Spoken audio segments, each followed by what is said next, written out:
Yo, Lambo, how you doing, man? Howdy, howdy.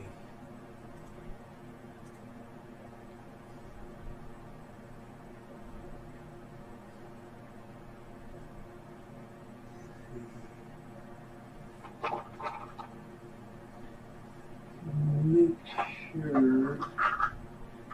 Yeah, I don't think we're on mute. Good, good.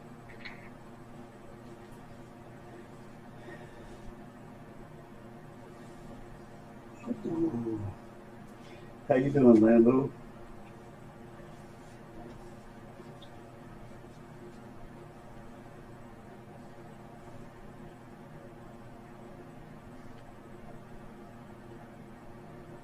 Long time no stream. But I figured since Pammy was ending, I might try and last day of vacation in South Padre. Very nice. I always wanted to hit that for spring break or something. Never made it. It's on my bucket list. Happy Father's Day to you. If you're a daddy, or if you do any kind of daddy roles.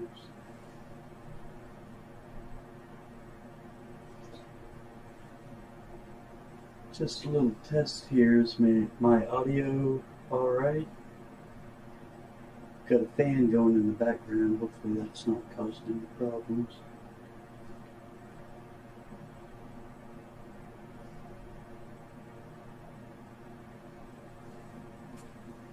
Yeah, this is really almost like a test. Just to see how everything's working in StreamYards. Haven't used them for a while.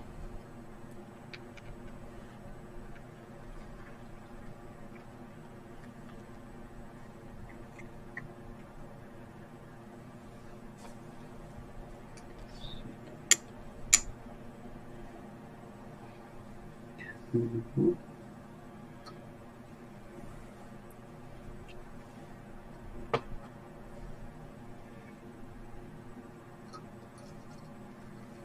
Maybe some strong action.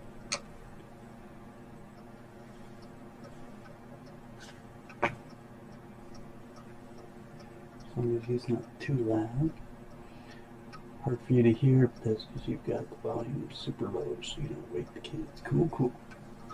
Well, that answers that. Happy Father's Day to you, sir.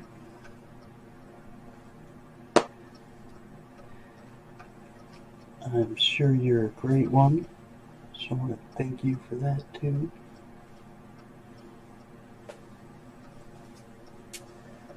Alright, let's play with scenes.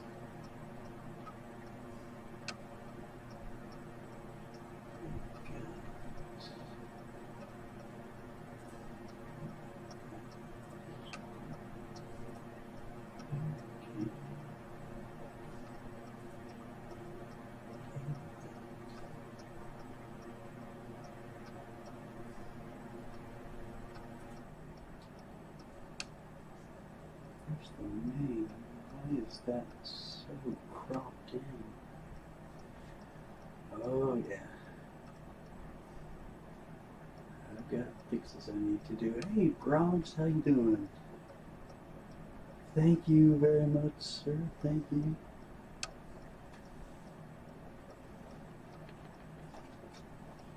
I hope you're having a good one, Bronx. Yeah, happy Father's Day. I unfortunately am not a father.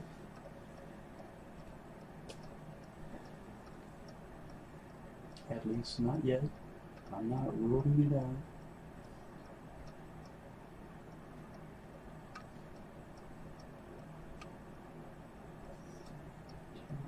Oh, there we go. It's a little bit better. It's still not the format it should be.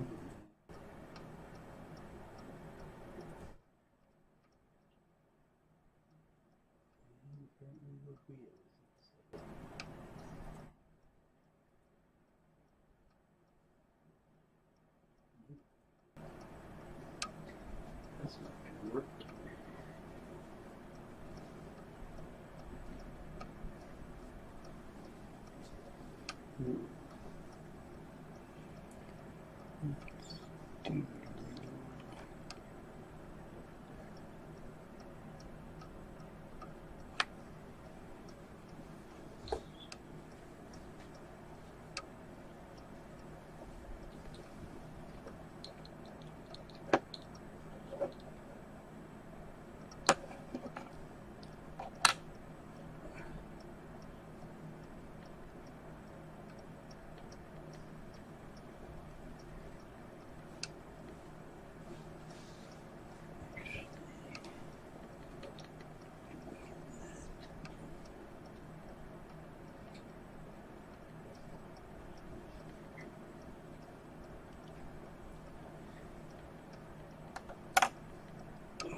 Yo, my palette, how you doing, sir? Good to see you. Thanks for stopping in.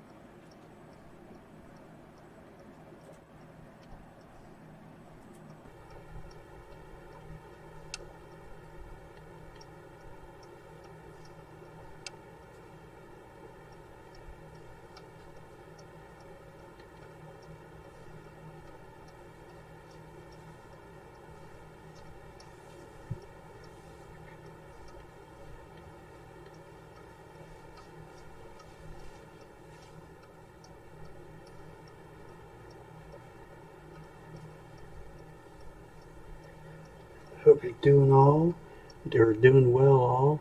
I am going to step out for just a moment, so if you don't hear me, that's why. I'm going to check out the audio out in the garage, listen, but I will be here in chat.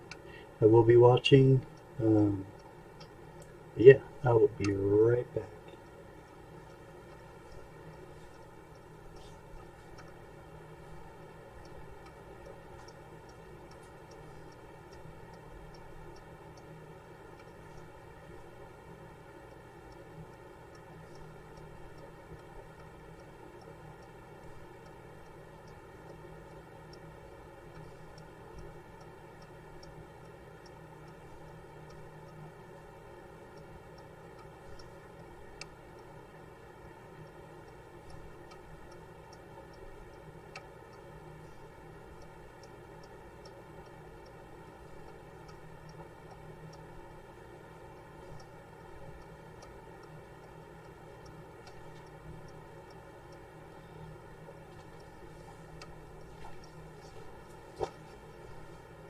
You know what? I can hear the fan, so I'm going to go ahead and mute it while I'm gone. And I'll take care of that when I get back.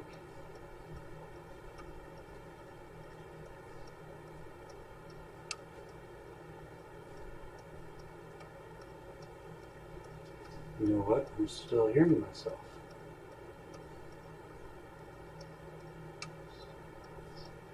I don't know what's up with that.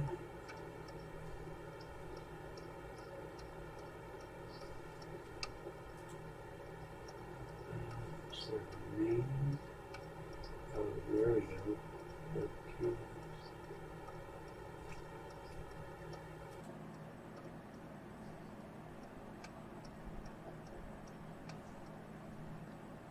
No, I think they've cut something off, but I can still hear something.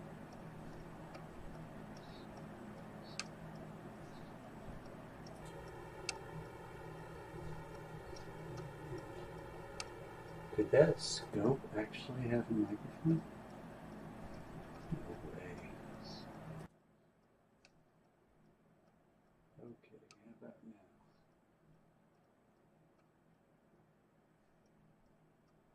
Alright, Now we're down to like 1/3 of the volume.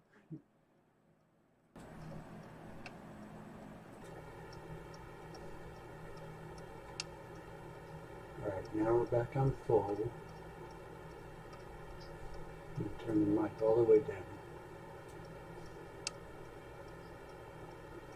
Okay, testing 1 2 1 2 1 2.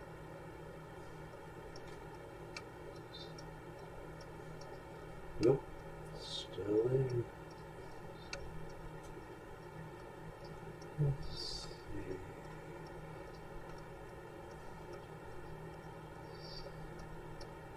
I do not see where to mute.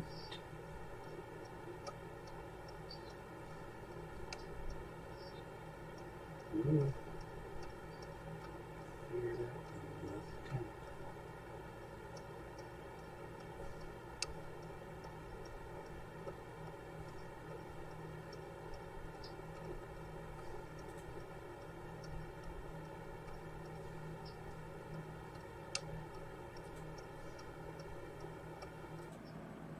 Okay.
Okay, I'm back now. Audio should be good. I turned off the fan. That is really cool, James. Mike, I'm sorry to hear that. It sounds like it might be too late. I was thinking maybe it's not too late. Like they could still pull some sperm and test it. See if those suckers are swimming. It sounds like it might be too late. I'm really sorry, man.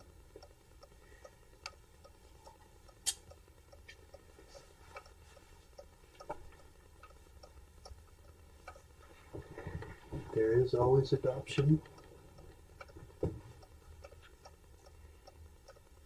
And even all kinds of mentoring, big brother kind of stuff you could do too.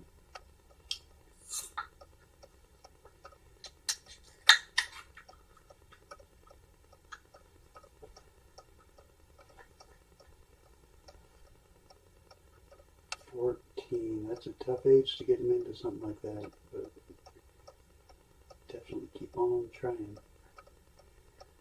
Got anything and everything to distract him at that age. But it's a huge financial lesson. I mean, you can see a direct correlation between people who get into coin collecting early and their financial stability is definitely increased.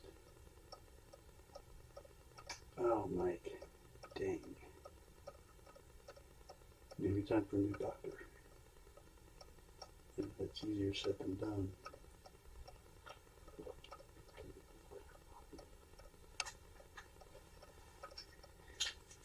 He might be just trying to prepare you for disappointment. I don't know. Trying to keep you from getting your hopes up. I'm telling you. They were awesome, Mike.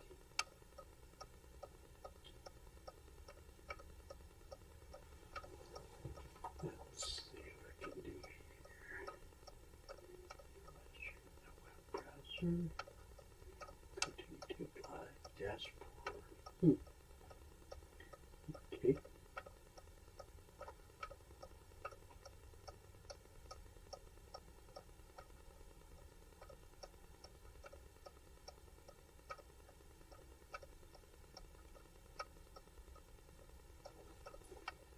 Grade 16, a little trouble walking. Sorry, I changed a lot of those issues with my pet. Yep, that's a whole different kind of living.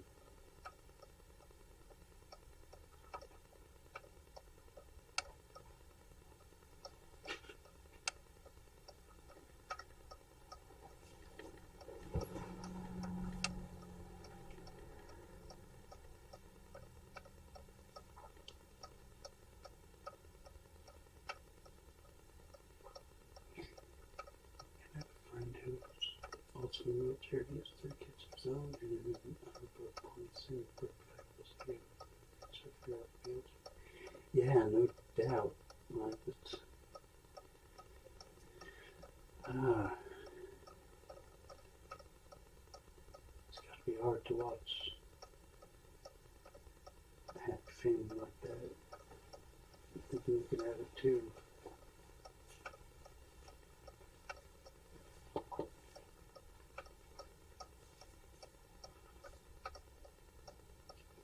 To tell you the truth, I might be a dad. When I was about 20, almost 27 years ago now, my girlfriend got pregnant, but it was during a time when we were splitting up, so she was hooking up with a couple of her exes. So I don't know if the daughter she had was mine. She was being super secretive and lying about stuff at the time, so I could never actually find out. And then once we broke it off for good, she didn't want anything to do with me. She didn't want me to come around. She didn't want me to ask, check, anything. She was very adamant about me not possibly being in child's life at all.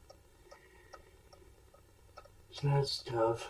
I even tried to get a lawyer to try and get stuff done, but lawyers try to dissuade you, and it's just a big old mess.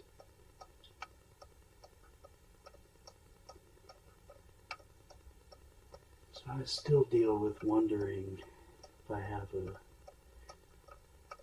27-year-old daughter out there.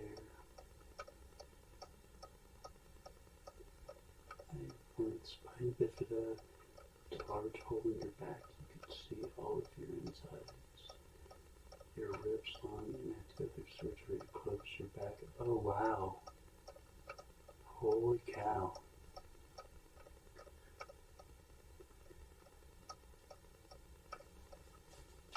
Yeah, that's quite an undertaking.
Since birth, I've been through seriously 173 operations from head to toe. Holy cow.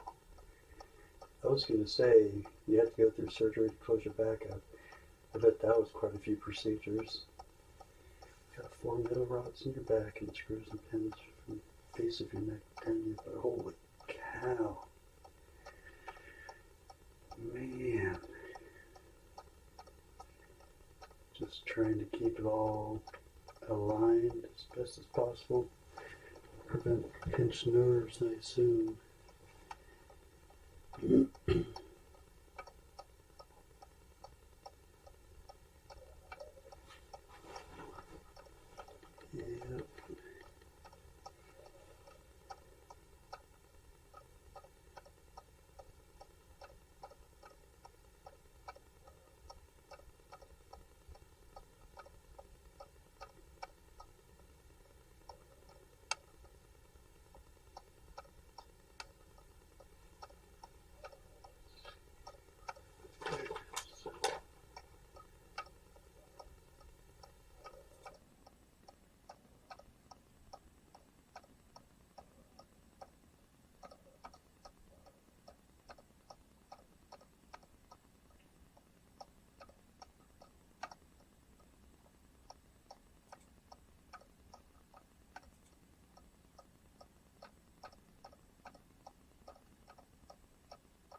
So weird. Here.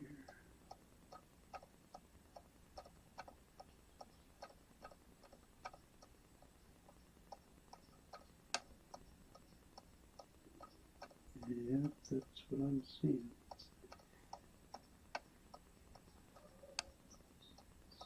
Yeah, I'm gonna have to change the parameters for the camera or something.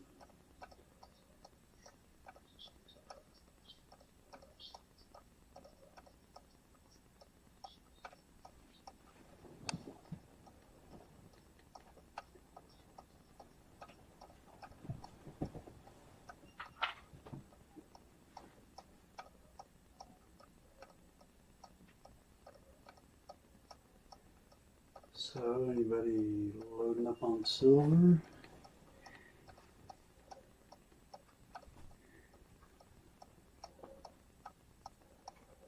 Thought about picking up some of the Libertads.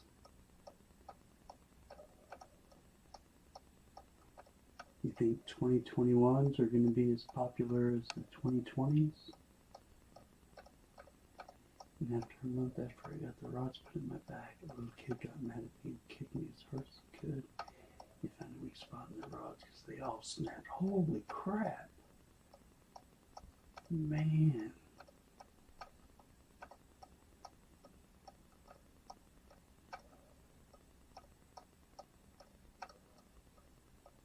Kids can be cruel. That's just wrong.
You got a question for me, Mike? What's up, brother?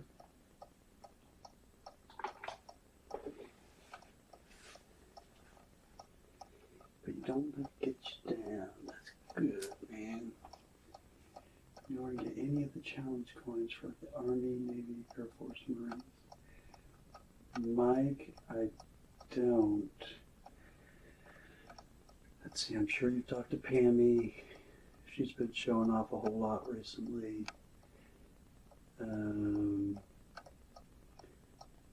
Seems like maybe someone tried to steer you towards International Stacker.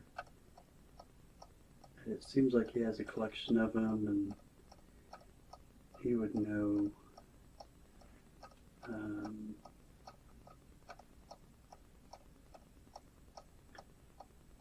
Yeah, Mike, are you the one that was wanting to get them for different people in your family and whatnot? If I remember correctly, that's what you were doing.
You sent Pam an email. Okay, good, good.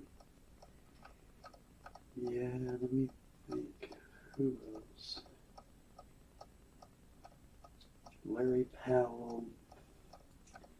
I know he collects copper rounds, as far as that goes, but challenge coins? I don't know.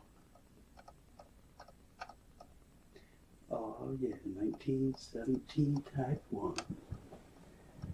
That's my baby.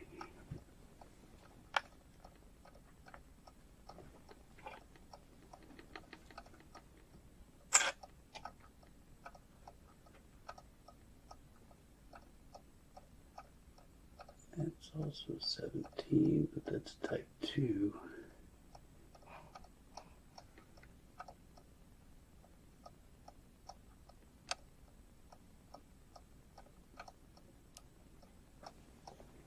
Yes, that right there is the Type 1. Actually, if you want to be technical, you could call that the Type 2, and then that other one I showed you, the Type 3. Because there is a difference between the 1916 Type 1 and the 1917 Type 1. Not huge, but there are a few very obvious differences that I can pick out. Actually, I watched a video the other day of Spectacular, and he was showing, or he was talking to his coin shop guy, and he had gotten a 1916 graded as such, which is not an easy chore to do when there's no date on it, but even a 1916 wore all the way down. You have a 1926, very nice. Yep, this is one of only 2 pieces of U.S. currency that have nudity on it. I believe the other is an 1897 educational note, $3 educational note, I believe it was. Yep, this is the only coin, well, the 1916 and early 1917s. 1916s are so valuable not only because it was the first one, but because there were only 52,000 minted. So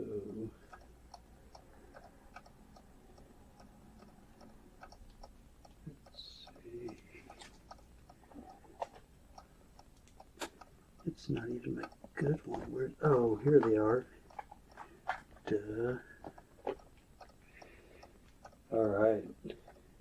Yeah. Now let's get real with it.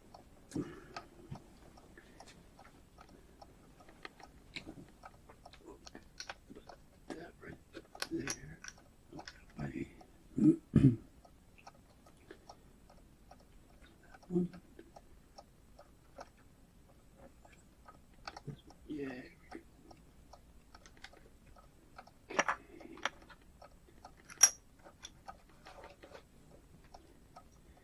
Check out this bling.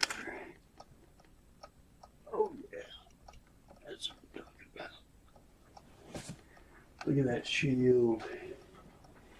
Would you look at it? Would you just look at that shield? You can even see the horizontal lines on the top of it.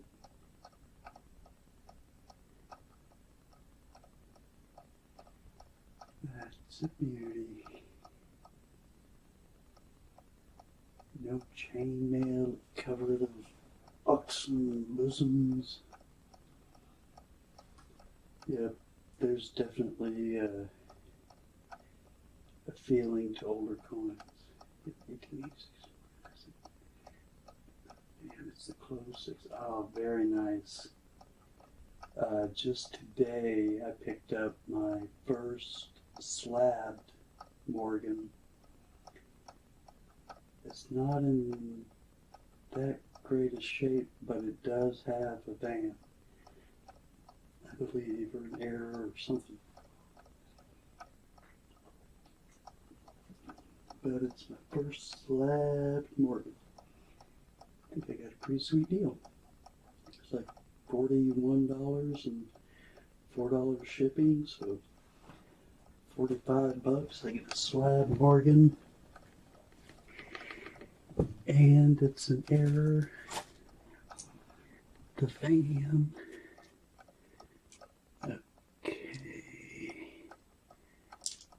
Now here comes one that I think is even a little bit better.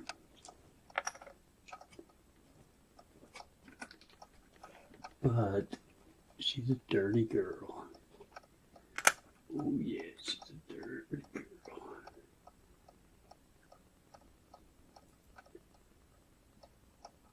But the thing about dirty girls is they look even better.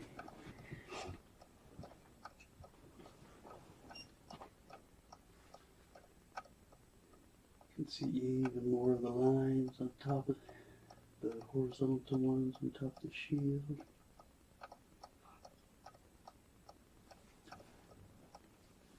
Hey, Pammy. There have been GAWS coins since Memorial Day. Oh yeah, you've been giving them away. Probably has something you would like covered.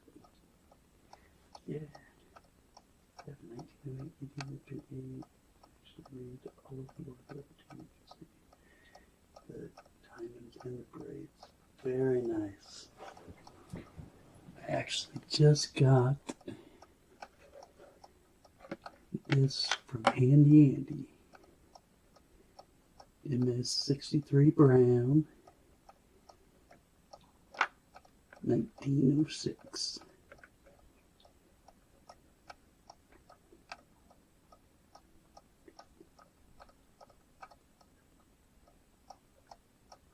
Turn shines, gonna blind it out.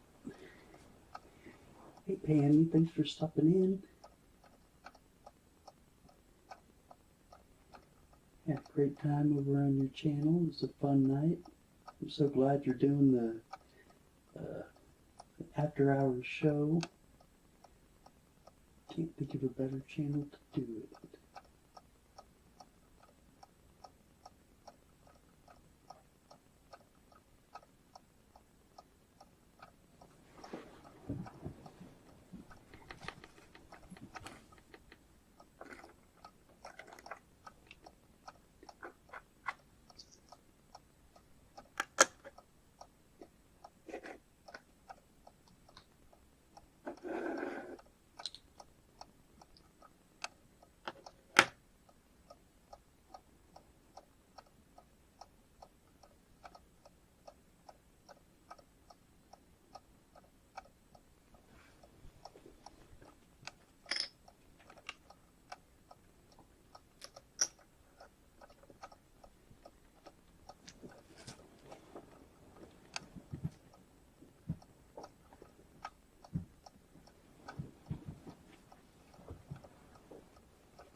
Yep, this is the first slabbed Indian head, or the one I had up before this. I actually don't even have a whole lot of Indian heads. A few more as of recent.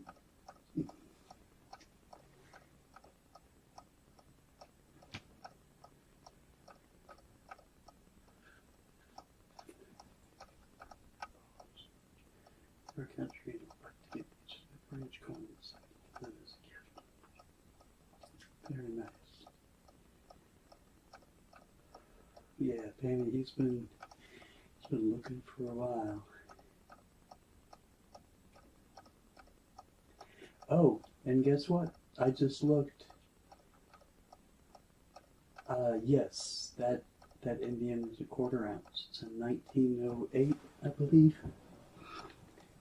Or no, maybe I think that, because that's what you said. It's a 1912. Yep. 1912.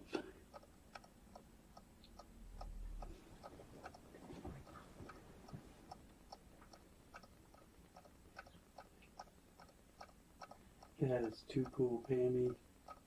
I love what you're doing with that.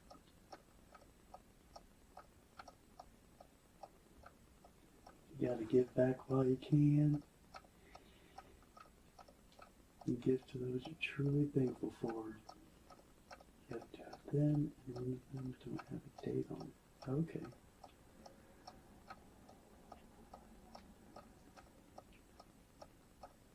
Yep, gold's pretty soft, so if it had any kind of circulation, it can get worn down pretty quick.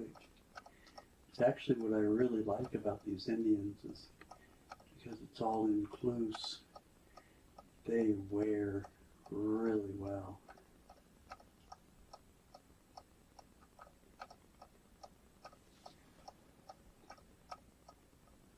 Oh, so would it be an error coin? Might, very possibly. I'd have to see it, but... Well, thanks, Benny. Idiot.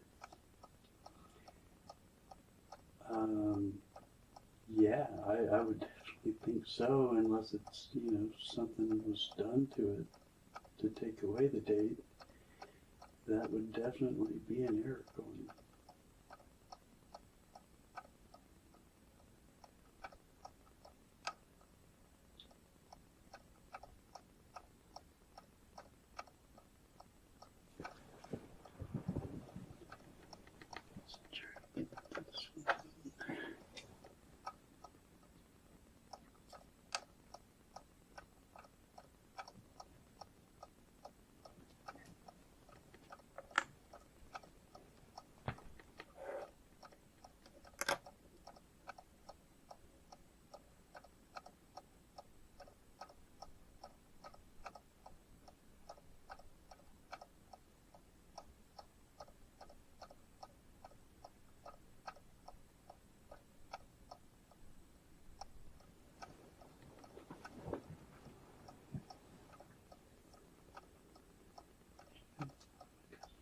The army. Nice. Yep, that's where my dad served. And my great-grandfather. Actually, hold on a second, I'll get you a picture of my great-grandfather in World War I. My grandfather served in World War II and my father in Vietnam.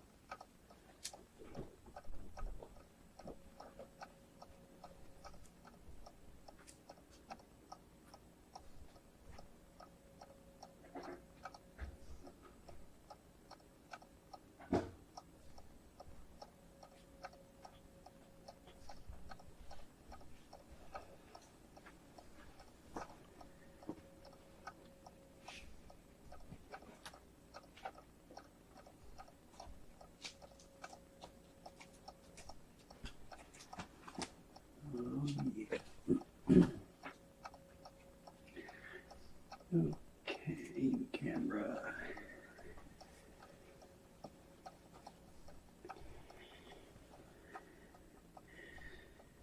So yeah, where it says Lewis, right down there, the guy laying down right in the middle,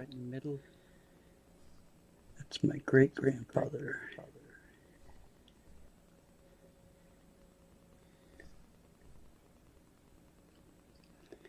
1918, World War I.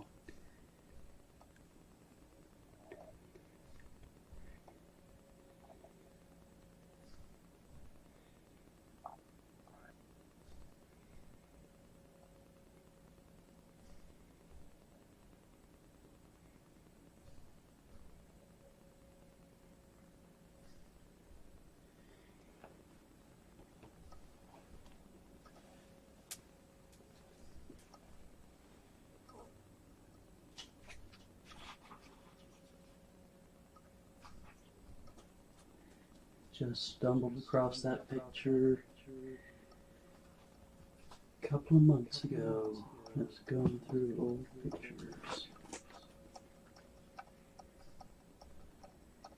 Isn't it? That's a great picture. And to really be able to make out in his face and recognize him. I mean, I remember him. You know, I grew up in Tulsa, but they were in Memphis. We'd go there every year, 4th of July. Yep, that is him for sure.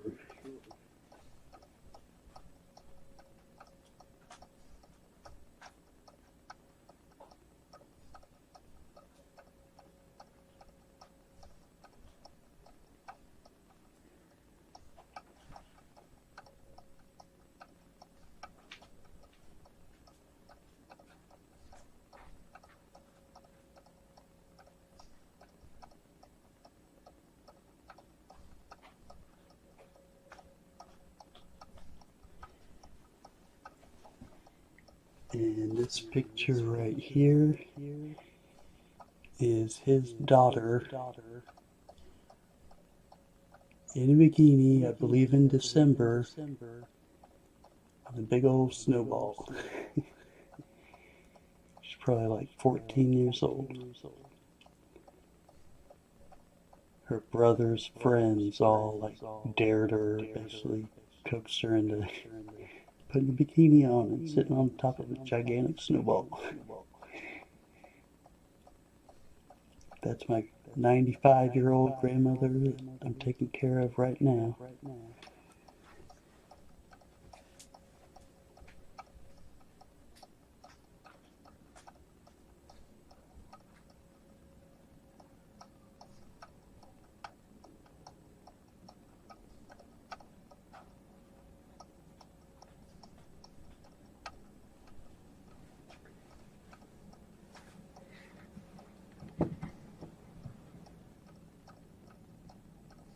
Right? That picture really brought it back to me too. I was like, holy cow, that's my great-grandfather. His son-in-law also served, and my father. I really wanted to serve. Took the ASVAB and everything. It got a little murky after that. Once they saw that I scored really good on the ASVAB, they really wanted me. Oh, it's my pleasure, Mike.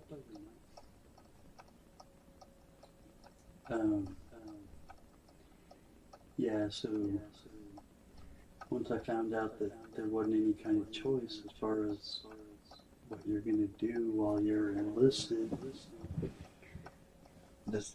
it didn't feel, I don't know. Guess I just kind of wanted my freedom too much. I didn't want to be told what to do. Probably wouldn't have gone too well in all. But in the end, I was just like, you know what, I'm still willing and love to, give the ultimate sacrifice if it came to that for my country, but I felt like at the time, it really wasn't needed. 93, there wasn't really anything major going on. So yeah, I figured you can always come back to it,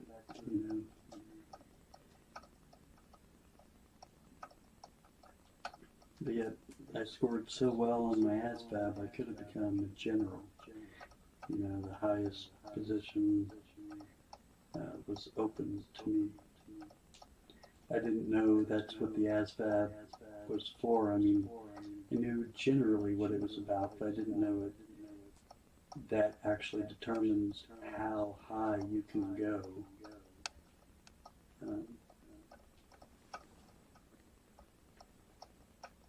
I can see now why they hounded me so hard.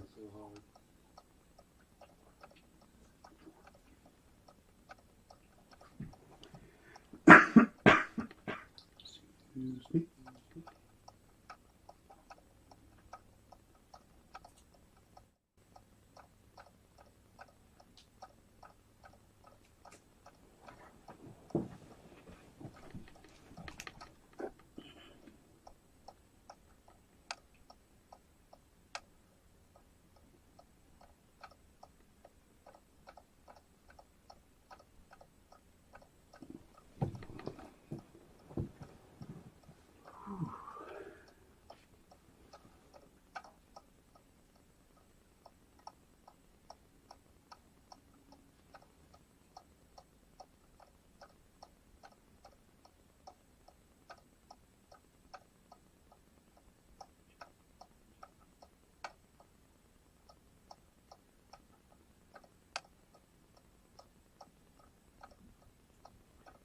Dad's father pretty much passed away in my hands when I was like 6 or 7 years old. And then like 10 years ago, my dad's mom, she passed away in my lap. Oh, Mike, man. Oh, that's tough. That's hard. I can't imagine there was a more beautiful sight for them to see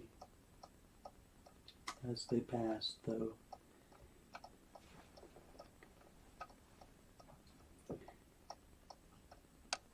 And I'm willing to bet, no matter how hard it was, you wouldn't give up, that you had the opportunity to be there with them until the end. America's Silver Patriot, hey brother, how are you doing? It's good to see you, sir.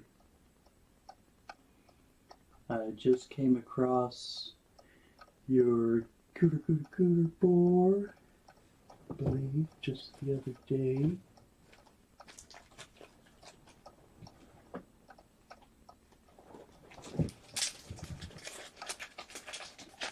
That I got from the one and only Pammy Jones. Yes, sir. Oh, wrong camera.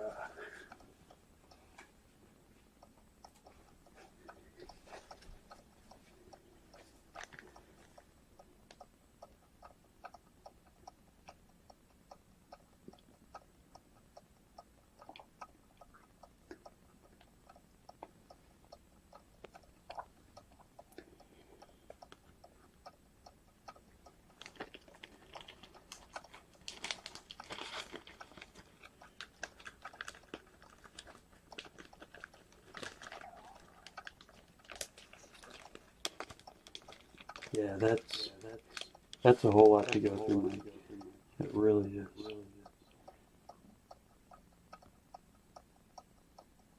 Too bright.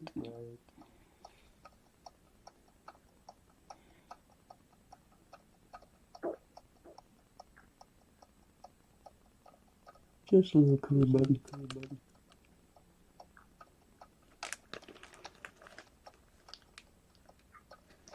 Yeah, buddy.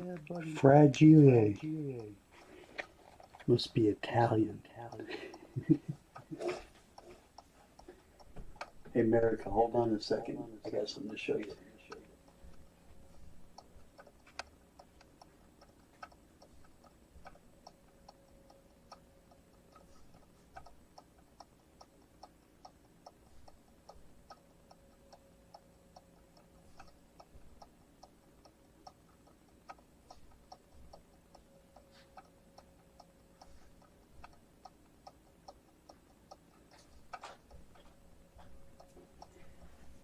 Just pulled it out a second ago to show.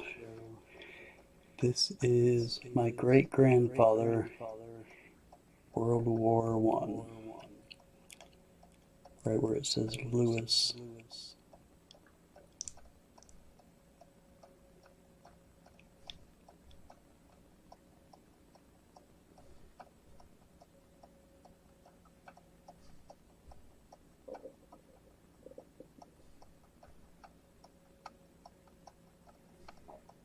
Right? You'll shoot your eye out, kid.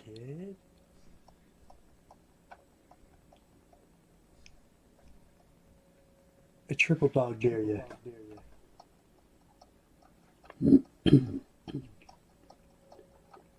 Oh yes, Mike. That's what I was just showing you. This is him. America's Silver Patriot. I don't know if you can make it out at the bottom there. This is his sticker. And this is one of his cooter pour buttons. It's actually, oh, it says 8G, 8 grams, 999. But we got the turtle on top. But yeah, America pours. Most definitely. And America might be able to give you some tips on where to find challenge rounds. America, you got any leads on where to get various different challenge rounds for the different branches?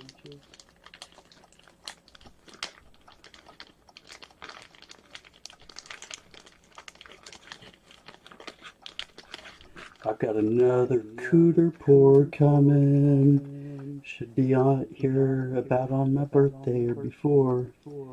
From the pizza guy. Now I need to get one from Surrey. I got a big old 2-ounce slice of pie. Pizza pie.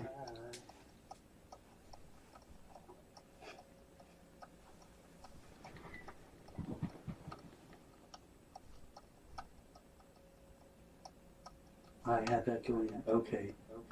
Let me try turning down my audio. Let me know. Was it really, America? That is awesome.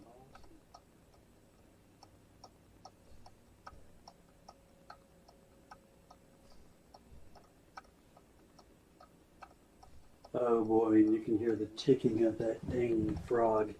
I'm so sorry. Thank you so much for telling me, America.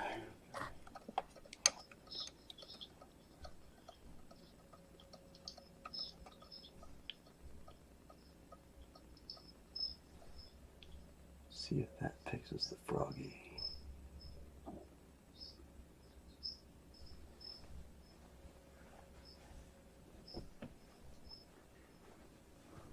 Boy, that's still pretty loud. I'm going to turn it down some more.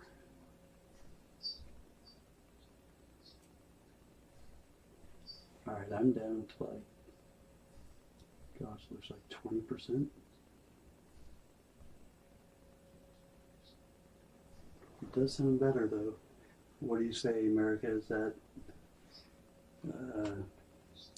palatable?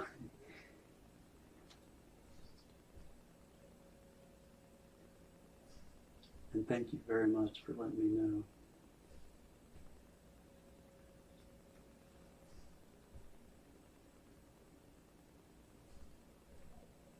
Why didn't you tell me, Mike?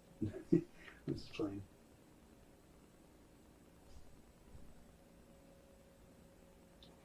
So those little buttons were one of your first pours? That is awesome.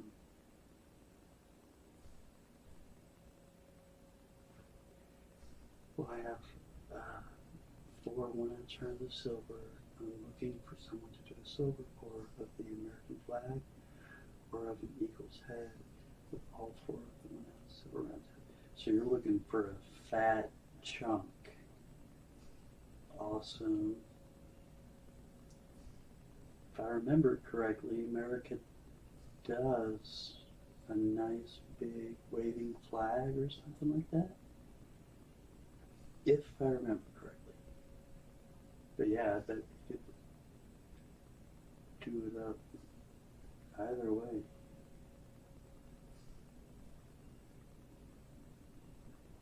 That would be a nice display piece. Big old eagle's head or the American flag.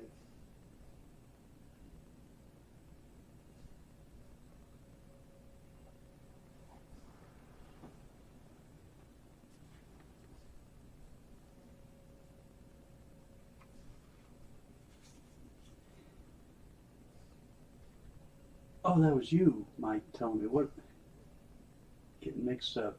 Sorry. Thanks for telling me, Mike, about the audio problems.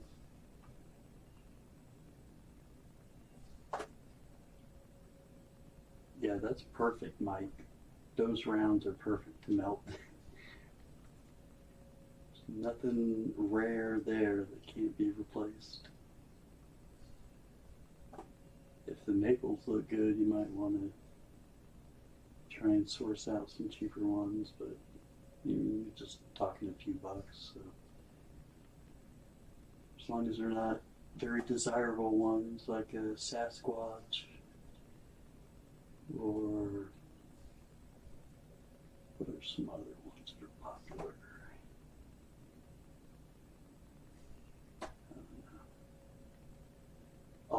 about the U.S. Yes, sir.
They're nice and they're toned a bit. Okay, yep, melt them. No offense, but you can tone anything. There's nothing rare about toning.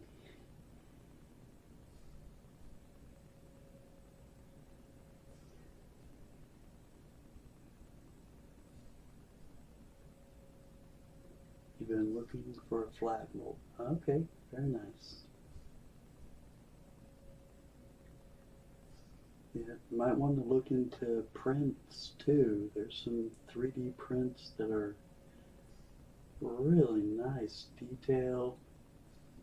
And, well, I guess then you have to sand cast, but yeah. If you're wanting to go with a mold, you gotta take what's available. I bet it's pretty pricey to have a mold made.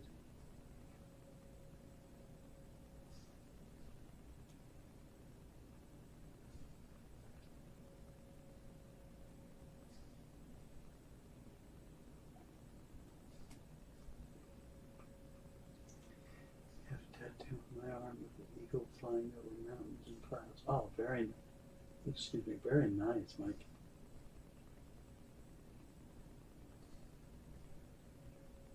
I'd like to check that out. My dad's a big eagle fan as well.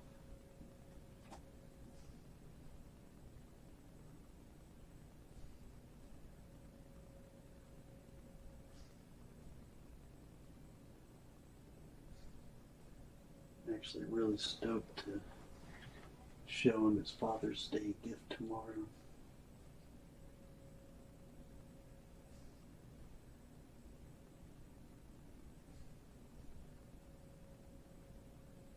I won a Route 66 Medallion of California, or I'm sorry, Texas Cadillac Ranch. And I already gave him the Oklahoma one. I think he may have gotten one or two others so far out of the 8. To be able to give him the Texas one, I know he's going to love it. Eagles and wolves. Very nice.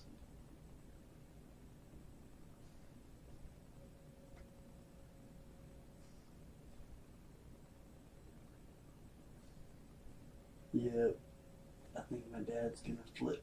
I think the Texas one is the hardest to come by. At least it has the highest premium. Ida, no way!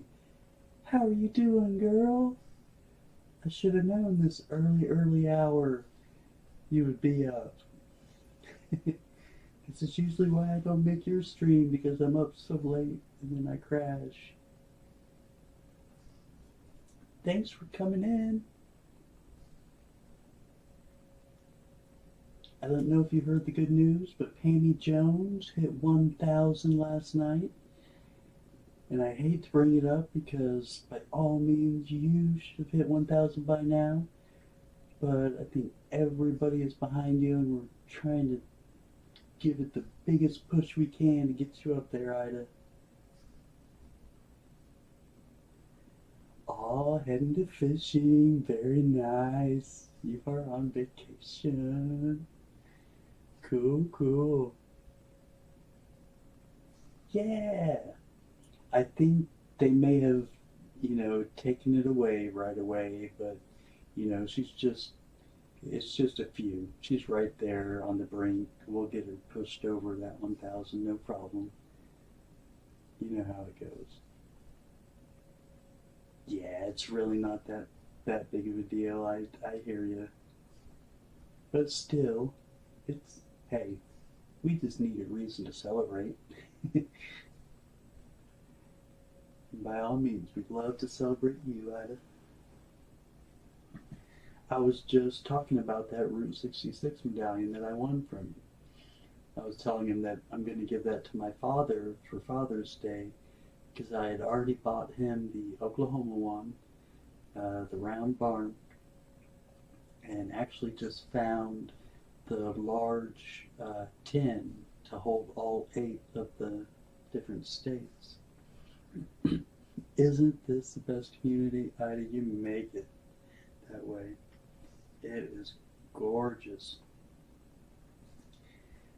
But yeah, I can't wait to see the look on his face when he knows that that one is going to be added to the collection.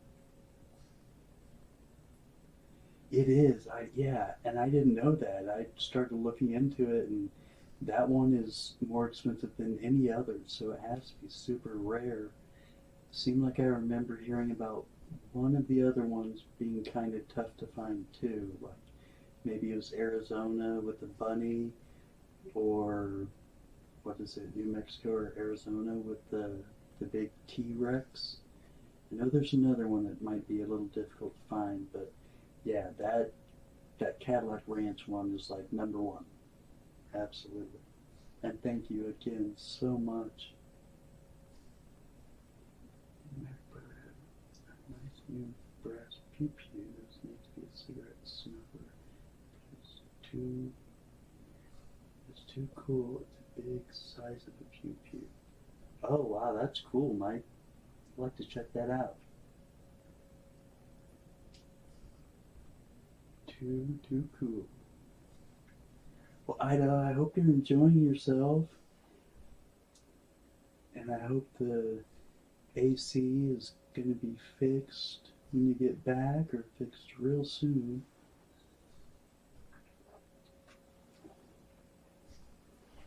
Oh yeah, and while I've got you here,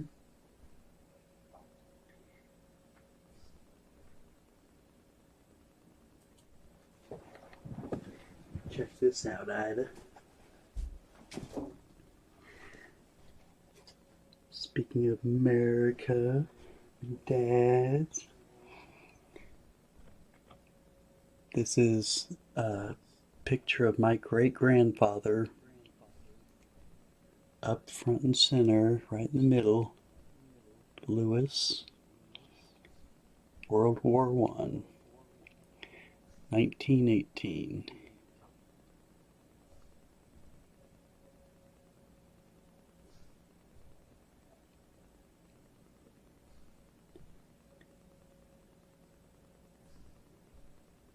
Another great dad.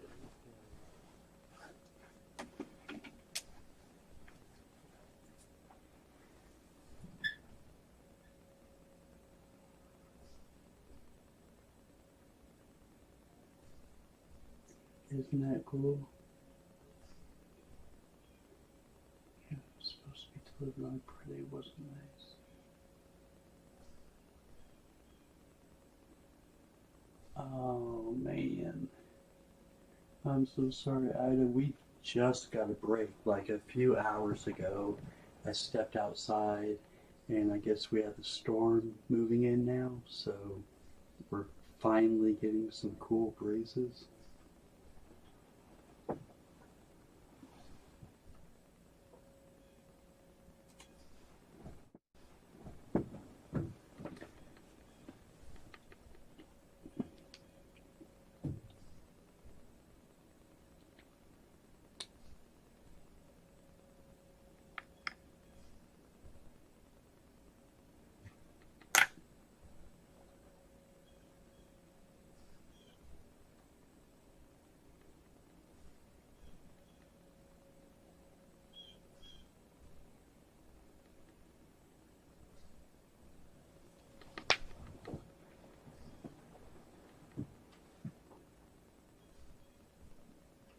north. Oh my gosh. Oh, Ida. This is crazy. You can't. You're not a kid anymore. I mean, I'm not a kid anymore. I can't hardly take the heat. They're shipping by Monday. Oh boy. Yeah, just south, huh? Yep. This has been quite a little heat wave. And along with all the recent moisture. But it does not help, man. It's just a wall as soon as you step outside. Because of COVID, parts are very rare. And yeah, that's true. This is true.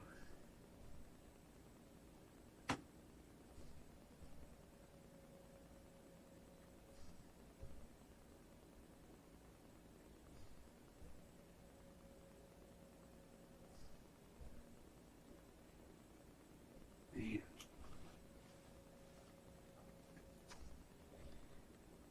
Well, I hope that will take care of your AC. Oh, you do have a small water cooler for your bedroom. Nice. You know, it's funny. I believe my grandfather was the first one in this town, Tulsa, to build like an AC unit or a swamp cooler, essentially, is what it was. But, yeah. You're out of here, America? Okay, hey, thanks for stopping in. Thank you very much. I hope you come back again sometime. We do have, or I am going to have wheels for various different things. Typically be at a more reasonable hour. Actually, sometimes I make it a little bit on the late side, but yeah, stop in again sometime. Good to see you. But I also have an apartment above the seashore and a travel trailer with AC, so we would be okay anyways. Just crazy. Well, that's good to hear. I'm glad you have backups and it's not too dangerous of a situation.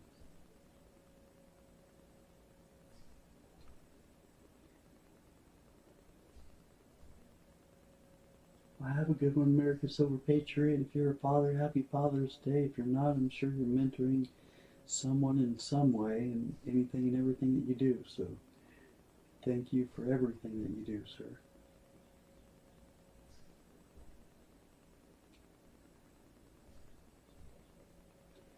I hope you are having a good time. I probably shouldn't have even brought up your house. I don't want anything to bring it down, but my brother, if you want, I can send you a picture of brass PGO. Absolutely. Mike Pallet, here, let me type my sign.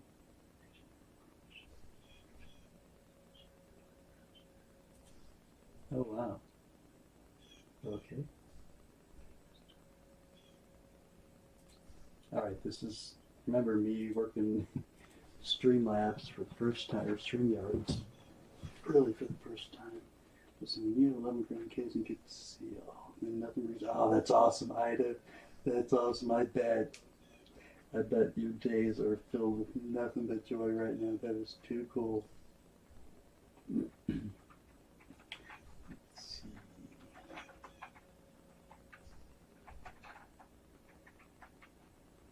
Oops. And of course, I have to do this.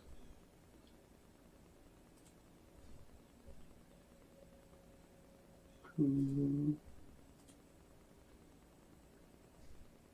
Okay. Whoa. Oh, here we go. Here we go. Make that small.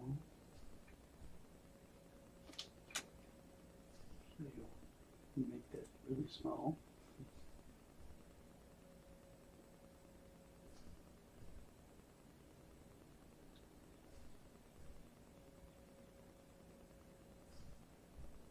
Nice,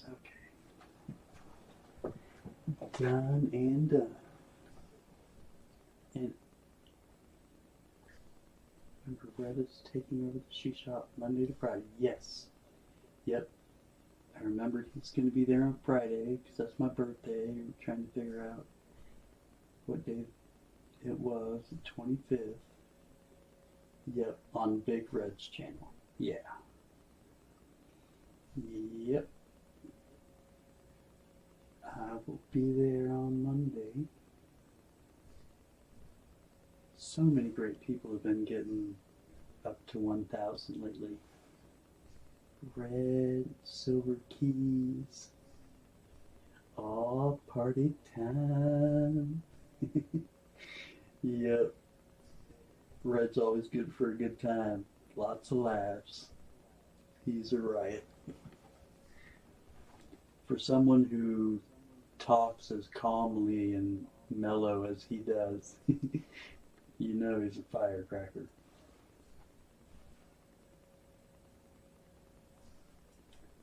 He's a funny guy. You're way away from 1,000. You don't care. Yeah. I think it's the same way for Handy Andy. You know, people are trying to get him pushed up to 1,000, but he's not. Doesn't really interest him that much. He'd be happier to see Stormin get up to 2,000 than him to get to 1,000. You know.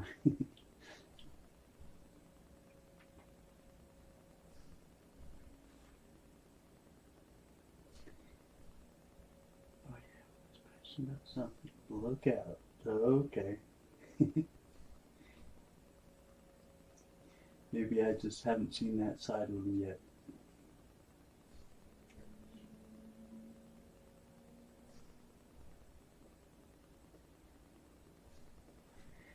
Yeah, I think there's a certain level where... Oh, okay, yeah, I think I just got Mike. There's a certain level of in people that kind of want to hide the good things, you know, but yeah, I think you just gotta. I think we need to shout you out. Make sure everybody knows what a great time it is on Ida's show. His wife Jen is the same way. What a sweet lady she is. But watch out if she's passionate about something, I'm sure.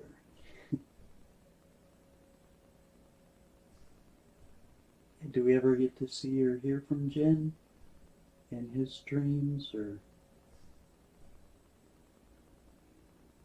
Oh, my pleasure, Ida.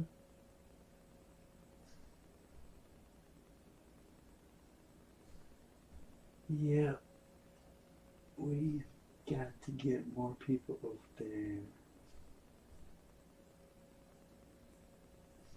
But yet, you are blue, you are a mod here, but don't feel that it comes with any responsibilities.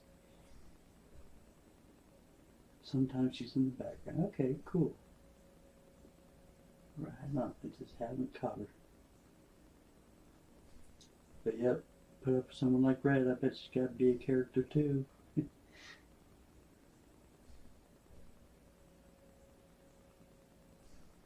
Okay, on to the picture.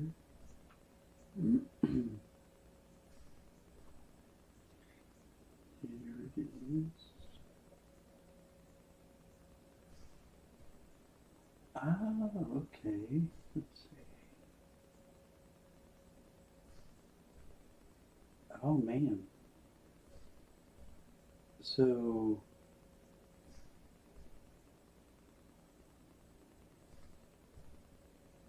that, it almost looks real.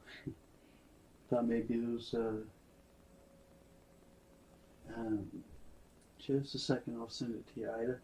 It's a cigarette snuffer, I believe, but a really big bullet or round.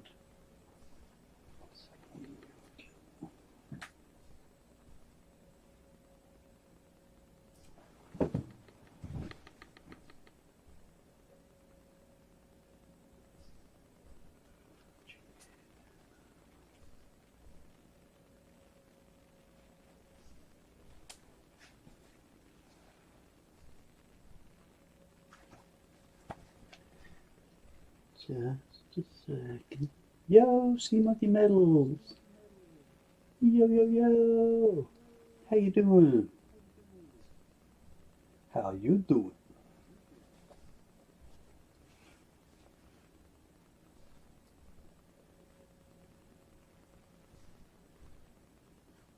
Alright. Just about ready.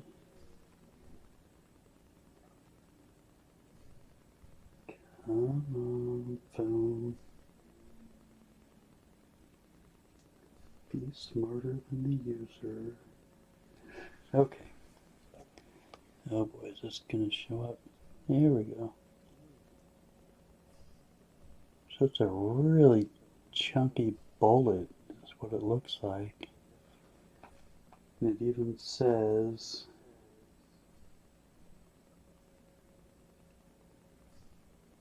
953.9 around the back of it.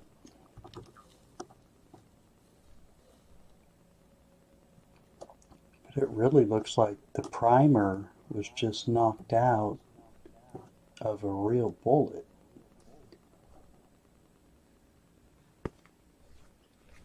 That really looks like it's a real bullet.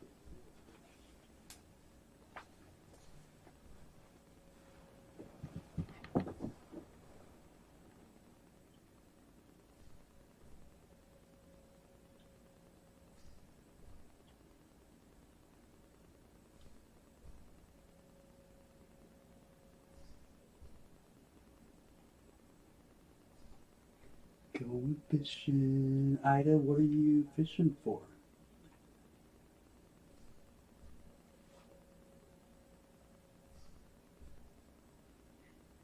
Going for some salmon, some trout, some bass.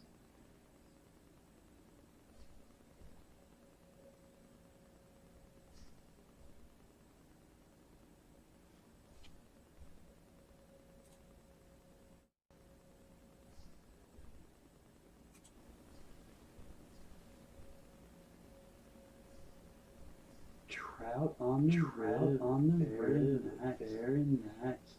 Doing a little fly fishing, eh?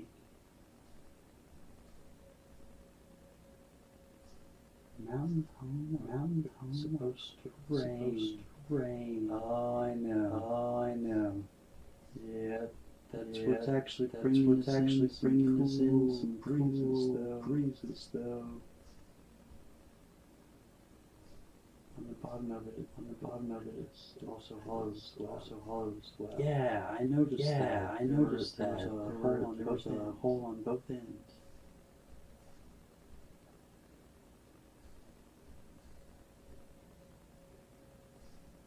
I am echoing. Huh. Okay, I'm gonna try turning the mic down again. Hopefully that fixes it. Try. Because Mike had told me that I was echoing.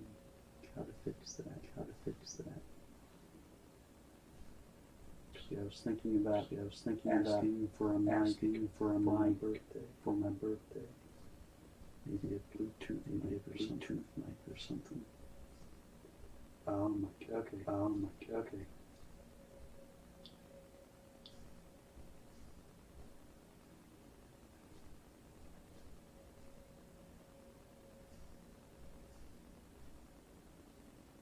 It's so weird. I don't know why it stops and starts again.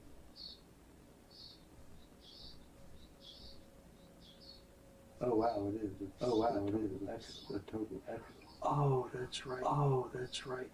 Okay, hold on. I'm sorry, y'all.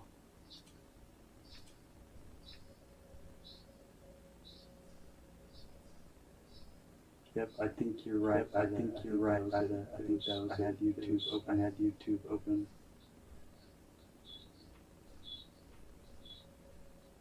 Nope, and still doing it though. I'm gonna try something.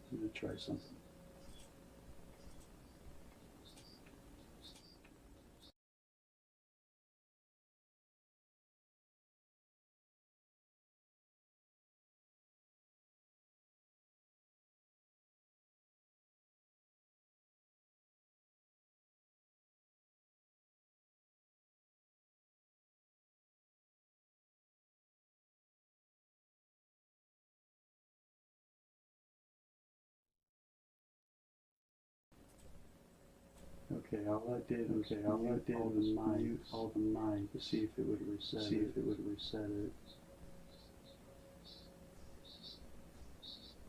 Nope, it's still doing it. Now it did open up YouTube when I typed something into the chat. I thought I just closed it by closing down the YouTube window. That sounds like YouTube is still out, maybe on. Well, it is on my phone, but I mean it's in my ear. It's in my ear. It's not playing out loud. Show the picture. Let's see. I wonder. If I change scene, cameras.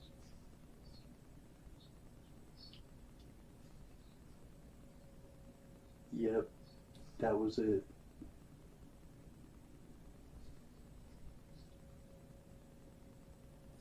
Just when I clicked on the cam and the background.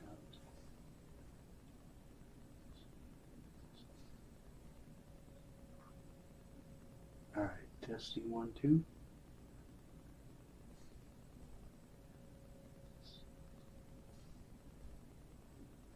Yep, that was it. Thank you for bringing that to my attention.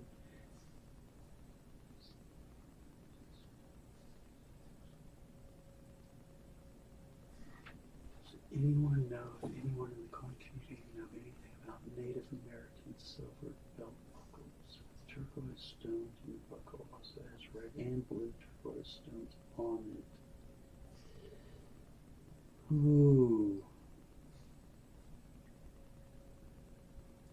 I would probably try like Kathy's Corner or someone who does, more into the jewelry. Oh, who's Savvy Stacker. Savvy Stacker buys a lot of sterling silver jewelry and stuff like that, and I'm pretty sure she's into the Texaco, small silver trinkets and whatnot. And in all those things, there's lots of turquoise, lots of Indian, stuff. So, Raven, okay. Yeah.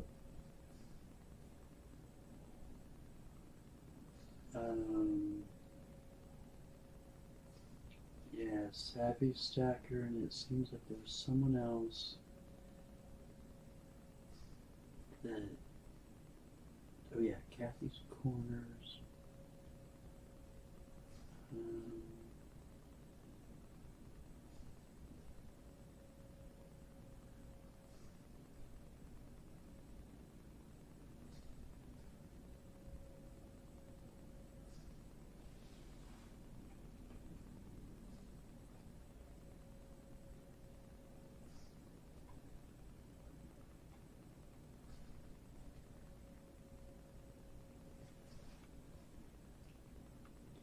Yep, I've never gone trout fishing, but I did catch a rainbow trout on Lake Tahoe one time.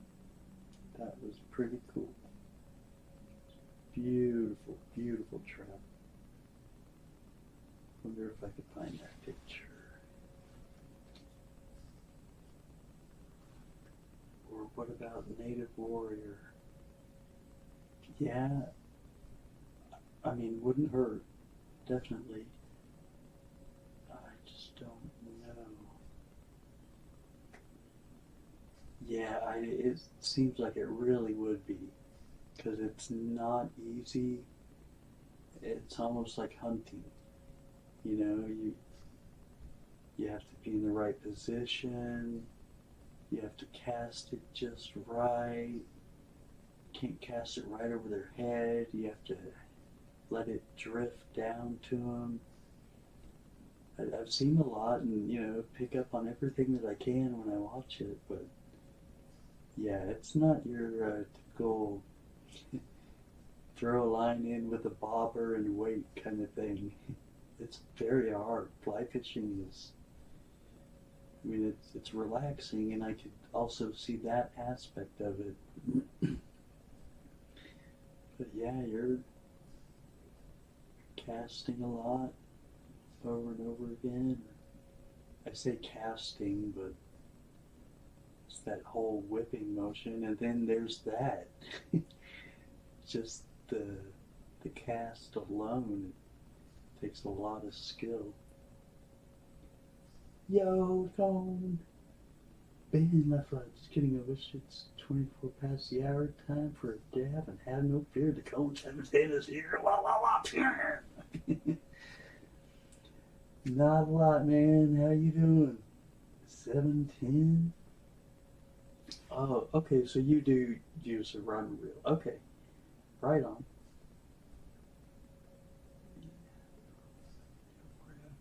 Just go bobber fishing before the invention of smartphones, right? Trevor, good to eat, fun to catch. I would kill everyone in the boat flapping you, right? I would pierce my own nose.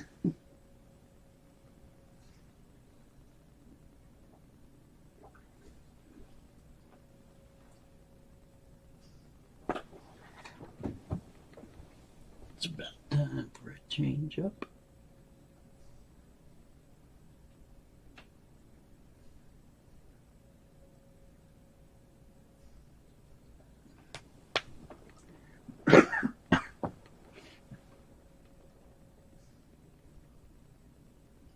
Do not eat fish, but catch them all day long. Oh, Ida, I'm sorry. There's some very essential oils and whatnot that we get out of fish. That is beautiful. That one is actually a dirty girl. Got one.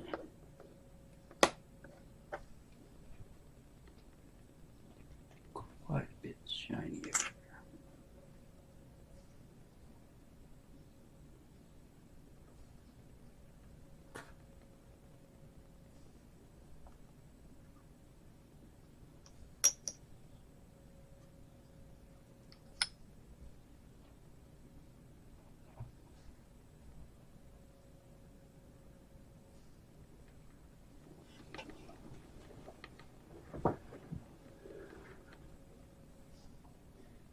Thank you, 710. Thank you, thank you. Yep. Got some nice horizontal lines on the top of the shield.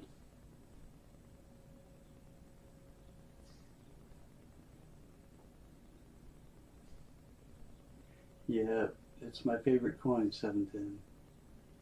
I love them. One day I hope to have a 16.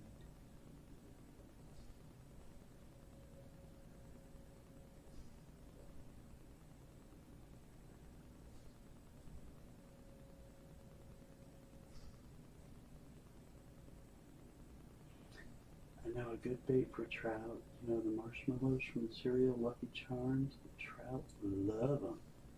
Very nice. And corn also. Yeah, when I caught that rainbow trout, Ida, it was it was corn that was soaked in another kind of trout something, some kind of oil. And actually I think it was supposed to, it also had red dye, so not only did it smell like fish eggs, it also looked like it. So apparently that's what they eat. That's, you know, their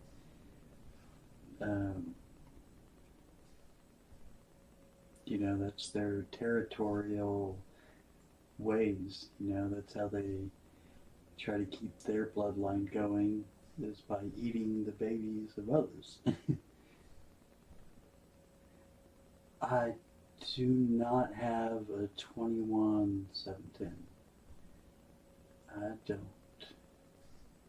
Here's SLQ16. I wish, right?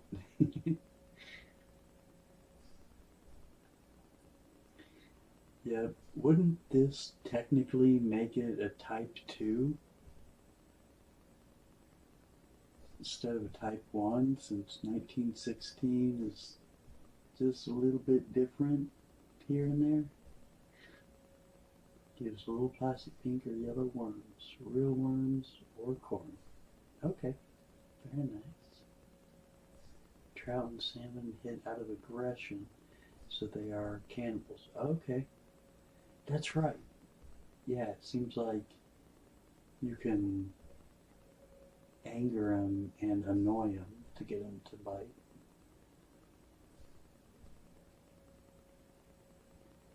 I forgot about that. Just torment them until they hit it.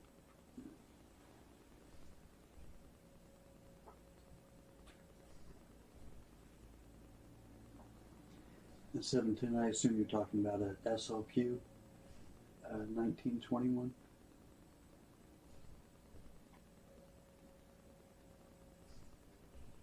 Yeah, I would love to have 16. Someday, somehow, somewhere.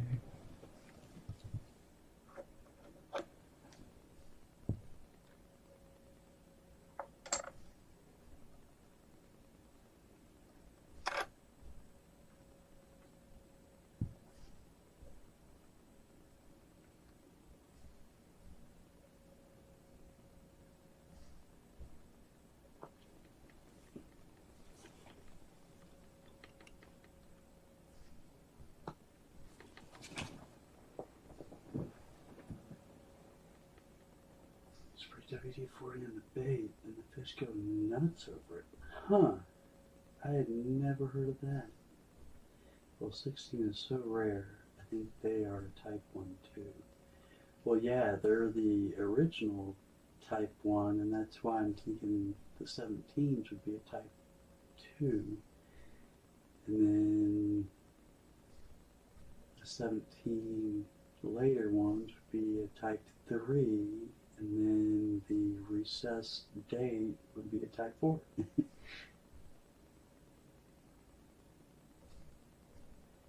There are 3 Type 1 buffs for the 1913 PD and S. They're Type 2, 14 to 38. Okay. Yeah, I'm a little familiar with buffaloes, but didn't know that. I remember my dad trying to tell me about the mound. There's something, there's a larger mound, I guess, that they're standing on, the earlier ones.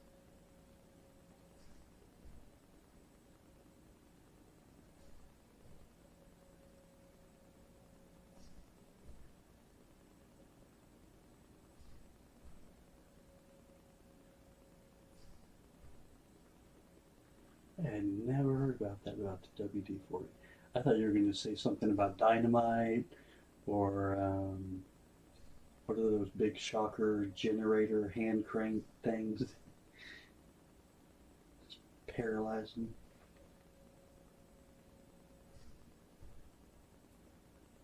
Recessed.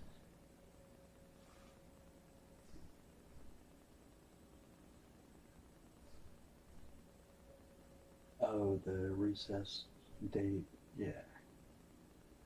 ESLQs. I've heard that. Wish I had some with me. I'm just not afraid to try it. Whatever works. 13 Type 1 is full mound. Then Type 2 there's a mound with a definite line ending it. Okay. Right on. I have insect spray and sunscreen. Do you think that would work? Right?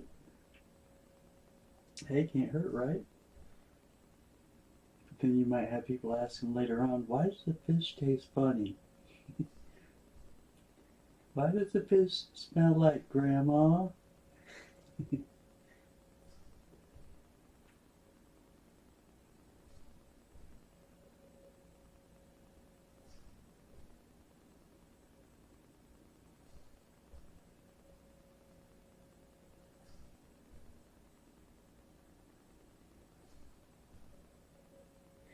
So, Ida, do you catch and release, or just save them for everyone else that does eat fish? Above the devices that save 5 cents. Right, right. Okay. Let's see, let's see here. But those. No. Where is my great white buffalo? Catch and release. Okay, very nice.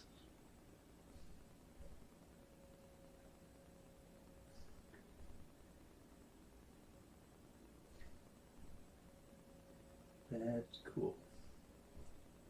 I think it's a good idea that you teach that to kids, at least in the beginning.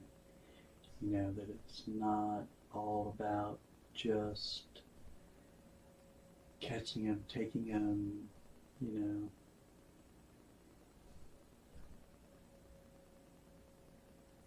Sometimes our guide wants them, so we give them to him. Yep. Yep. The guides definitely appreciate it when you take them down some of the catches. It is a very nice way to tip them and show your appreciation for sure.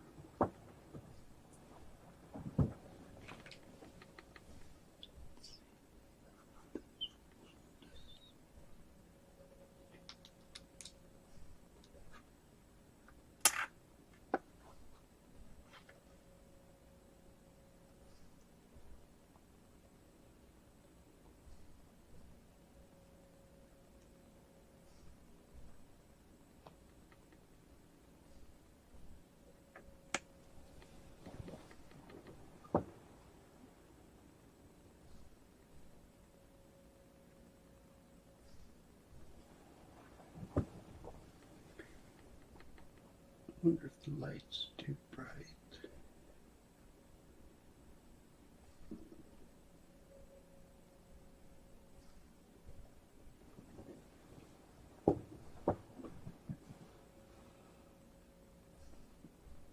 Trout definitely feed on a barometric pressure. I don't know which way though, high or low. Huh. Y'all have a great day. I'll see y'all really soon. Alright, Ida, thank you for coming in. And thank you for putting up with my funky audio and helping me get through it. I hope you catch lots of fishes. Be sure and take lots of pictures of the grandkids to get you through your fixes until you get to see them next time. Take care and enjoy your vacay. I'll see you when you get back.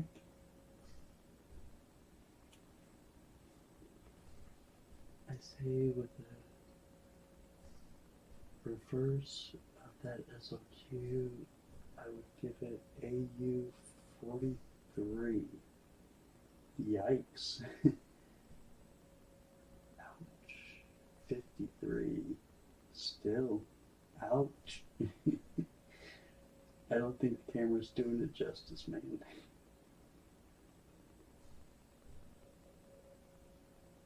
Hugs and much love, Ida. Maybe I need to turn the light back on.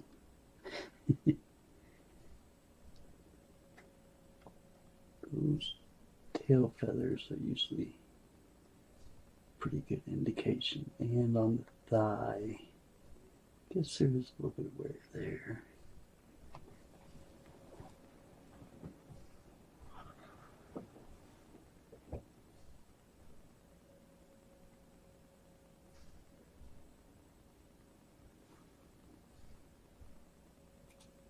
I would put this thing probably, oh, definitely above a 55.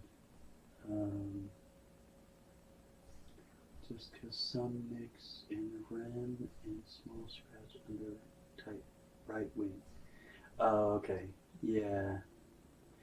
Yeah, that's true. It does have some dings. She's not perfect. I mean, it's a very good point.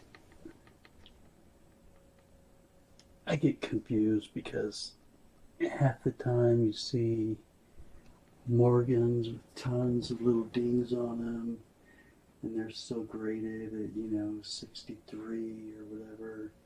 And you're like, how? Like, you could see one or two, but man, I've seen some that are just, yeah, all the luster is there and everything, but tons of little dings, and they're like, oh no, it's just chatter or nicks, this and that. But whew, wouldn't throw it out, that's for sure, right? You're being conservative yet. I got you. Yeah, I'm trying to think with this one. No, this wouldn't be a really good deal. So the other one that I have, my Dirty Girl, it's actually a little bit better shape. You only get good grades on Morgans with big bulk submittals. I wonder why that is. They just kind of want to rush through them. Because I wouldn't think it would be like trying to take care of you or anything. Multiple ones.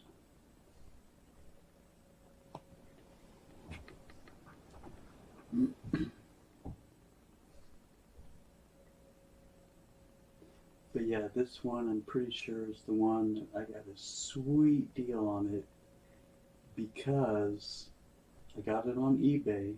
I sniped it, and the listing said standing Liberty quarter. It was a typo. He left out the L in Liberty.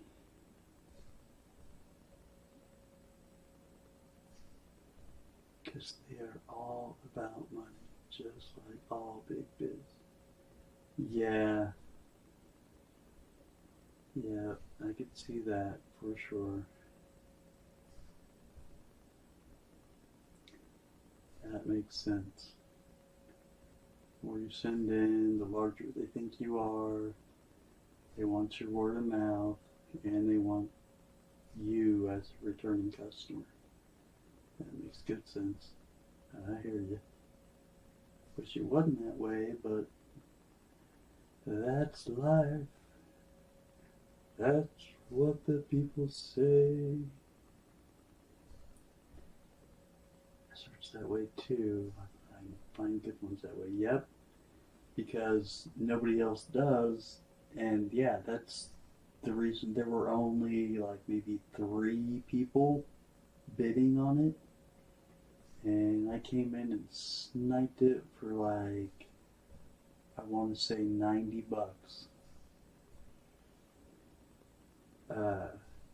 After I bought it, the guy actually sent me a message.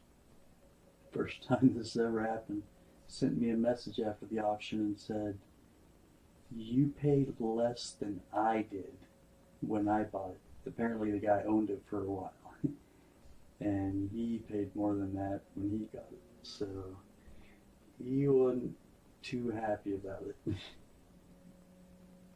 misspell coins all the time to see who else is stupid as me. Right? Flying high in April, shot down in May. That's life. That's life. So they say.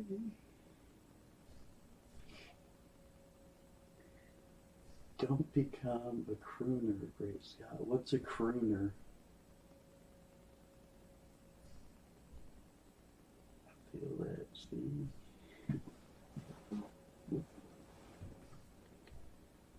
What's a crooner?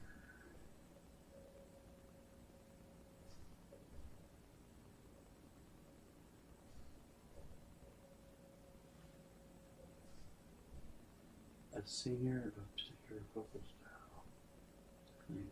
Slow. Okay.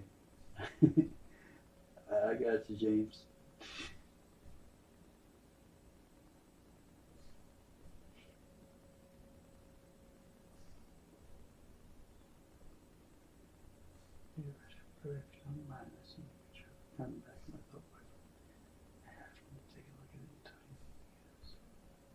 Okay, definitely, Mike.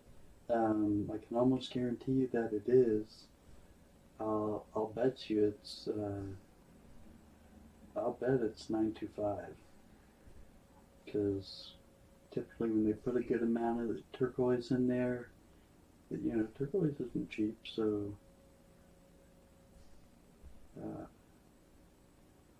Yeah, I'm willing to bet it is.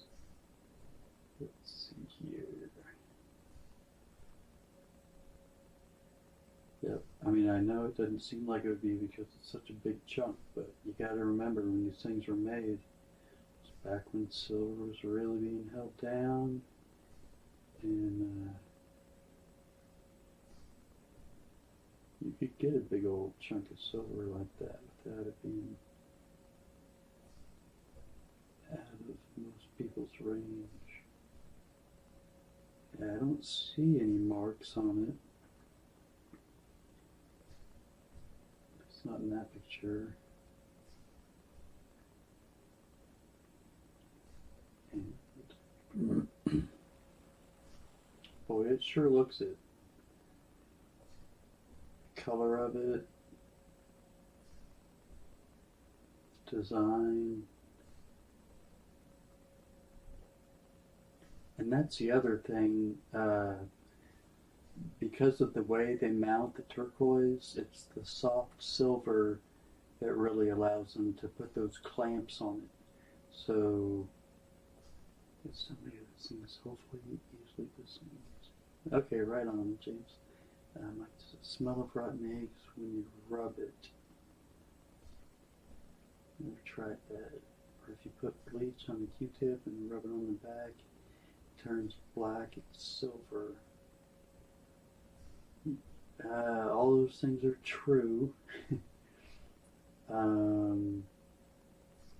Try the magnet test if you have a neodymium magnet, earth magnet. Try that as well. The rotten eggs thing, I hadn't heard that 710. I mean, I know for the toning, very often they'll use liver of sulfur, and that will release that smell, I guess, when you rub it. I don't know. But yeah, as far as looks go, let me pull up the pictures and show it.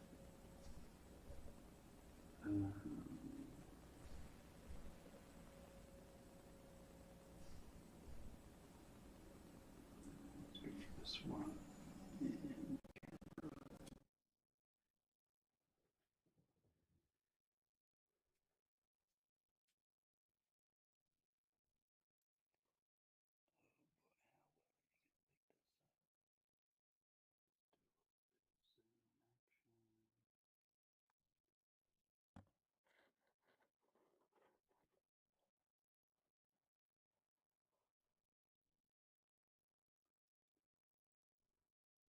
But yeah, if you look around the stones and you see how the silver is kind of folded in and over it, I believe that's why they use silver a lot.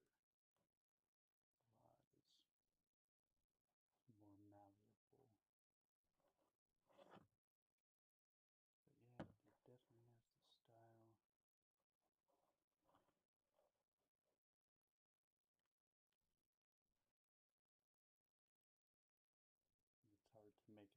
colors that are coming through on the camera. That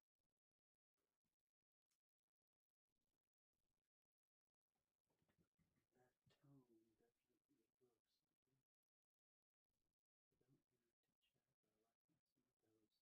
I don't enter to chat, but I like my singles to you can get away with it. Right on, James. I'm the same way, man. I'm just sitting in the background, won't see anything unless I have the perfect little quip. Something funny to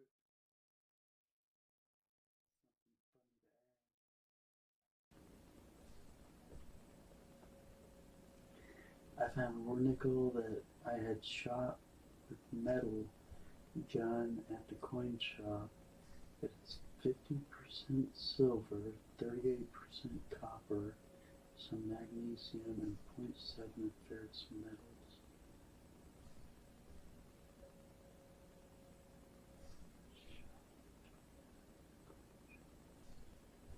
Huh. How weird. 48, not 38, and a magnet sticks to it. Yep. How odd. That's laundry.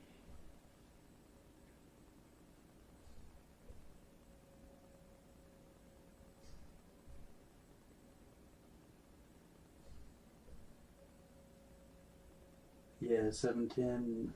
I know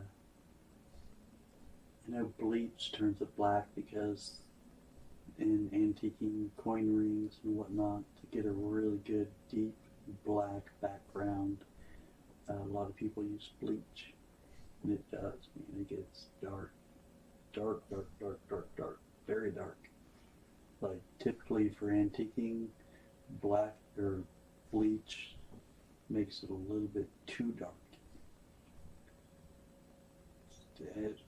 With sometimes it looks good, the contrast is nice, but for the more natural looking toning, it's just a little much. So that's when liver of sulfur comes in really well.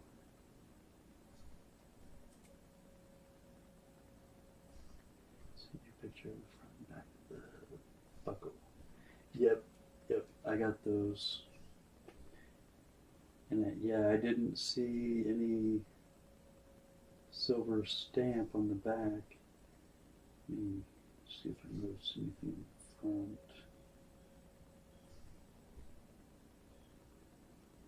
But yeah, I'm gonna say 99% sure that's silver, Mike, really. And it's a nice piece too, like, that's really cool. It looks good.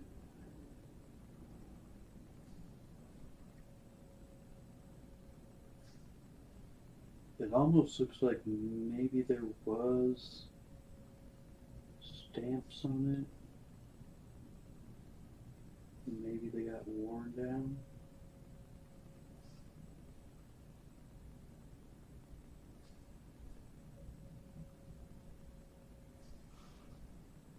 Seems like I can see something towards the edge. Maybe.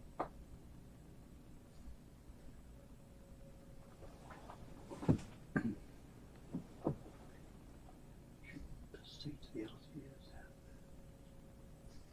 that.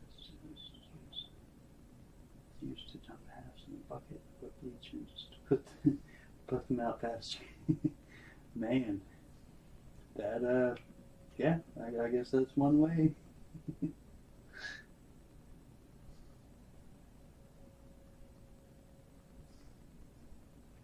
Update to the LCS and have them shoot it.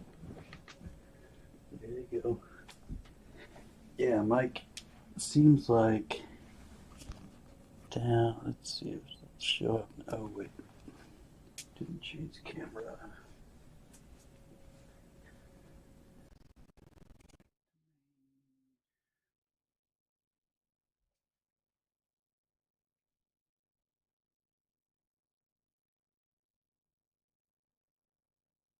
Seems put the edge.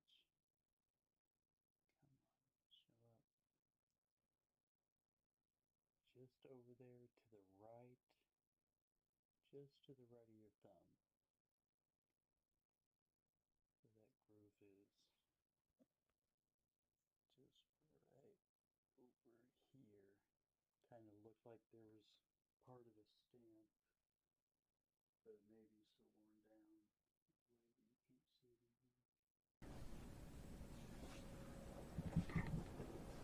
anymore. Yo, Jack Gone, hailing from Marion, North Carolina. How are you doing, sir? Welcome to the machine. Also, if it cuts right through, ice it silver too. Yep. That's another way to tell. Thanks again. That rubbing it worked. It does smell like a little bit like rotten eggs. Right on. Awesome. That's a cool tip, 710. Thank you. Silver spoons are best to eat ice cream with. If you've never done that, y'all should. For real. I didn't even think about that. Does it like, I'm assuming it melts the ice cream quicker, so. Because I used to always do that with my ice cream. I wouldn't eat any of it. I'd sit there and mix it up until it was more like a soft yogurt, you know. Happy Father's Day, Jack.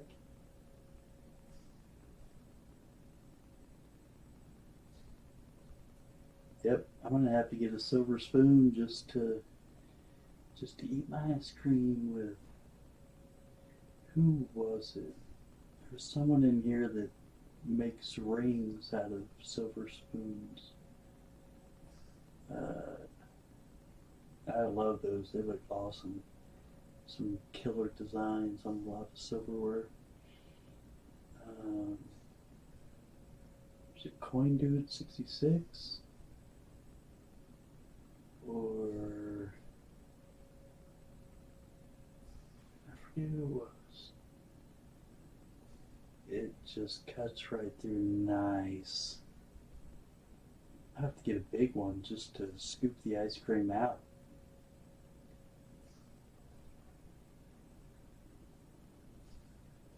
That would be nice.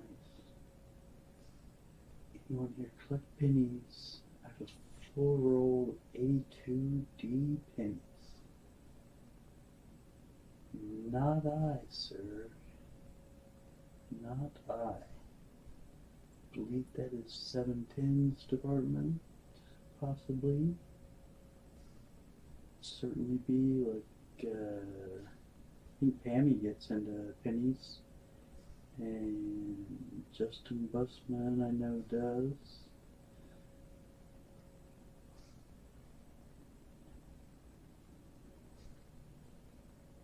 I don't know who'd be looking for those. And I also have a few 70 PDMS mint pins too. Nice. I'll keep that in mind. Holy cow, there's 7 people in here. And I wish I could get the wheel going. I do, but not that year. If you had an 82P small day, that would be very interesting. I bet you would.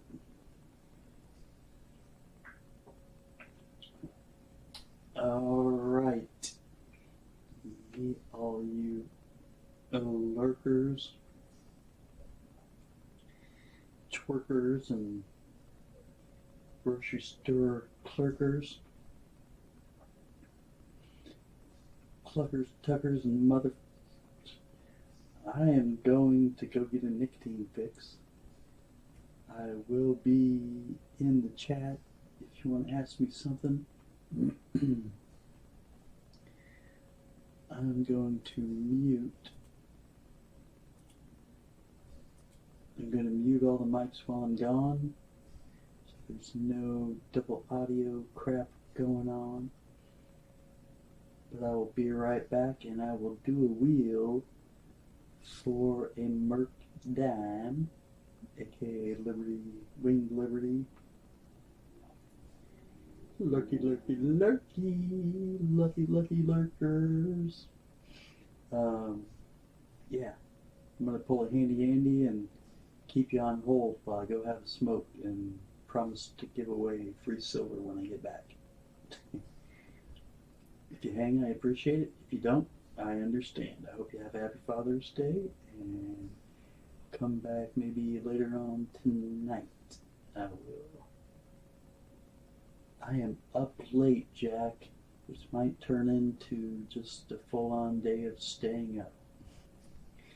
And in that situation, if you come back by and I'm on later on tonight, I will be extremely goofy.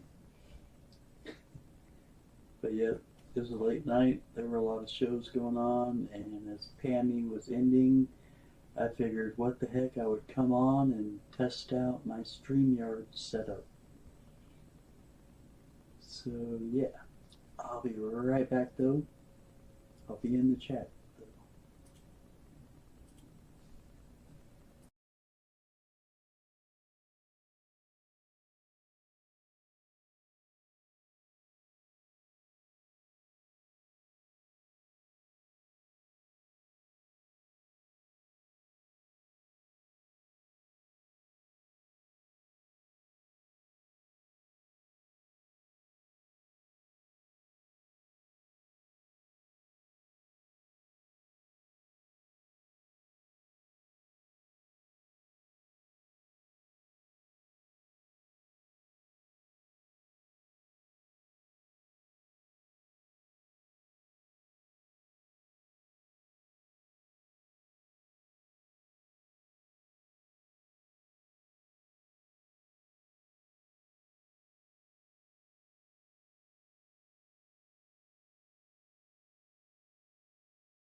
Okay, I'm back. I don't know.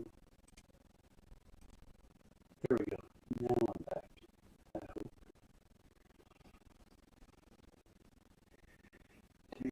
Oh, Pammy Jones. Yes, Jack. Pammy did hit 1,000.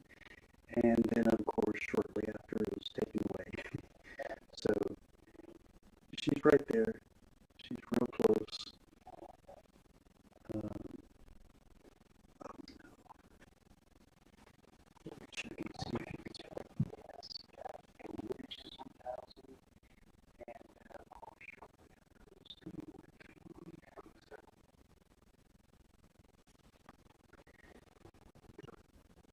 Check and see if the audio definitely okay.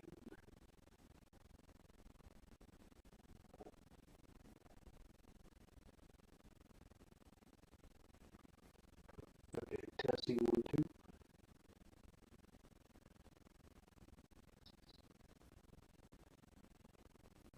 Alright, good. I don't hear any doubling.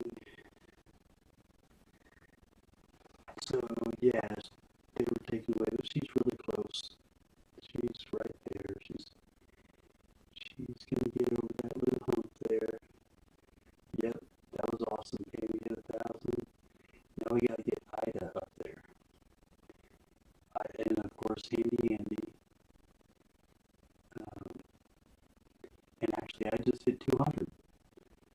I just checked earlier, and I'm right at 200, I believe. So, yeah. But what I want to do now is a wheel for Medallion. So if you'll put 1 in the chat, I will pull up a wheel.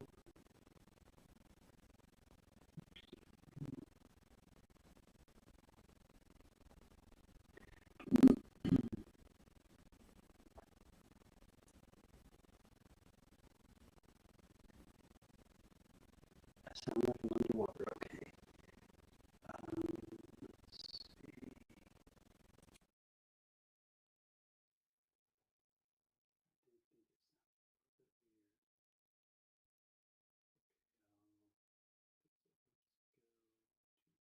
Scope. That seemed to cut it out the first time. Yeah, I've definitely gotta get a hold on this audio.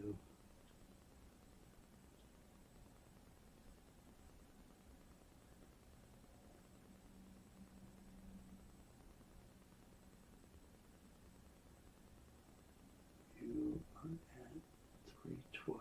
Oh, okay. Nice.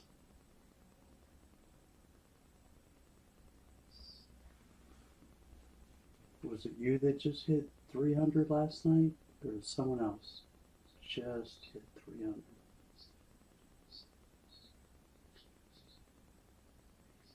Okay, the audio seems like it's okay now. I'm going to just check it out on the net.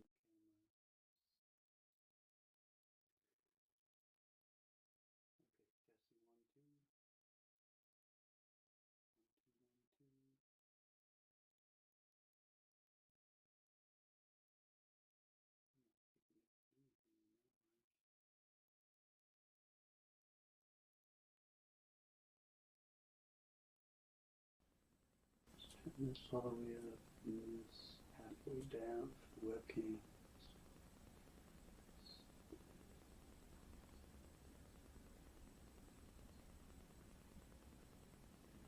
Alright, testing, 1, 2.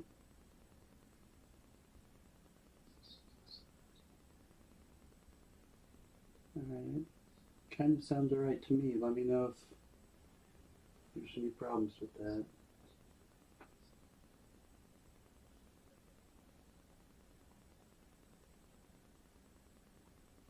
Just didn't do that. Okay. Wheel of names.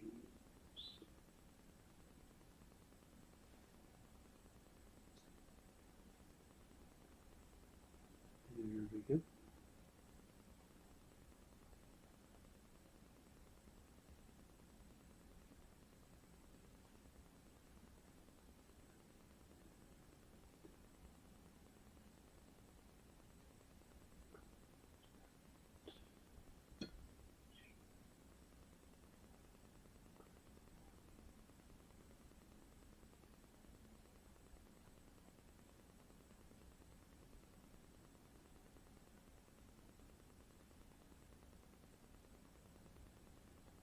Okay, got the wheel pulled up.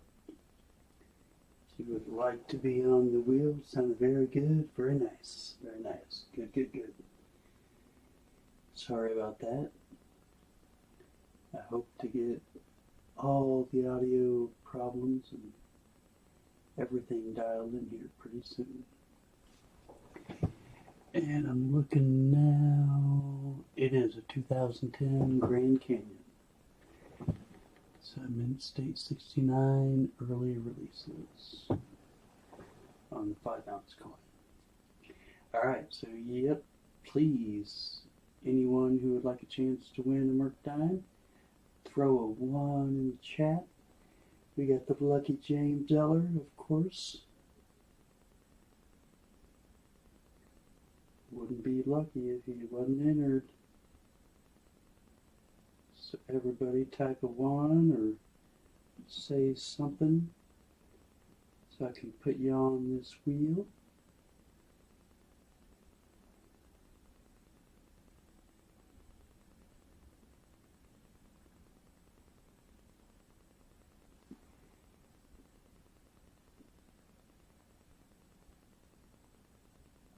Jack, I'm throwing you on there.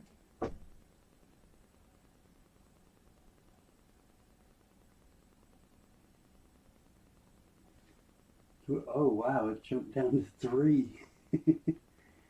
Alright, who else is up in here? Mike, you're still in. Alright, good, good, good. I was gonna say a 2-person wheel?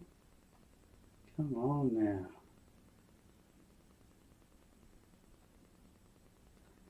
We got a 3-person wheel. Anyone else? Anyone? I'm only showing 3 viewers.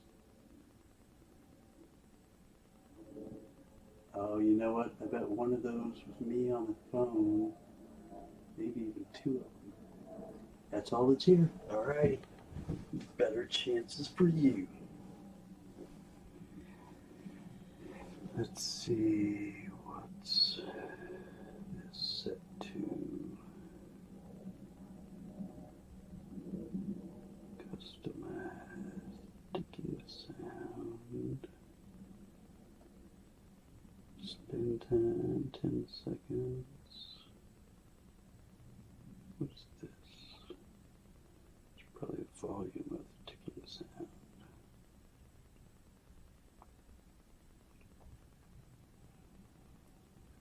Ooh.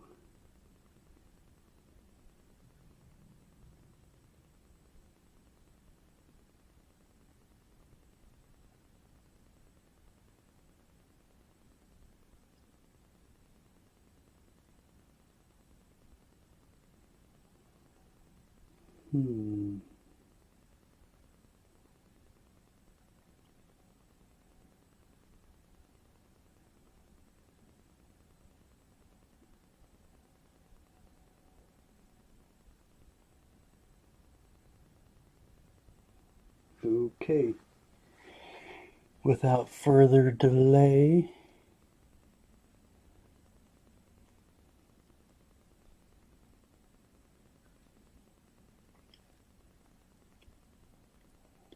and away we go. Good luck. Jack Gallman, I'm sorry, sir. Between Mike and James, good luck.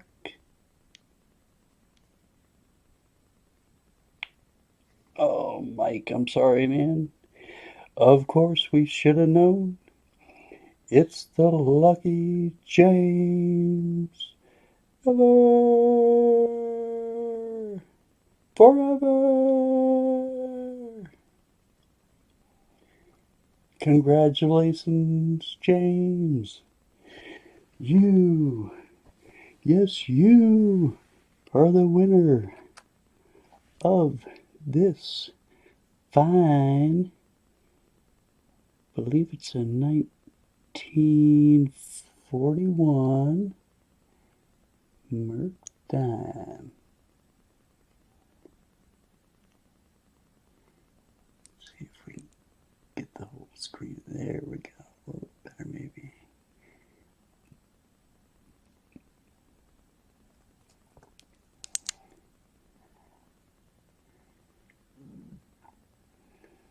How that looked.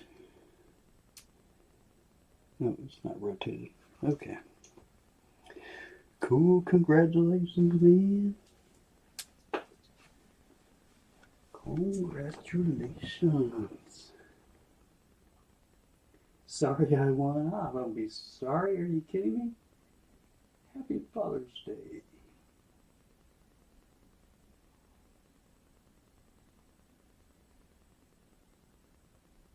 Cool, cool.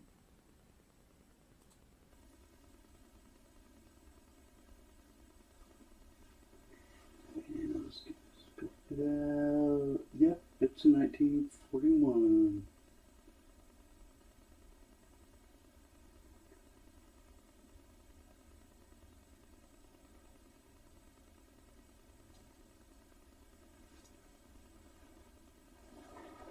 Awesome, awesome. Congratulations. Haven't done a giveaway in a while. It feels good.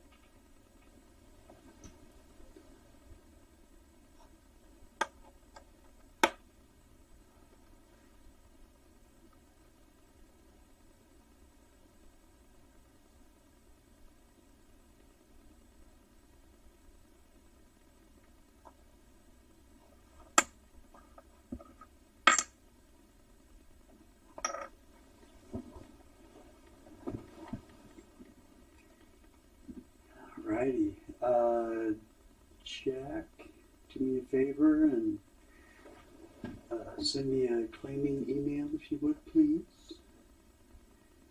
I'll put my email up in the chat.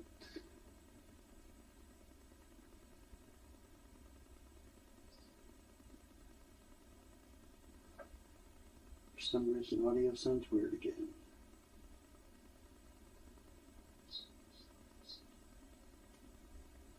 No, I guess maybe not.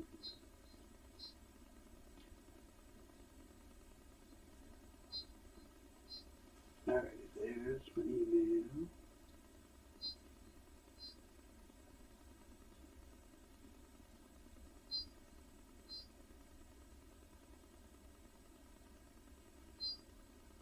It's a beautiful day when you started out with the win. James, I hope it sets the whole mood for the day, or the week, or the month. It's up to you how long it stays. There's nothing like a good little kickstart to get it going.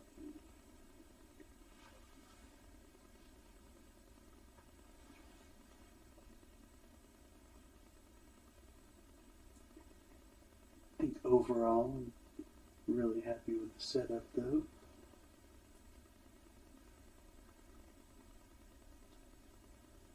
Now I can switch to the microscope really quick. I put the wheel on your phone. Is it an app? No, it's a website. So you just go to your browser or go to Google and type in Wheel of Names. And it'll take you to the Wheel of Names website. And I think you have to sign in. You might be able to do it without signing in, but if you sign in, then you can like make wheels and save them, so you don't have to remake them every time. Yeah, and I should eventually be able to set that up on here to where I could just switch it over, just like I do with the mic and all that kind of stuff.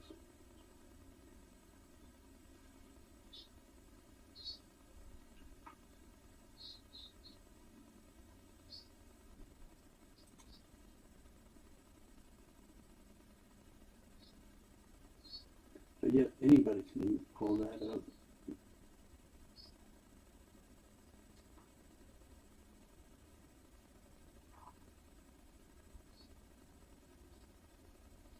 Sweet, thanks, James.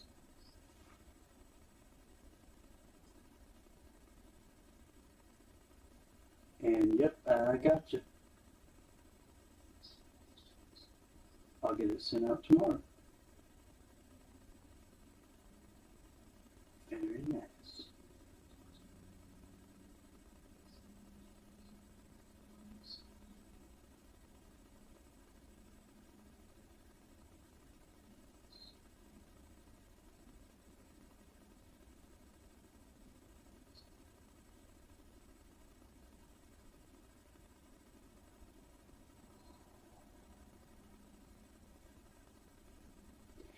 Yep, tonight I'll actually think I'm going to be announcing the 8 great ounces.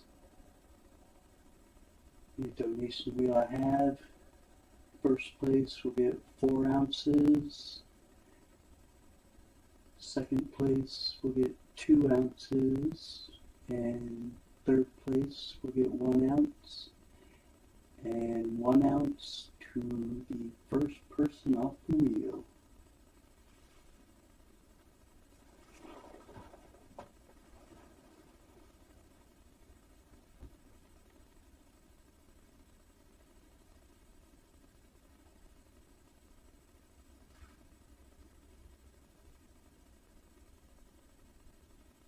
And I think I'm going to do a silver dime for every 8th person off the wheel.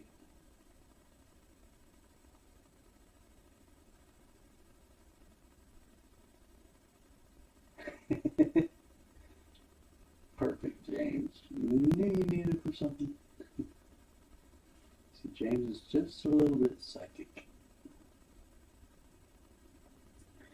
So Jack, I'm going to announce it later on today, I believe, and then I'm thinking about having it on the 8th of the month at 8 o'clock. Maybe 8:08 and 8 seconds. Yep, thinking about making it a monthly thing. Yeah. Just I'll see how it goes on the first time, and then I'll just step it up as more people become hip to it.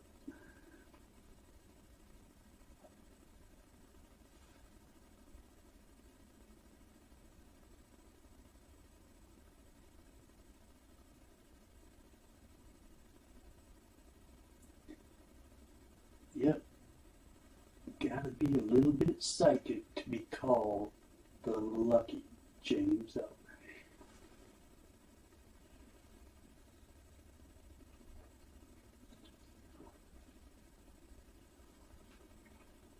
Boy, it's still feeling good out there this morning.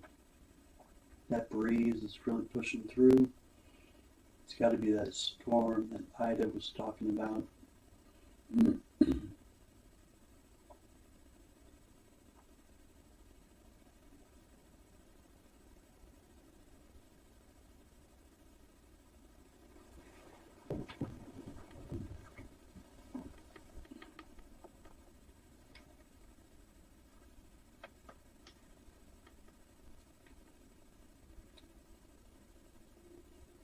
Okay, I only have data when I'm home until the 4th. Oh, okay, right on.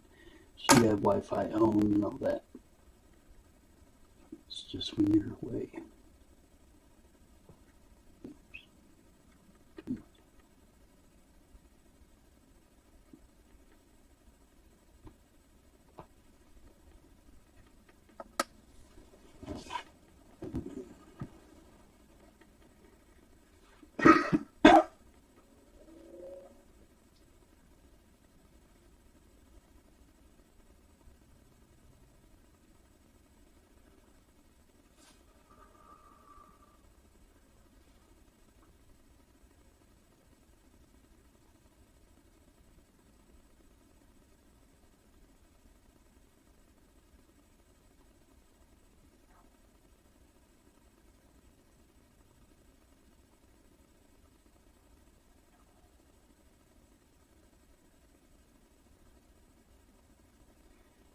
Washington, Oregon, American, and out West Coast is fast.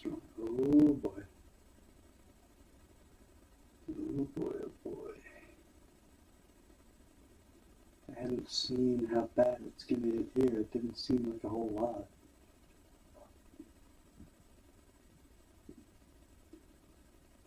But I haven't been keeping up on it very much. Thank you, sir.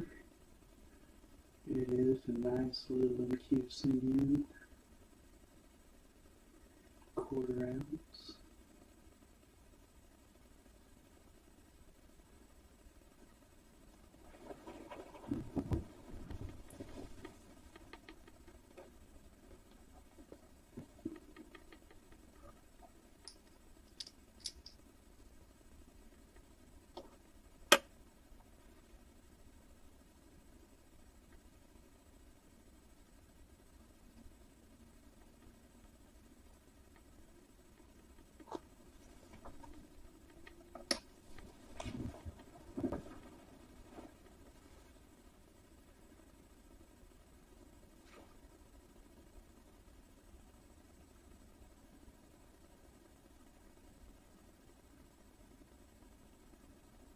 Yeah, I like how they maintain so much detail because it's not raised.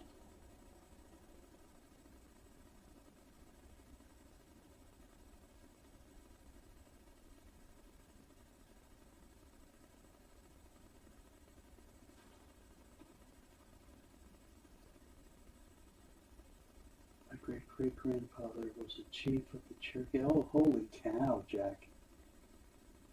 That's right, that's okay.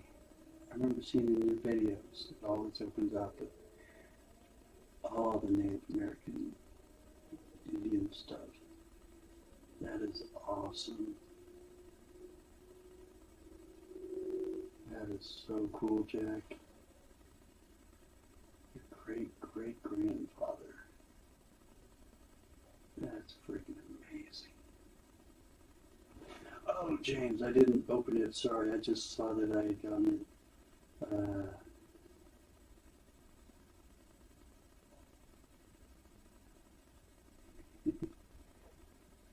That's nice. Yeah, that's perfect, James. That is perfect. I like it. Can I ask, when is the GAW? Well, Mike.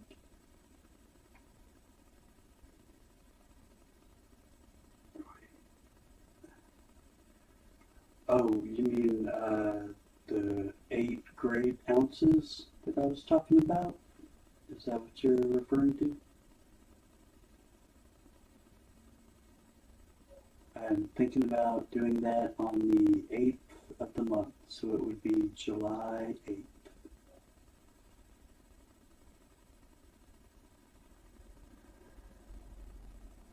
As long as there's enough entries. And it would be $8.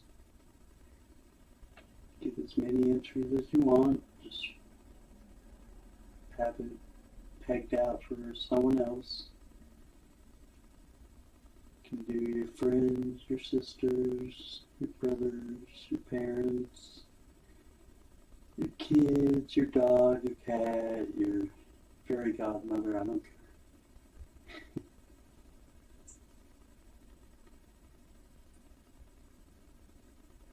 But yep, it'd be $8 entry.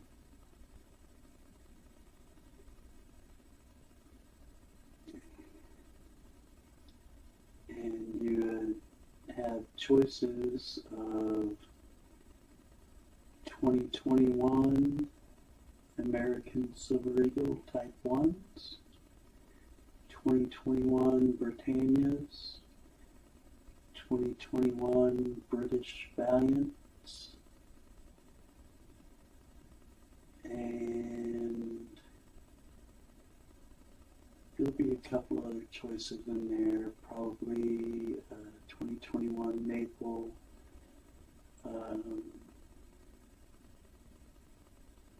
2021 Kangaroo,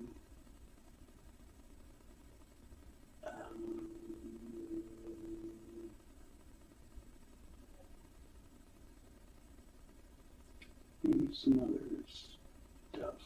I'm not quite sure yet. No way, Jack. Your anniversary is on 8/8/81. 40 years this year. That's freaking awesome, Jack. Wow. That is cool. Yep. Mike, the drawing would be in, what's that, about 18 days, something like that. 18 or 19 days. Gotta get the word out though. Gotta get it all written down and locked in. Make a good video for it.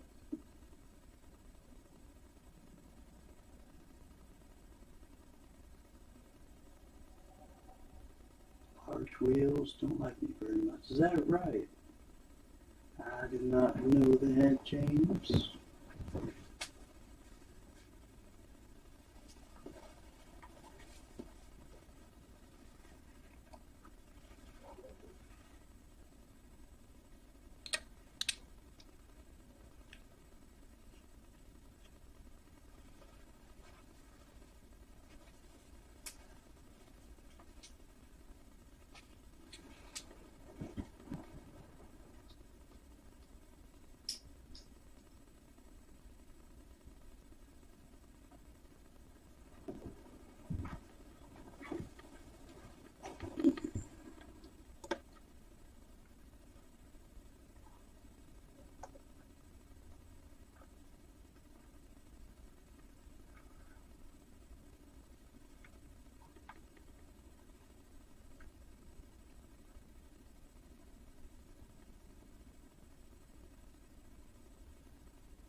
But anyways, I'm sorry, I think I gotta get out of here for now. It's 7:30 a.m.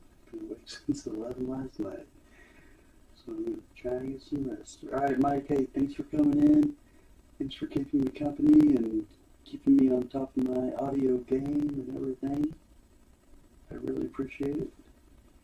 Yo, the Irish Collector, how you doing, sir? Yep, Jack, I said $8. Yeah, I might take it easy and be on the lookout for that video. I'll be putting out shortly and hopefully advertising anywhere and everywhere I can. God bless you all. Have a great day and happy Father's Day to you all. Awesome, amazing friends. Thanks again, Mike. Thank you so much. Not half bad, Irish Collector. You know, I've heard differently. I've heard you're just a little over half bad. You're a decent guy, but a little over half bad. You know those Irish. They just got the devil in them. You know, they're not. Those gingers aren't so ginger.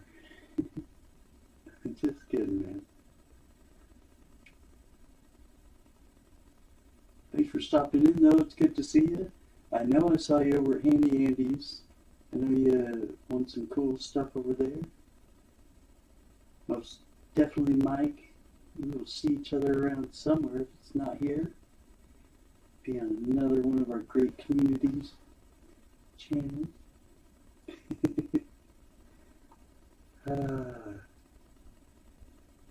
I forget where else I saw you, Irish Collector. One of the other great channels somewhere. Yeah. Mike, take it easy. Have a good one. Rest well.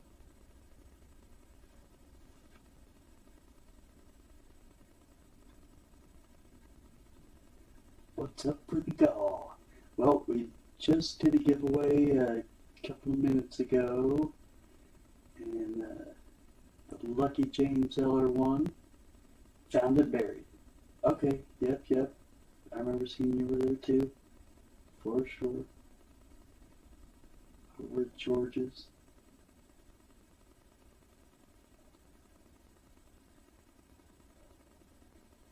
Yep. So yeah, if I'm on for a little while longer, I'm sure I'll do another giveaway. Yeah, congrats, James. Got 1941 Merc time. But there's also something I'm going to be doing, the Irish Collector. It's going to be called the 8 Great Ounces. So it will be a donation wheel, $8. I believe it will be held on the 8th of July. And the last person on the wheel will get 4 ounces of their choosing. The second to last person off the wheel will get 2 ounces of their choosing out of what I have available for choices. And the third to last person will get 1 ounce. And the very first person to come off the wheel will get 1 ounce of their choosing. And then every 8th person off the wheel will get a silver dime. So I hope to have lots of prizes, lots of winners. Do I ship to Ireland? I'm probably going to have to talk to Andy about that. Try to get an idea of, what it's going to cost. Thanks, James. Unfortunately, I'm not going to be able to send the case with it. It's just too thick. But yeah, someone said something that they had never seen anybody keep their dimes in cases. That was pretty cool. I like to keep anything in the case that I can. He doesn't. So I don't know if that's just from lack of experience, but we could definitely talk about it, let me know possibly what kind of things we'll be dealing with. By all means, if you're willing to cover the shipping, then I would certainly be willing to do it. Otherwise, just need to get an idea of the costs and exactly what I would be going through to ship it to you. Yeah. And then of course, what a lot of people do is they have someone here, that's going to hold on to their stuff until they have a big enough package to ship out. I don't know if you have anybody set up like that. I know there's a lot of great people in the community that you can trust to do that. I'd be willing to do that for you. Yeah, that does pose a problem. What are you going to tape it inside a card to save? Yeah, pretty much, James. That's what I'll do. Just something thin and light.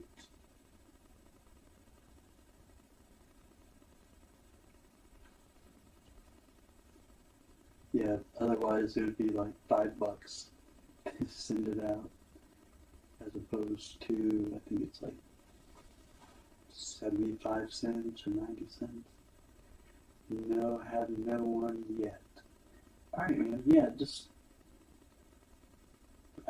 seems like you're relatively new around here, but like I said, I recognize you, and I'm sure it won't take long. There might even be other people in the general area that can lend some help on what the best way to go about it is. Do you know if there's any type of restrictions or extra taxes on, silver bullion mailed to you or entering the country or whatnot.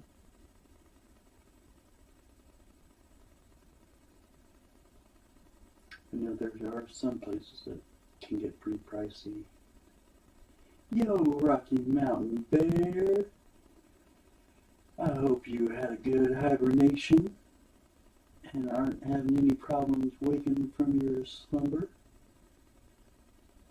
You sent to Japan, I think 3 pounds was $135.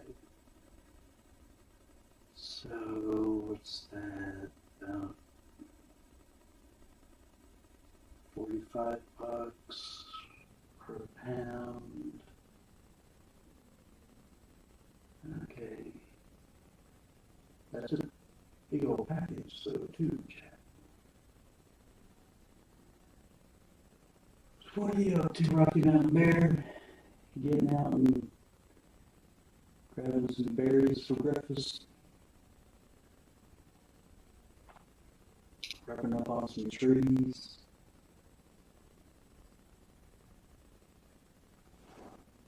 If it's clarified as steel disc or something.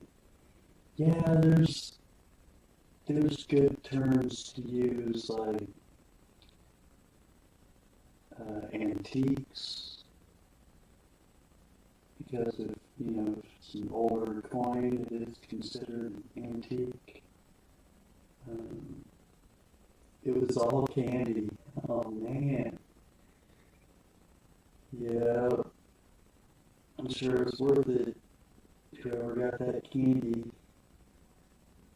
get some good stuff from here. I'm curious if they just wanted some random stuff from here, or if they were having a hankering for something they hadn't had in a while, whoever you sent it to. It wasn't K. Titus, was it, Jack?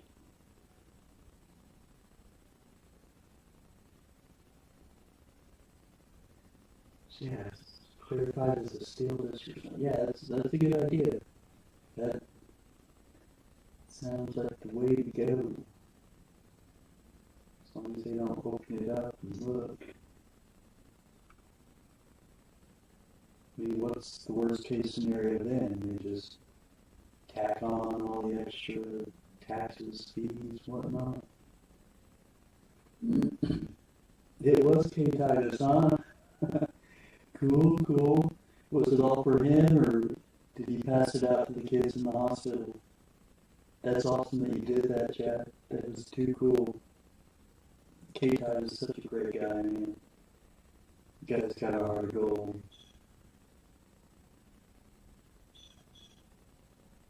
I'm echoing a bit. Okay, thanks, Willie James. I'm going to take it to the scope. And check out. To be perfectly honest, I think it's the camera. I think I just need to get a separate mic. You need me coffee. Right on, Rocky, I hear you. I'm more of a cold caffeine guy. I get my Mountain Dew, but man, nothing snaps right in and wakes you up like coffee. Oh yeah, wait. Check out my audio.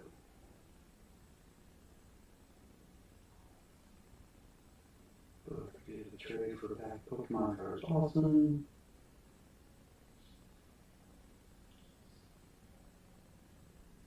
Alright, so it is not doubling, but it is echoing for sure.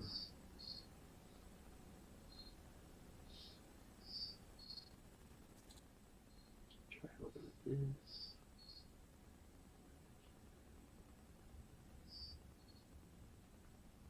Alright, that seems to have taken care of it.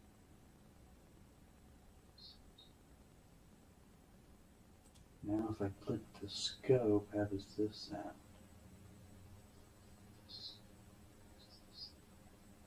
Alright, yeah, that's still sounding alright. Cool, cool. Is the email above the page now?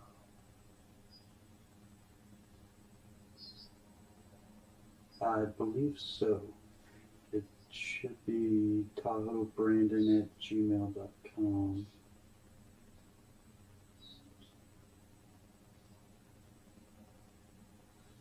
Got it typed in there for you. Very expensive to mail outside the USA. Yeah, it's going to be pricey anywhere.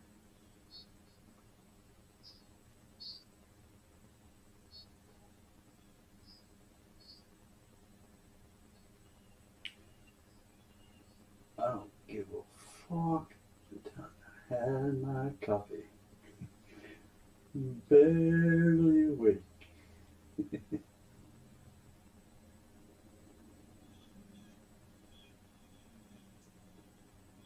Sound like Pooh Bear needing his morning fix of honey.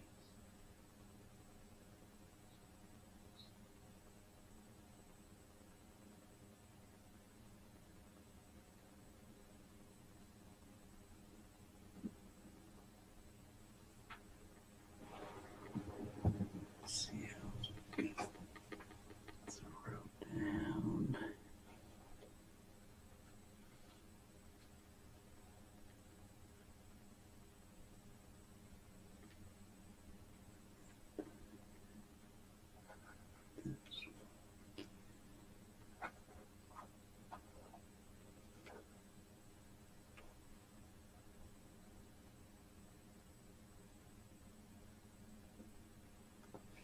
Rocky Mountain Bear, I was thinking about making a coin ring out of one of these. But I just can't bring myself to do it. Emails, PayPal, yes. Yep.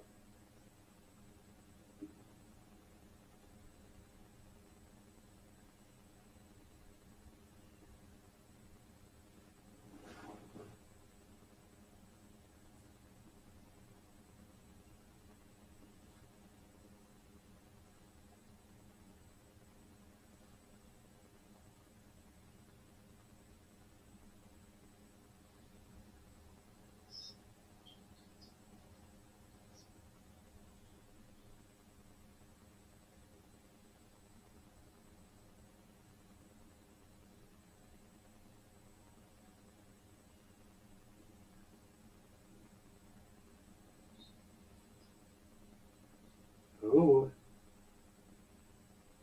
sweet.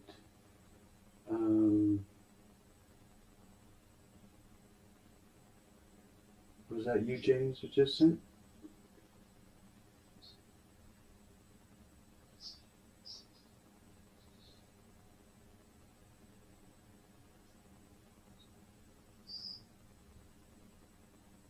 Like this, so cute. Only have a few. Nice. Yep, this is the Type 1 with the bare breast. 1917 Type 1.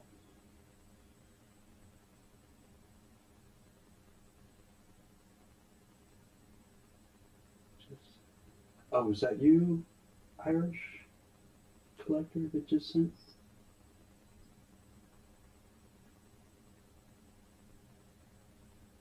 Bet it is.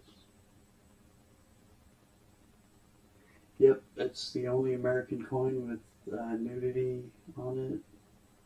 There's only one other piece of U.S. currency that has nudity. It's, I believe, the 1897 $3 educational note.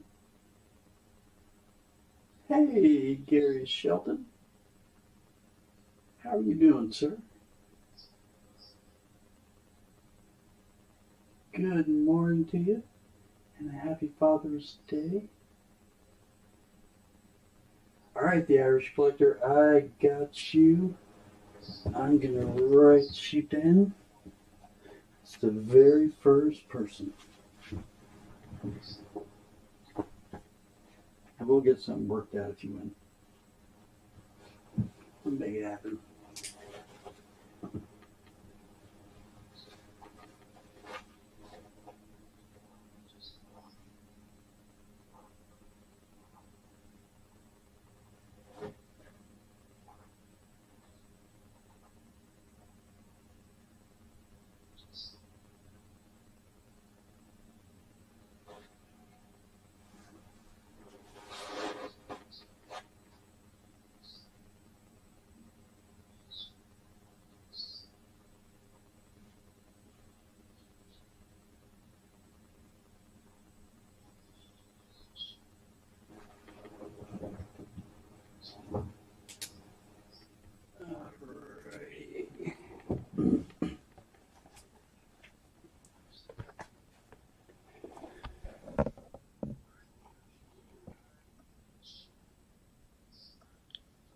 Bam.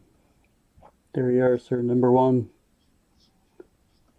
Hopefully that's your place in the final standings as well.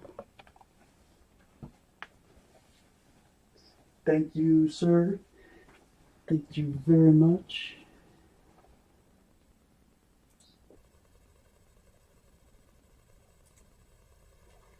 Alright, let's make sure the audio is still good.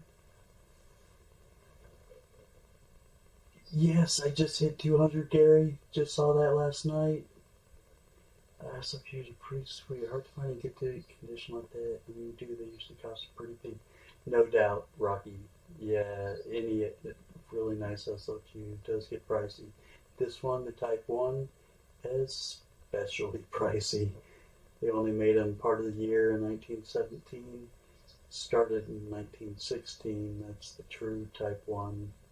But they had the dies for them and didn't put any out until like the last month. They were like, hey, we got to use these dies or they're totally useless.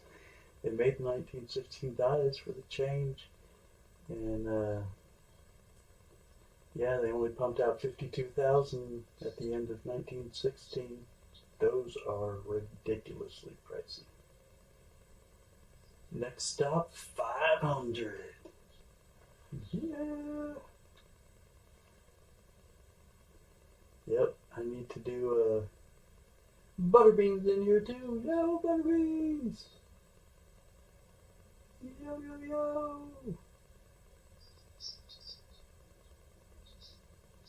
Let there be silver.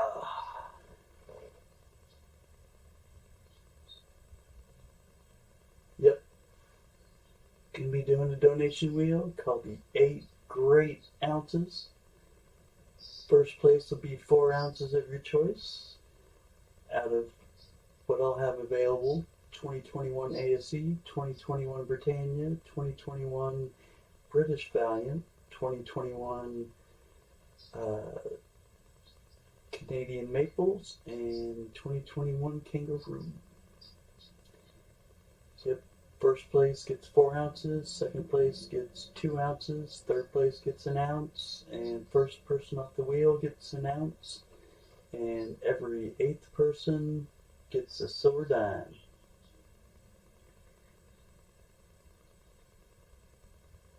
It'll be $8. It'll be on the 8th of July at 8 p.m. If you're not catching on to the theme.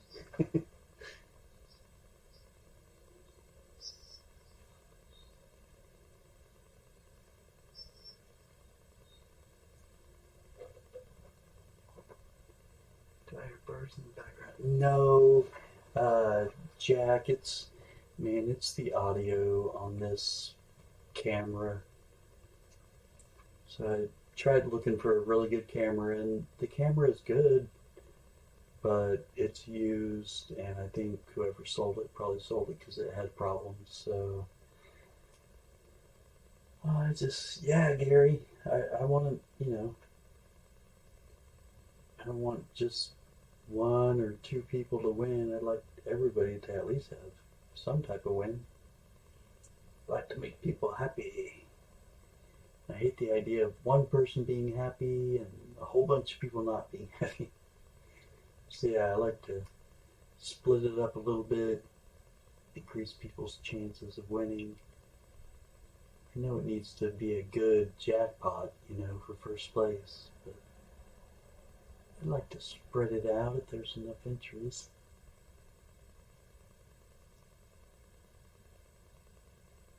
You melted all your maples.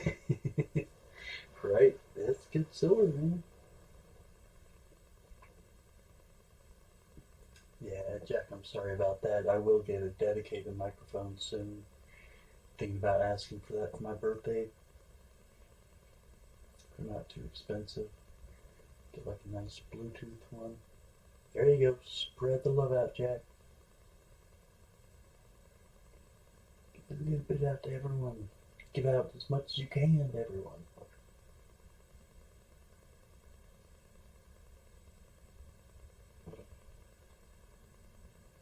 Thanks for coming in, Gary. Checking me out. I think this is your first time here, if I remember correctly.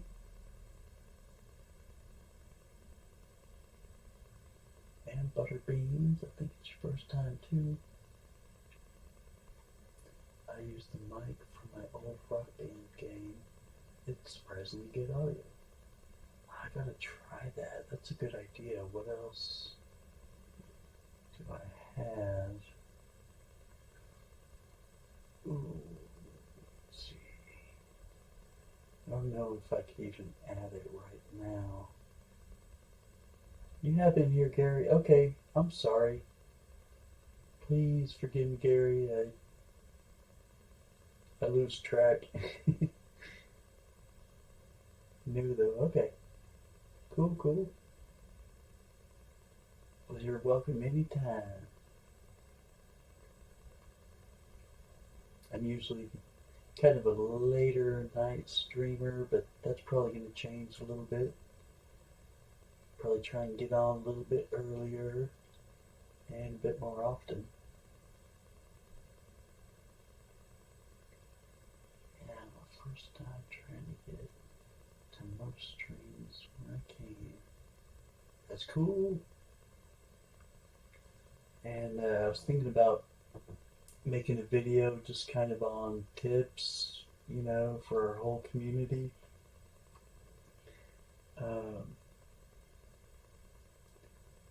Just use the USB adapter that came with your phone. Oh yeah, it's a good idea.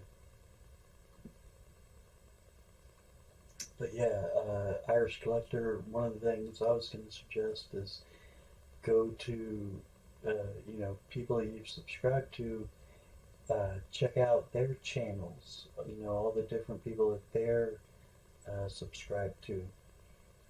And that'll get you into the mix of, you know, all the different shows and whatnot, all the different channels, what they have to offer. Good day, Gary. Rocky Mountain Bar.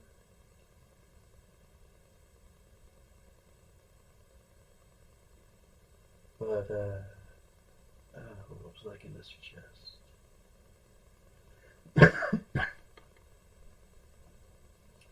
I forgot. Lost my track of mind.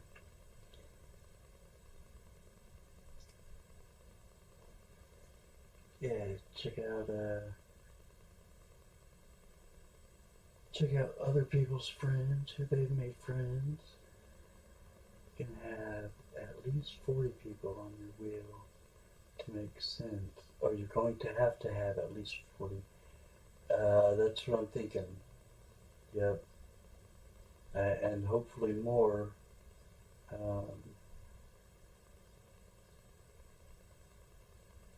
Yeah, we'll see.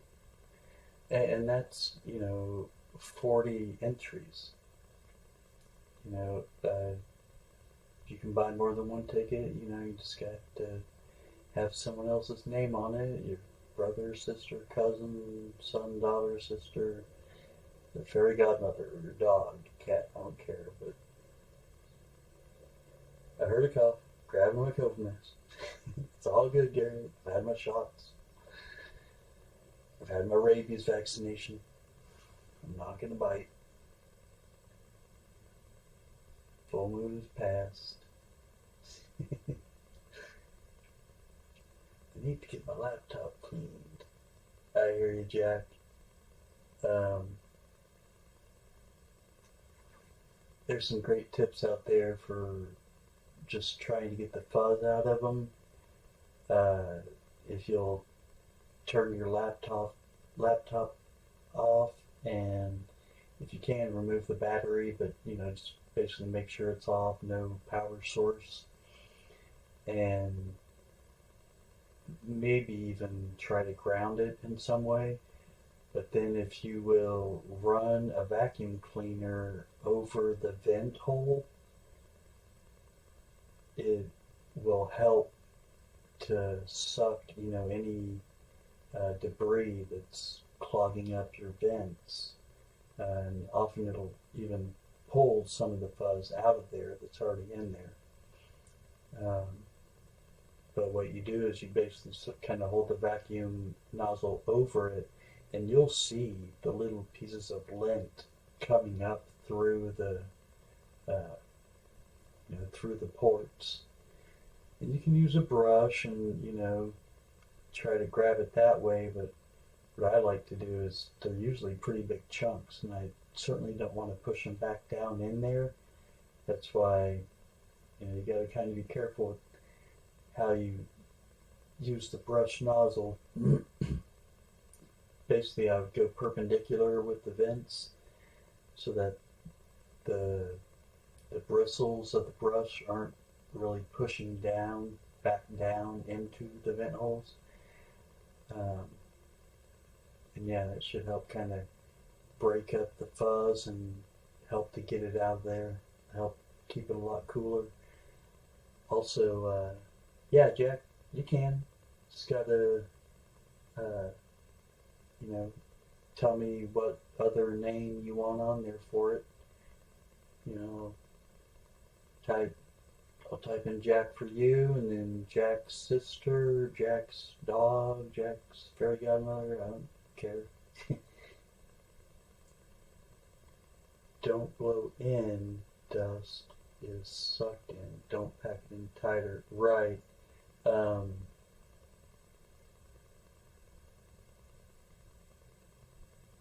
Yeah, you gotta hit the.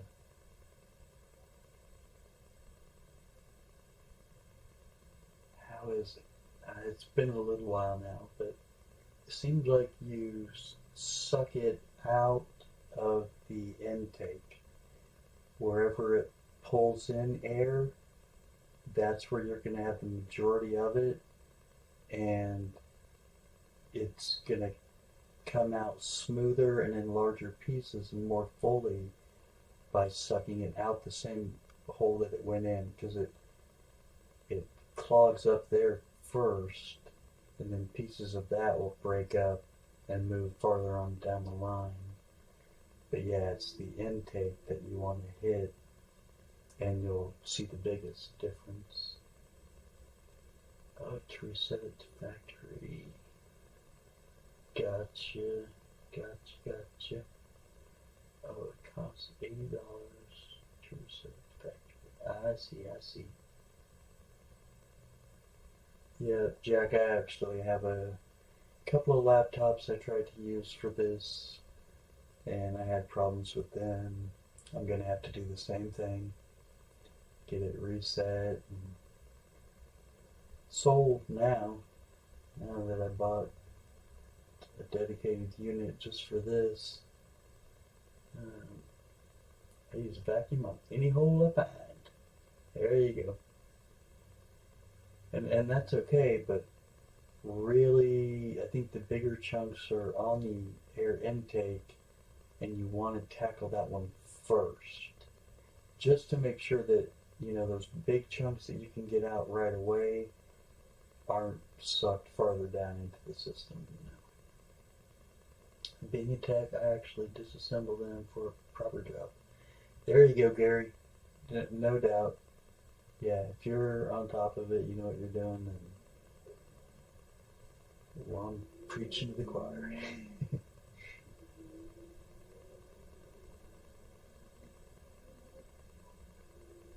And yeah, if I had the tools and the time, I would definitely go that route too. I'd rather do a full job that I know I've seen ins and outs of all of it, and I know I did it right, than to trust someone else.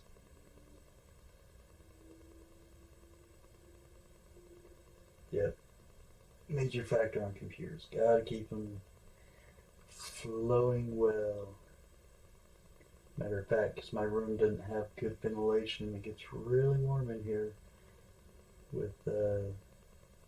I also don't have a display for my computer, so I have an HDMI adapter on my big 65-inch TV. I'm sure that's pumping out a lot of heat too, but I was thinking about adding a cooler to my computer, try to keep the temperature down. I'm going to be doing some long streams. Don't want it burning out. You said 10 to cover the... Oh man, thanks, James. That's really cool. I do the same thing to help cover that fee. I make sure I throw in a little bit more. You didn't have to do that though. That was really cool. Ready for this? I started working on computers in '71. Yeah, 50 years.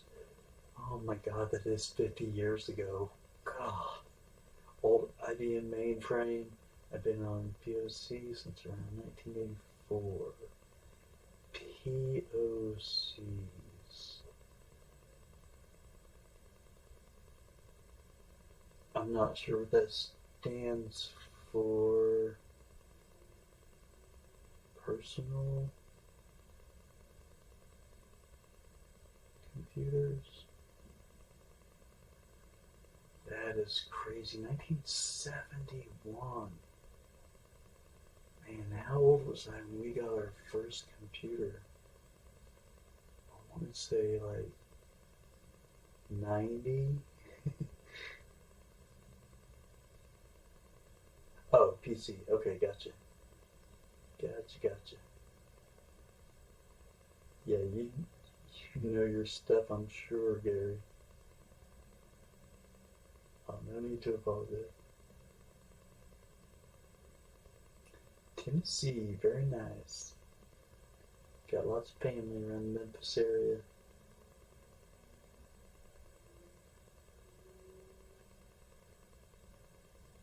Apparently my family has gone down and visited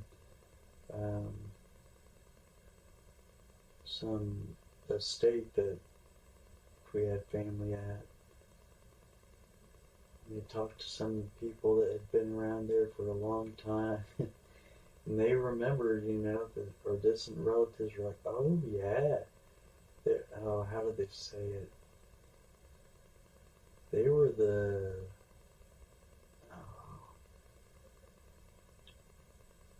I forget the terms they used, but basically they were saying like, oh yeah, they courted all the ladies.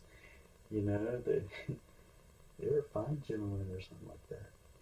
East Tennessee, almost North Carolina, 15 miles. Okay. I was in junior high school in '71. And my older brother was just born.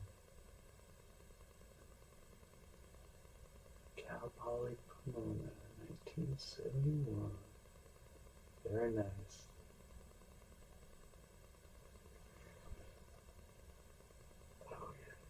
Oh, and the Irish Collector, if you're still here, I just wanted to say, when sending PayPal, please don't put anything in the comment section. PayPal has really been tricky to work with, so that's just one little factor we're trying to take out of the equation. I understand you probably did it for your own accounting purposes, but it can cause a problem. Most people are going to ask you, please use goods and services and don't leave anything in the comment section. So just kind of get used to that. Most people are going to ask you to oh, it's all good, man. It's all good. It was up to me to warn you ahead of time. It's all on me, brother. Don't sweat it a bit. Irwin, Tennessee, about an hour away. Okay, very nice. Very nice.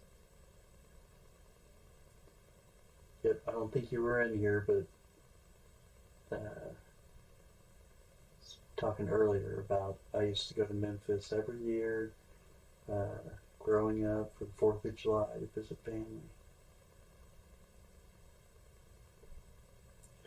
Cool. I need to write down James so we can get more dimes and more silver. Silver.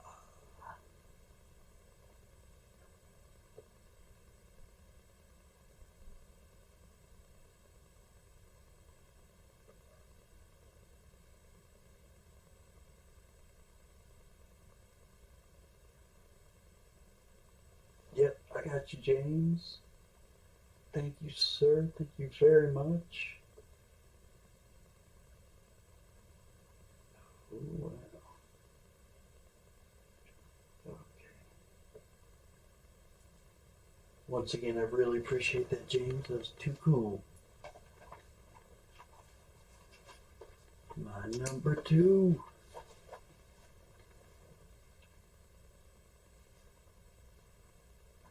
The lucky James Barber.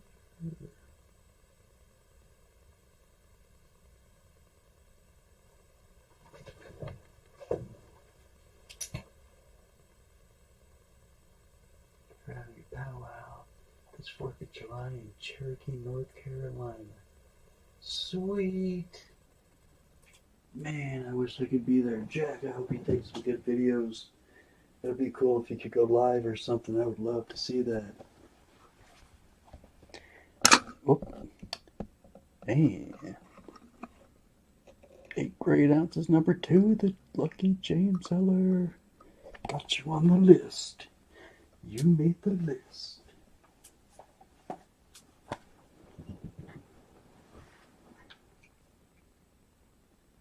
It's gonna be messed up. Good comment, famous records. Oh, it's alright. It's alright, James. Don't sweat. Feed them slot machines. Support your local Cherokees. That's right. Yep.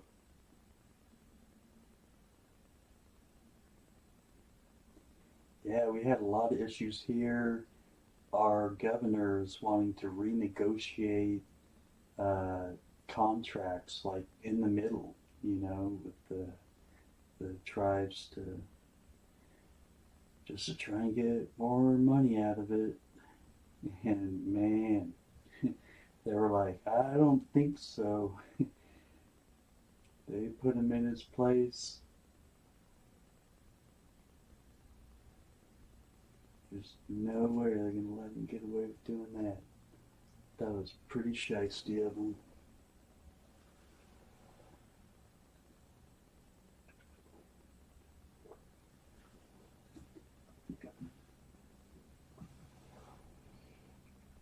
Cool, cool. Got 2 people on the wheel.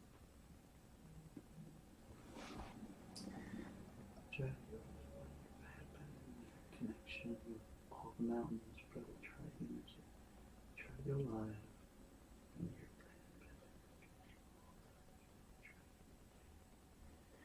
Right on, yeah.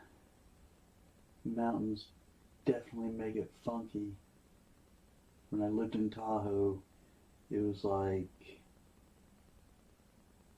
pretty much, what was it? AT&T was good and Verizon was good. I think those were the only 2 decent ones as far as cell phone service. But yeah,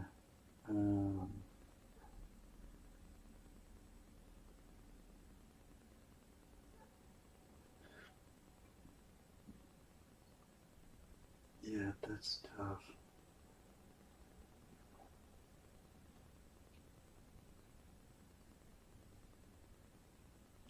Yeah, I don't know what kind of signals you get there. I've been using T-Mobile's home internet, which is essentially cell phone internet.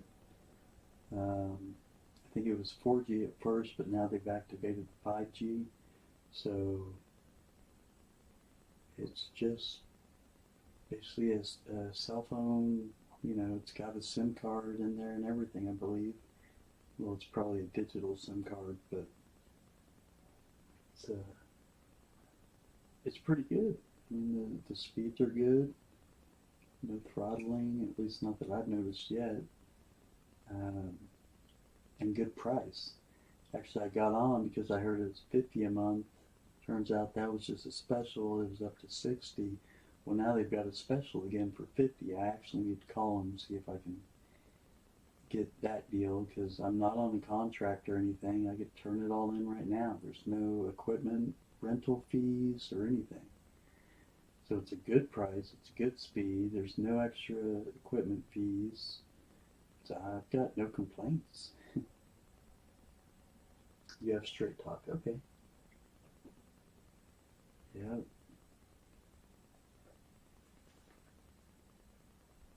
Got a pretty good deal with T-Mobile so far. Got no complaints. I'm only paying $27 a month for my phone bill. But that's because I have 5 other people on the account, 5 family members. With each one, you know, that was added, it dropped the bill a couple of bucks. And it wasn't even that much for the first 4 that got on. I want to say we were paying like, 31 or 32 each. Which is great. And T-Mobile's prices are really, really good. They've invested a lot recently. I mean, they're really trying to take a chunk of the market, and they're doing it well. They've got great customer service. How's T-Mobile? I've got it now where I live. I've got to use 4G on my 5G phone. I hear you. Where I'm at, and really, as far as the bandwidths go on 5G, I don't think it's beneficial yet to really even use it. It really does eat up the battery, and the speeds, I haven't noticed them being all that much better. It's essentially like the best 4G you could have is all 5G does. It's consistently as fast as 4G can be, basically. But hopefully, you know, we'll be getting more of the different bandwidths and be able to get those really fast speeds. Yeah, the same problem. We need to run some new cable. Right on. Yep. That'd make a big difference too.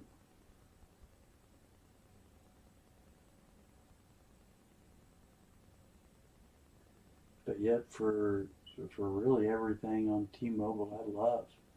And they've got some great phones for free when you sign up. Got some great deals, great promotions.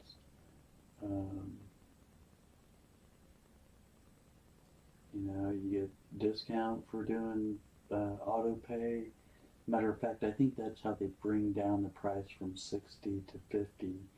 Is you have to be set up for auto pay, and that automatically takes $10 off your bill a month, so it's only 50. 50 plus taxes. But yeah, I mean, if I was going to add it to the cable bill, it would have been like 80 or 90 bucks for the equivalent. I was like, forget that.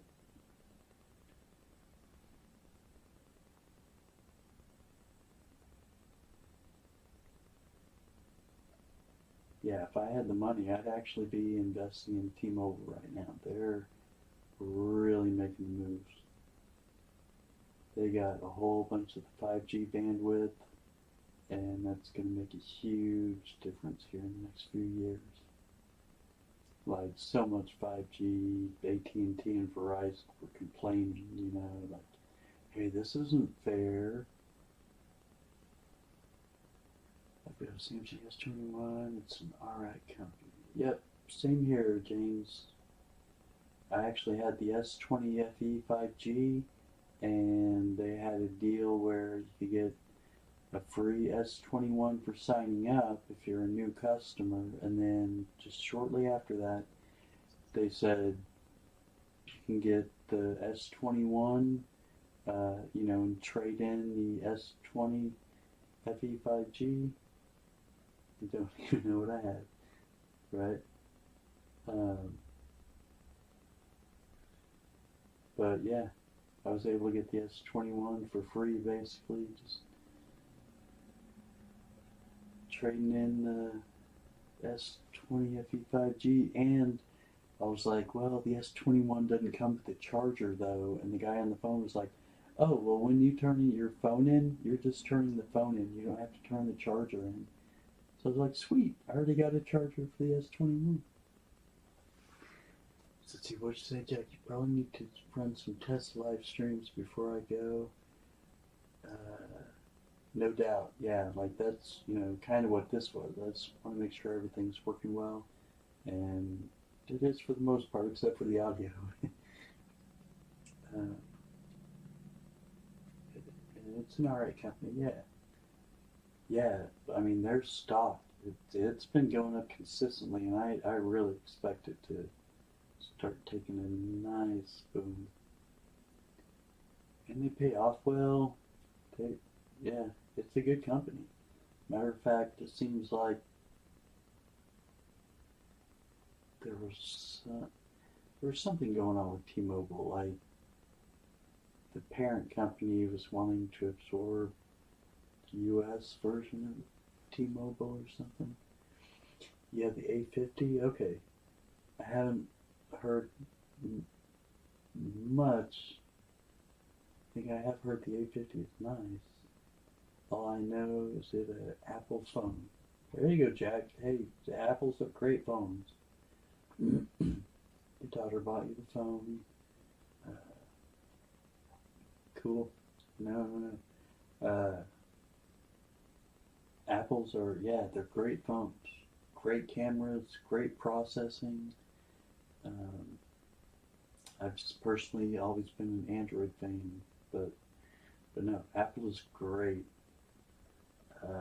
I actually thought about buying an Apple phone just as my camera, because they do stream so well. They're actually recommended for streaming. iPhones are.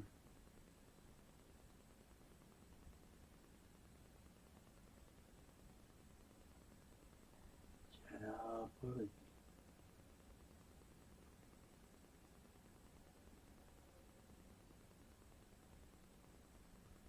Yeah, and customer service, really good with T-Mobile. I actually had a problem in the beginning when I first signed up, and what they did to take care of it, ooh, uh, let me put it this way.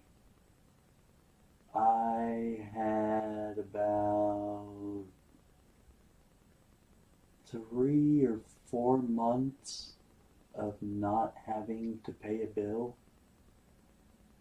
because they were so kind in crediting me for some problems that I had. Like, really, really kind.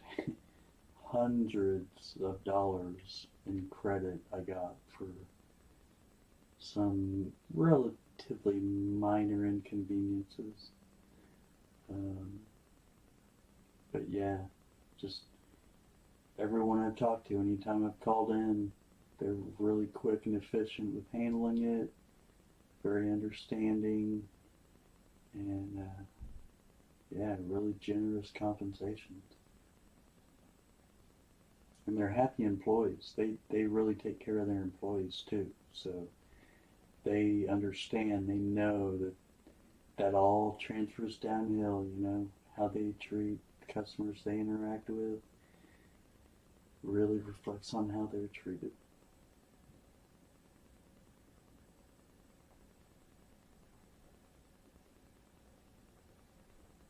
What are we looking at? 8:24 a.m. Check it and see how the audio sounds. Cool, Mad Stackers wishing everybody happy Father's Day.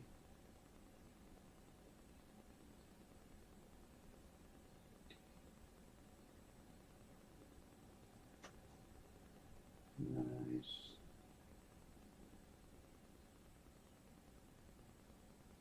Yeah, Yep, I think I do need to pick up at least one 2021 Libertad. Gotta get at least one. I just got my first Libertad this year. I got from Mad Stacker, and I believe it was his 250 GAW. Yep, on his new channel, Maddest Stacker. 924. Right on. Yep. Your sun is well up. What's your temperature like over there, Jack? It's 224 here. Right on.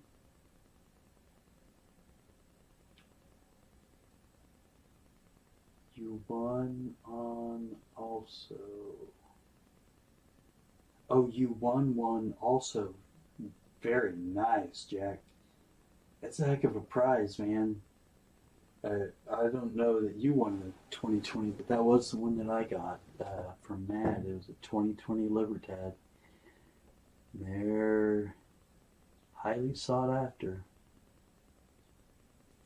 And then that was at his 250, and I got it for a shout out video, I believe. It was right at the very end of his stream. And then I believe it was at his 500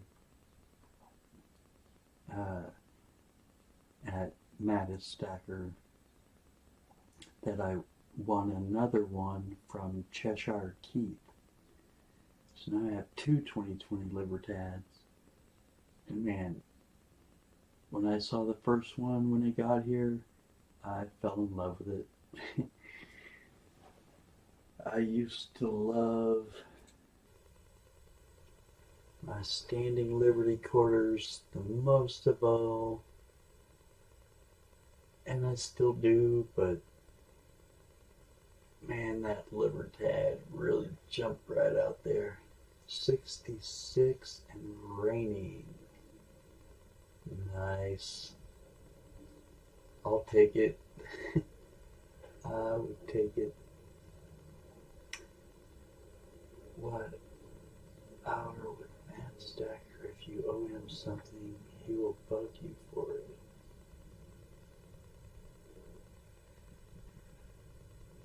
Oh, I hear what you're saying, Lucky James. The impression I get about Mad is he's just very organized. I mean, that dude juggles a lot of stuff. He really does. And I think that's just all in that nature of keeping track of everything and just to feel like he has his bearings straight. He wants to know what's going on with everything. Mine was a Plumber Stacker shout out video. I think it's a 2002. Very nice. Jack, as soon as I got that one, I fell in love with him. Now I feel like I'm committed. I need one of every year. So that's awesome that you got one of the older ones. But yeah, James,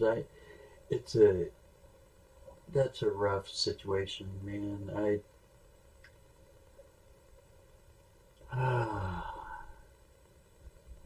I don't want to get too personal into it, but yeah, I haven't had a problem with Matt Stacker at all. As a matter of fact, along those same kind of lines, I donated to his first, what was it, 750 on his first channel, I believe, or maybe it was 500, but he was really good about staying in contact with me, like without me, even getting a hold of him. I don't know, he's really on top of things. And if anything, I think maybe he was just a little too on top of it, or maybe Susie Q just wasn't used to it or prepared for someone, you know, to be so on top of wanting to know.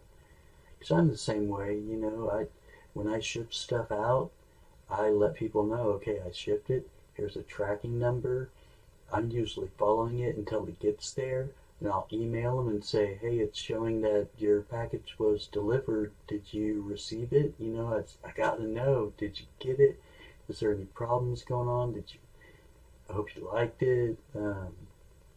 Yeah, I want to see it through. You know what I mean? It's just kind of feels like a due diligence.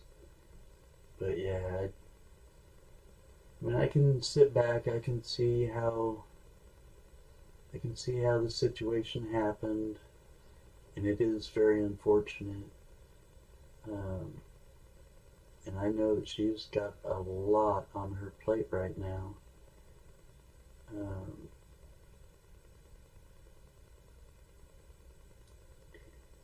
Yeah, it's rough. I don't want to speak ill of anybody. I mean, the best I try to do is, you know, try to understand, you know, try to understand both sides and the whole story. But yeah, that's a messed up deal all around, and there's been a couple other messed up deals all around concerning Susie Q. And once again, I'm not trying to put it on her. I mean, even if it is on her, you know, you got to take into account her situation, and maybe the problems that she's having are, you know, the problems of,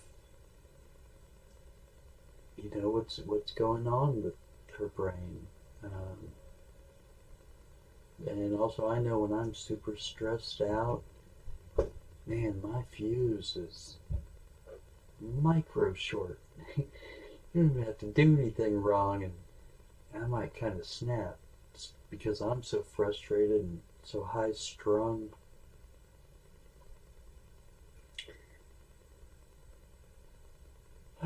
Enough about that.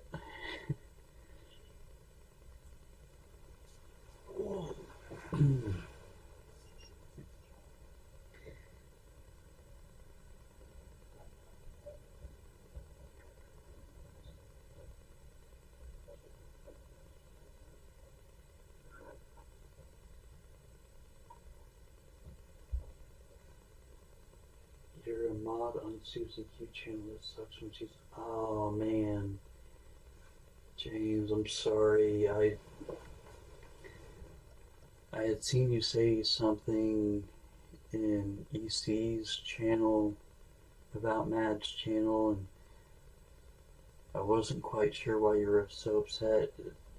James, I didn't know that you were a mod over on Susie Q's.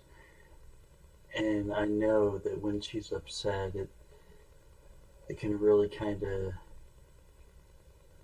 it affects her a lot, and can only imagine how that affects you, you know, when you want to see a friend of yours, you know, in nothing but the best of moods, and especially now with all she's going through, you know, you want to keep your friend's spirits up. And it's hard to do it with this kind of stuff going on. I'm so sorry. I didn't know that you were a mod over there and that you were that involved in your channel. I hope you understand. I don't have anything against her. I don't have anything against Mad. You know, I wish we could all get along. Unfortunately, sometimes when things get too heated for too long, it can ruin a friendship, you know. All I can do is pray for both of them, and hope that eventually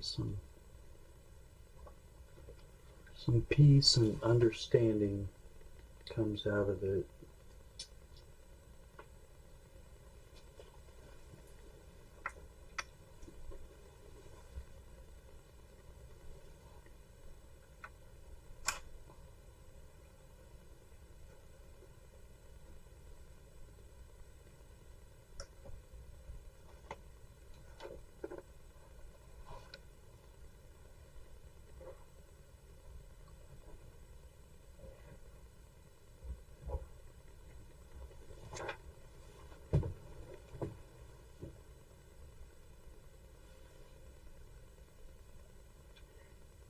Going back for another cup, eh, Jack? Actually sounds really good. If I'm gonna stay up, I probably should fix a pot. It's been a while since I've had some coffee. My problem with coffee is I can't sip it.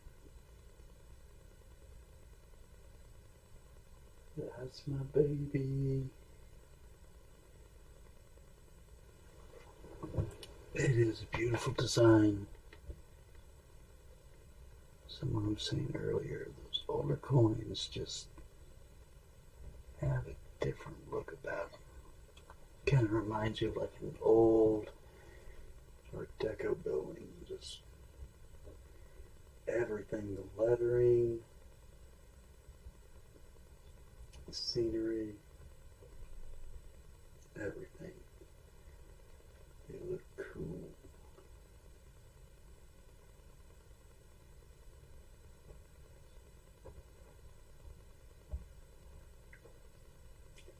Can't use your mic with your earbuds in.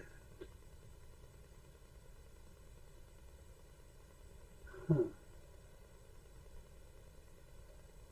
And that's what I was thinking about doing, Jack, was plugging in, you know, like a, yeah, like my cell phone earbuds and microphone. I was thinking about plugging that into the back of the computer, seeing if I could just use that mic.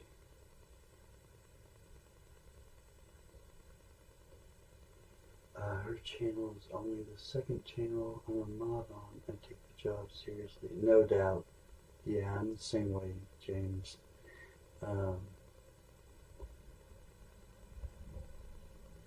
Yeah, it's cool to be trusted like that, for doing moderating duties, and I take it very seriously as well.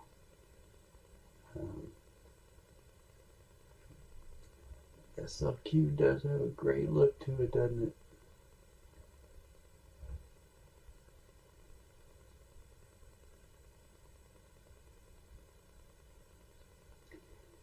Yeah, James, I was really feeling for Susie when that last, at least the last incident that I remember, seems like there was a problem on Storman's channel, and then she went back to her channel to search some nickels or something, maybe quarters, and those miscreants, whoever, you know, was saying bad things over on Storman's, followed back to her channel and started talking more smack, and you know, she was trying to calm down, so it just made it a lot worse. I hated to see that happen. Rocky Mountain Bear, you can get a good splitter for pretty cheap. USB-C plugs in the phone, then splits into headphone jack and mic jack. Yeah, they've got some really handy adapters that you can find for super cheap.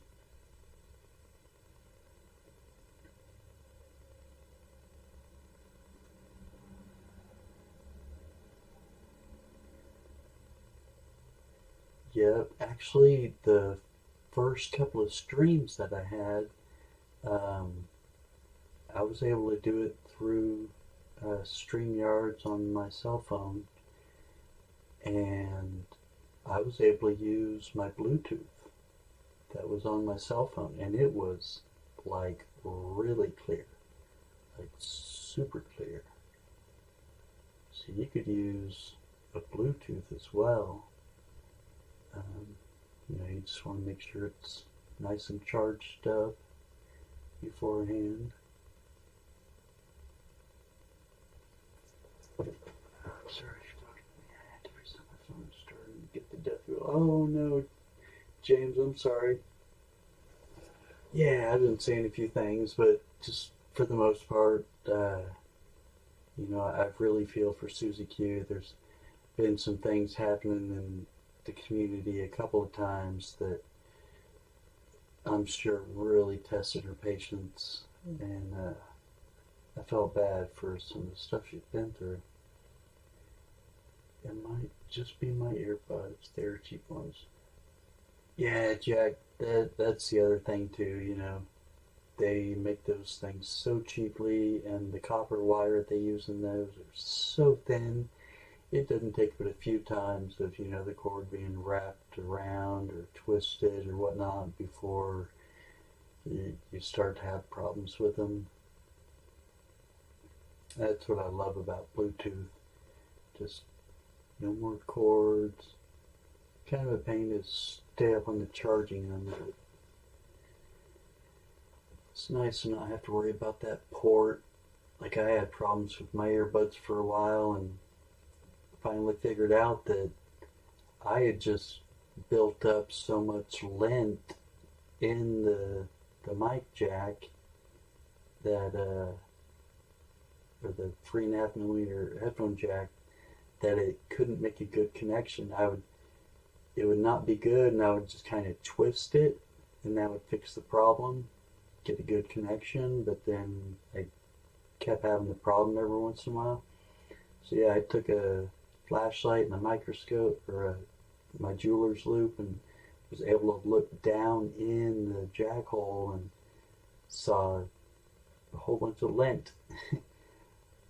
So I cut myself a thin piece of plastic and scooped out all that lint, and man, worked perfect after that.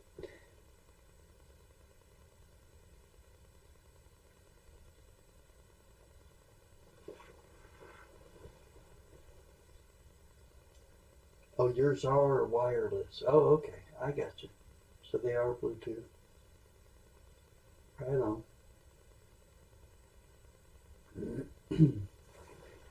Yeah, if you're willing to wait a little while, I've found some really cheap but really good Bluetooth. The brand name is QCY, and it seems like Alibaba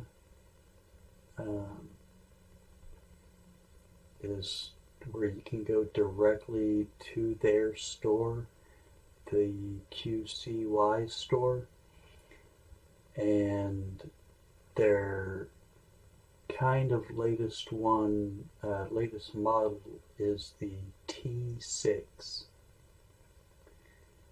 The QCY T6.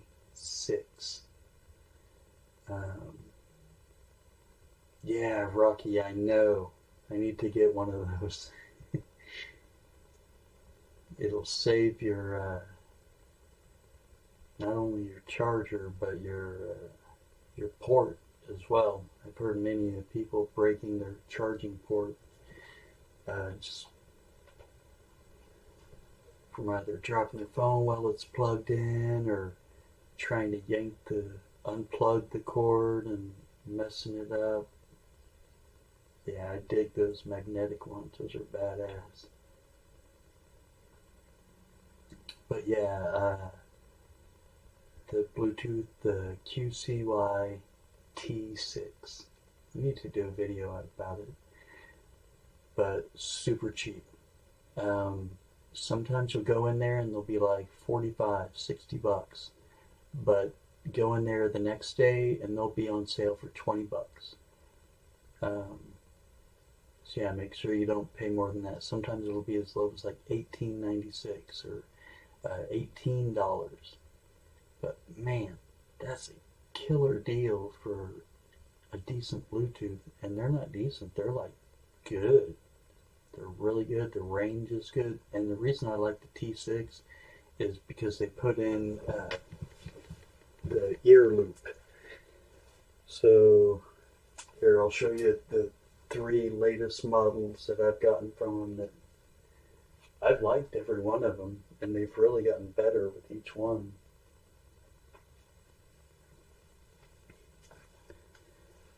So the first one was the like QS2 something. Oh wait, gotta change the camera.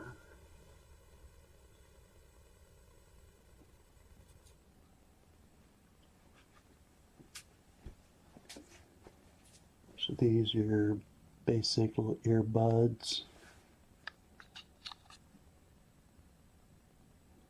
with a clicker button on the side. You actually have to push it.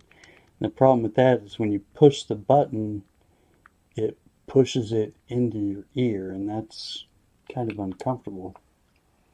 But they worked well, and the charging base was really big. The battery and the base could charge them many times. And then they got this one, which is kind of more along the lines of the iPhone style. It's kind of hangs in your ear with a microphone down here, and that audio was better because it's kind of more aimed at your mouth. But with both of those, they would kind of work their way out. You know, they would come out at a very inopportune time.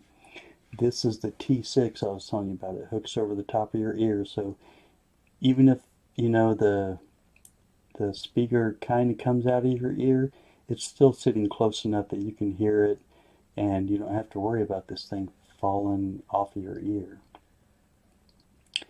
And this one I liked because it was, you know, touch. You didn't have to actually push any physical button, and same with this one. It's just right here at the bottom.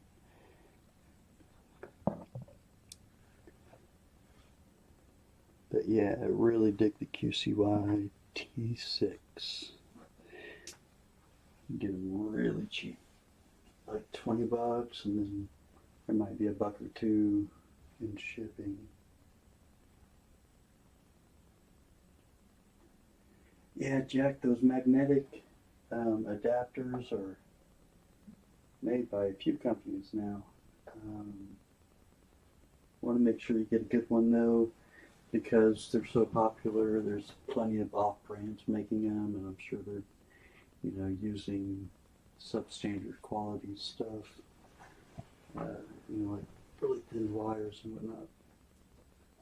Just make sure you find a good company.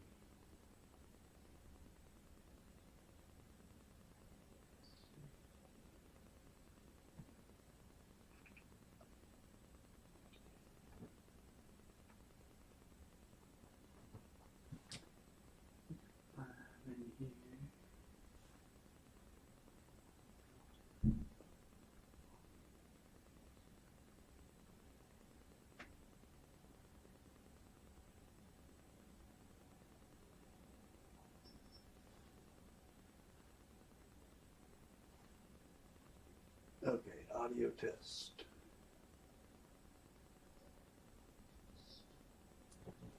Yep, sounds all right to me. Scoop.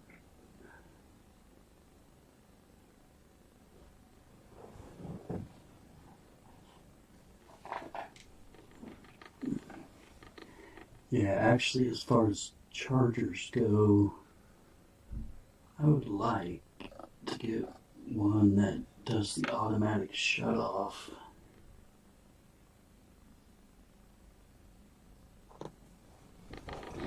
as far as the charging goes. Because that's a lot of problems people have with their phones is they leave them charged, plugged in all night long. So it's really hard on the battery once it gets to 100%, and it's just left hanging there without actually being able to start depleting and letting go of the charge. Phone doesn't do well. It's left above 80% for too long or below 20% for too long.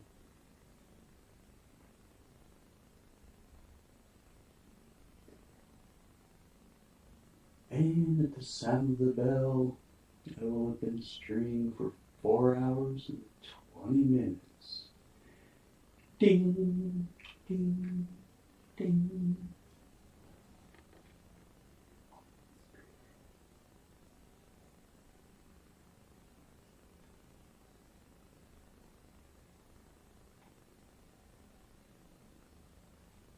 Can't think of another better reason to do another giveaway.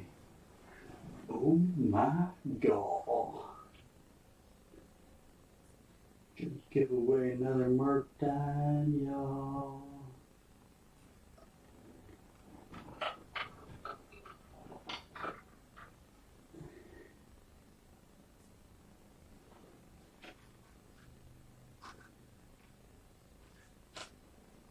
Man, why is it when I say giveaway, somebody disappears?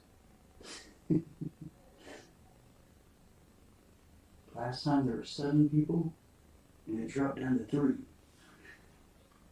Why do people run away when I try to give away free stuff? What did I do?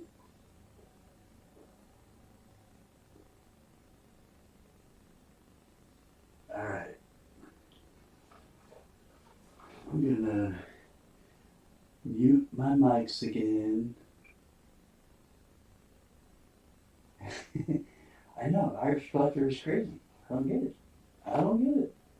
Some people just don't like free stuff. Alright, I'm gonna put it on mute for a second. James is in. What's better than 1 Merc dime? 2 Merc dimes. Alright guys, I got you. And I'm going to take a short break. I will be right back. Anybody comes in, be sure and tell them to hang around for a second. I'm here, I'm reading, I'm typing, but I will be right back.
Okay, and I'm back.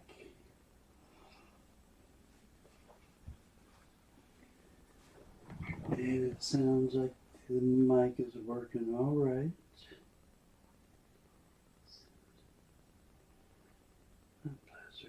Oh, Armando, I'm not. Unfortunately, I wish I was. Well, actually, I might be. It's kind of a long story. I talked about it earlier, but I might have a daughter out there that's about 26 or 27 years old. Unfortunately, her mom is really tough and adamant about me not finding out, me not trying to find out, not causing what she feels would be problems. Oh, wow. Just got a text from my dad after wishing him a happy Father's Day. He said, "You're my best Father's Day present." Man, if that doesn't hit you in the feels, I don't know what will. Hey, Jack, I was about to make some coffee, and it was just easier to crack another can of soda. I need to get off that, though, because I just chug-a-lug the soda, and when I drink coffee, I chug it, too, for the most part. I don't sip it or drink it slowly like I should. And then I get a little bit jittery. Yeah, I probably should switch over to coffee. Right, Irish Collector? I got a great dad. He really is cool. He is one cool cat. But yes, to all the fathers out there, happy Father's Day. Thank you for all you do. Actually, my stepson is named Scott. Awesome, Armando. I've got a cousin named Scott. Different last name, but yeah, I've actually joked about naming my first son Scott. Scott. You quit soda, Jack. Awesome. I did at one point, and it was not too bad. I had plenty of other sugary drinks, so I wasn't missing the sugar part of it, and I did feel great. Happy, are you sure I'm the dad Father's Day? Thank you, Gary. And it's not, are you sure it's actually the opposite. Like, it's a pretty tormenting part of my life, not knowing and not being the type of father to skip out. It's the last thing I would want to do, so. But yeah, that's funny. Thanks for the laugh. Getting together the thing that sold yesterday on Everyday Opportunity. Yeah, you sold a few things. That's right. Yeah, there were a lot of good sales on there. And some even at the after hours. It was a good day. But, yeah.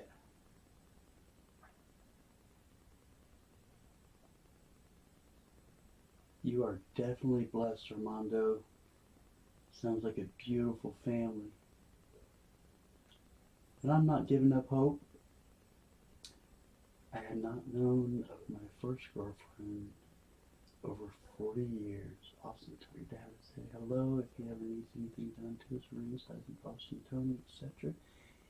You'll know how to reach me. Happy Father's Day. Defaja. Imagine being an unknown grandfather. That is wild. Man. And I will, Rocky, I will tell him and let him know. Always got our rings close. If not on our finger, close to our heart. Always got mine around my neck if it's not on my finger.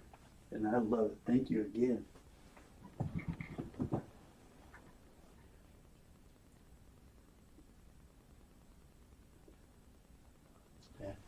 Spent my first 18 years in the military, married to my first wife. I cannot be sure of any out there.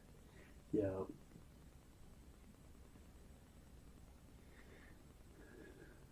But yeah, I could still meet the right girl who might already have kids. Coin rings are awesome. I mean, I totally get the idea of chopping up a perfectly fine, beautiful numismatic coin, but man, if there's tons of them out there, you shouldn't feel bad about it. And they do look awesome. Jack, you gotta get one, man. Not only does Rocky Mountain Bear do beautiful work, and this is not just someone, a layman speaking, like I've got pretty much all the tools I need to make coin rings, and I want to, and I will eventually. So I've been studying it for years. I know what it takes to make a really nice coin ring, and Rocky Mountain Bear does it. You can tell a lot of the skills of coin ring maker by how well they're able to preserve details, not only on the outside, but even more importantly on the inside. The inside details can get marred up and smoothed out really easily, and he preserves all the details. They look amazing. He does a great job, and his pricing, I don't think it can be beat. I mean, it's not one of those things you want to cheap out on pricing anyways, because you're typically going to get the quality that goes with that same pricing. You get what you pay for. But no, Rocky Mountain Bear does a great job, and you can just tell in the boxes that he makes for people. He cares. He puts a lot of work into it. He takes pride in his work. That says it all. You can tell your rings, you wear them however you want. Comment, I love you. Hit me up emails on my about page. Yep. But yeah, it's amazing what you get for the price with Rocky. I'll suggest him over anyone else, hands down. Yep. Definitely get over and get his channel if you don't have it yet. And make sure YouTube doesn't kick you off or unsubscribe you. Make sure you watch the video for at least 30 seconds and leave a comment on that video. And that'll solidify the friendship. Now, another reason I like to wear it on a chain, Rocky, is it's even a little bit more prominent. You know, people are going to see it a little bit quicker. It's just right out there in their face. They're like, what's that? I'm like, oh man, it's the coolest thing you've seen since sliced bread. It's a nearly 80-year-old coin that's been turned into this beautiful ring. Out of $57.50 and a $59.50, I have one made from a Morgan, but it's too big. Yep, Morgans are pretty chunky. You got to be a big guy. And there are some really big guys that can wear a Morgan and it look like a quarter. Rocky, it's my pleasure, man. It's very easy to do. You make it easy to suggest you.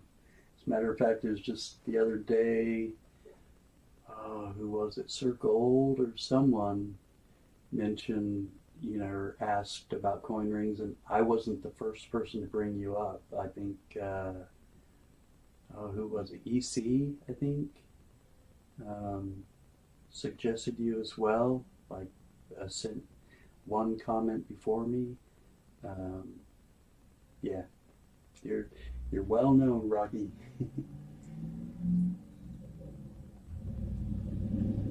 You are the man to go to, for sure. Okay, I was talking about a giveaway. Got 5 people in here. I think I can pick you all out, but go ahead and type a 1 if you will to get on the wheel for a free Merc dime. Oh my God. Just type a 1 in chat. I'll put you on the wheel. Irish collector only wants half of an entry, so we're going to call him the Irish.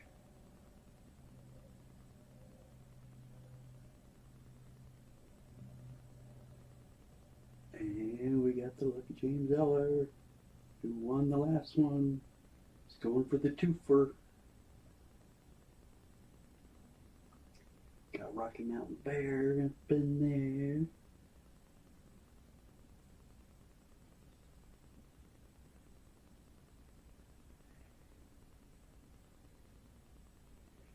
Armando, where are you? Type of 1 down there.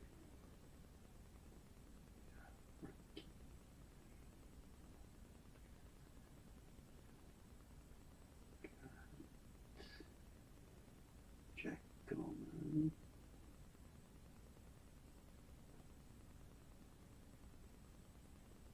And Armando. Armando for 3.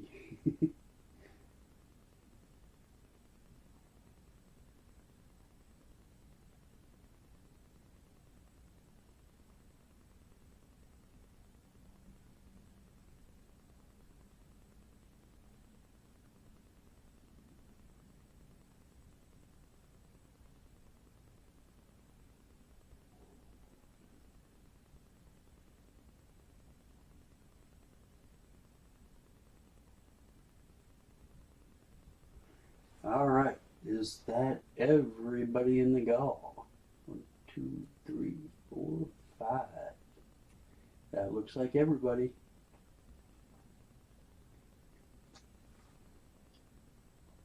Had some problems with the mic, y'all, so if there's something funky going on with the audio, let me know. I'll try and get it fixed. Here we go. I forgot to shuffle last time, so I'll do that real quick. We're going to shuffle it 8 times. 1, 2, 3, 4, 5, 6, 7, 8. Good luck, everybody. Get it as close as I can.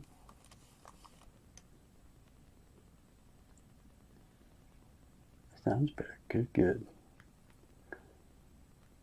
Oh, no twofer for the Lucky James.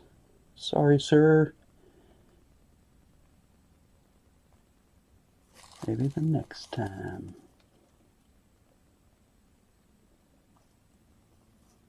Next person off is the bear.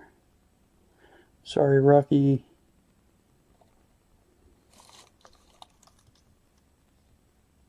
Two more to go. Armando. I'm sorry, bro. Alright, it's down to Jack and the Irish collector. Good luck, you two.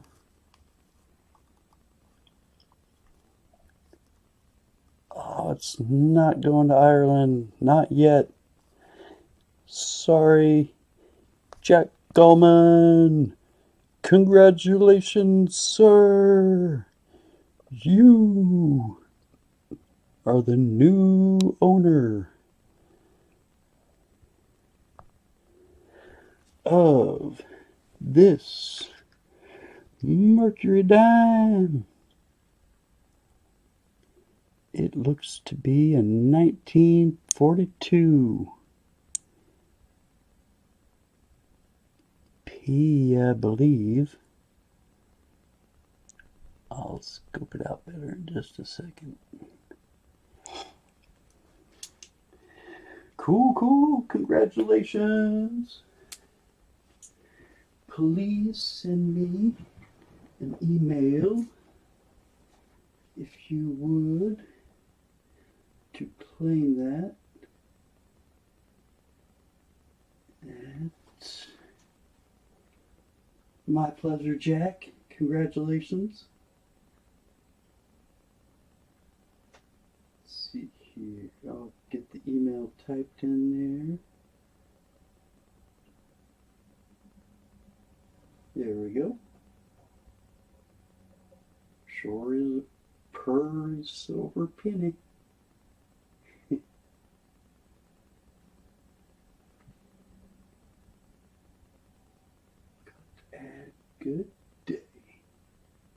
say good day, sir.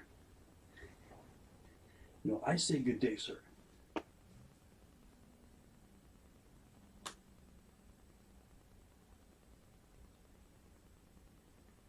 Armando here that we could see.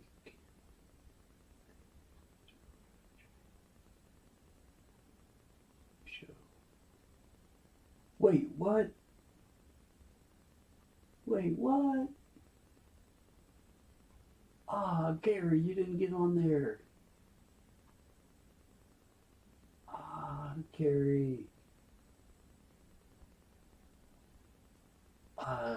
Jack, just a second. Let me check. You know, I bet I do still have it. Let me make sure. The email just kind of helps me to keep track of it also, but I know it can be a pain sometimes. Check.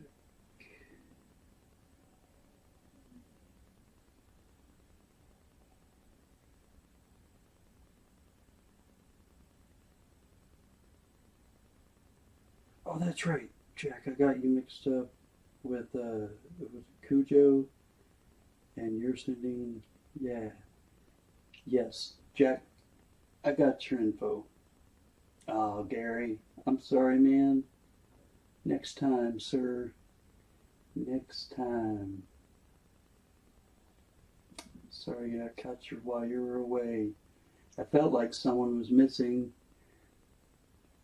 but it was showing 5 people in the chat. Oh, Jack, don't sweat it, man. If you haven't done it already, don't worry about it. I got you right here. And I will not send it to anyone else, I promise.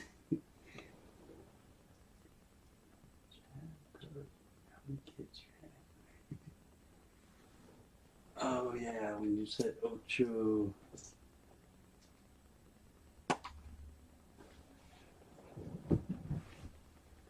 Alrighty guys, yeah, I'll get these sent out tomorrow.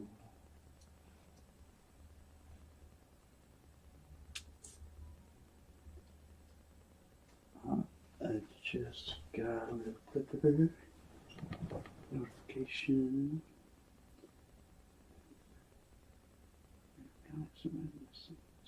Oh, it's all good.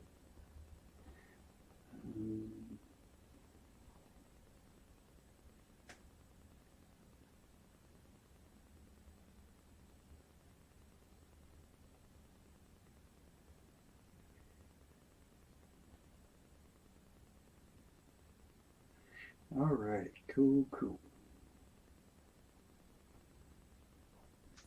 Yeah, Armando, I'm planning on doing a GAW wheel or a donation wheel, and it's going to be called the 8 Great Ounces.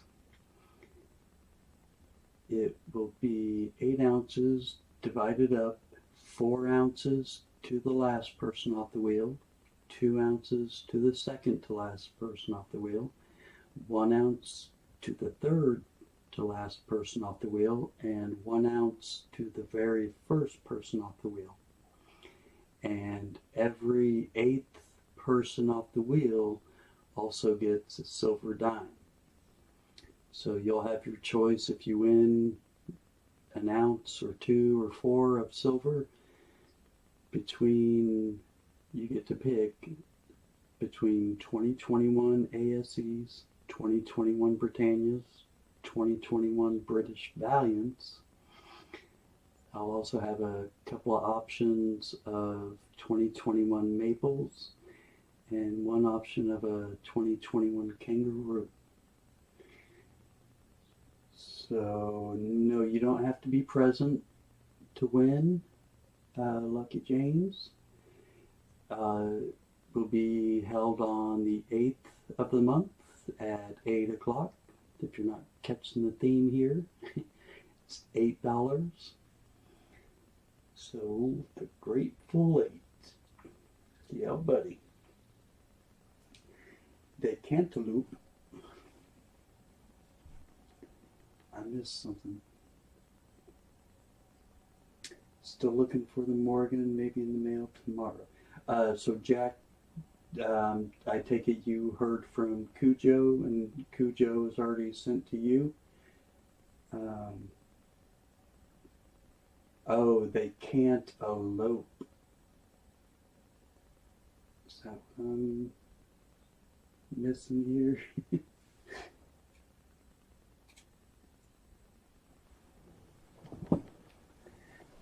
But yeah, that's what I got planned for the great 8 ounces.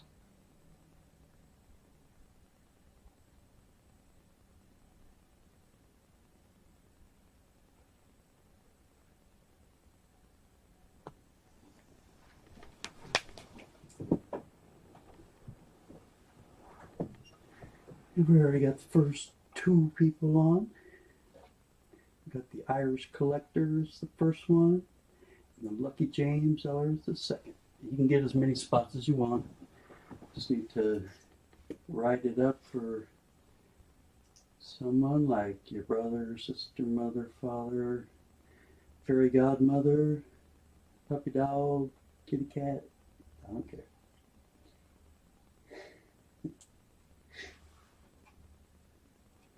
Oh, why do melons always get married? They can't elope. Oh, Gary. Happy Father's Day. You and all your dad jokes. That is a great dad joke for Father's Day, right? Okay, you did. So I hope he's got it sent out to you. And yours is also in a case just like his, so know that it'll show up in the same condition as I send it out. You have heard of stand-up comedians, right? I'm a sit-down comedian. I start and everyone else sit down. Right?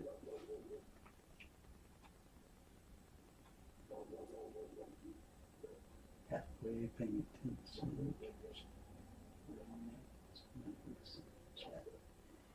Oh, I got you.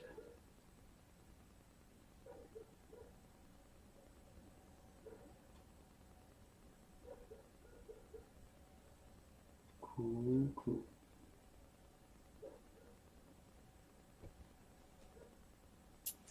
Yeah, I know I've got a ton of good jokes, but of course I'm not going to be able to think of any right now on the spot.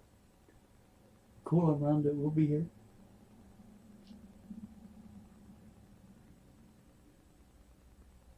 Yep, I'm sure you've got your hands full. I need to get me a printer that will definitely save on time, shipping times.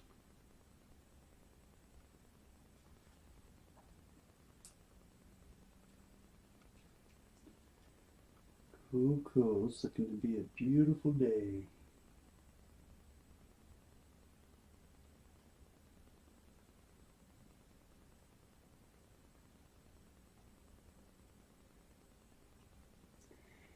Hopefully I can get some work done on StreamYards and get this more streamlined.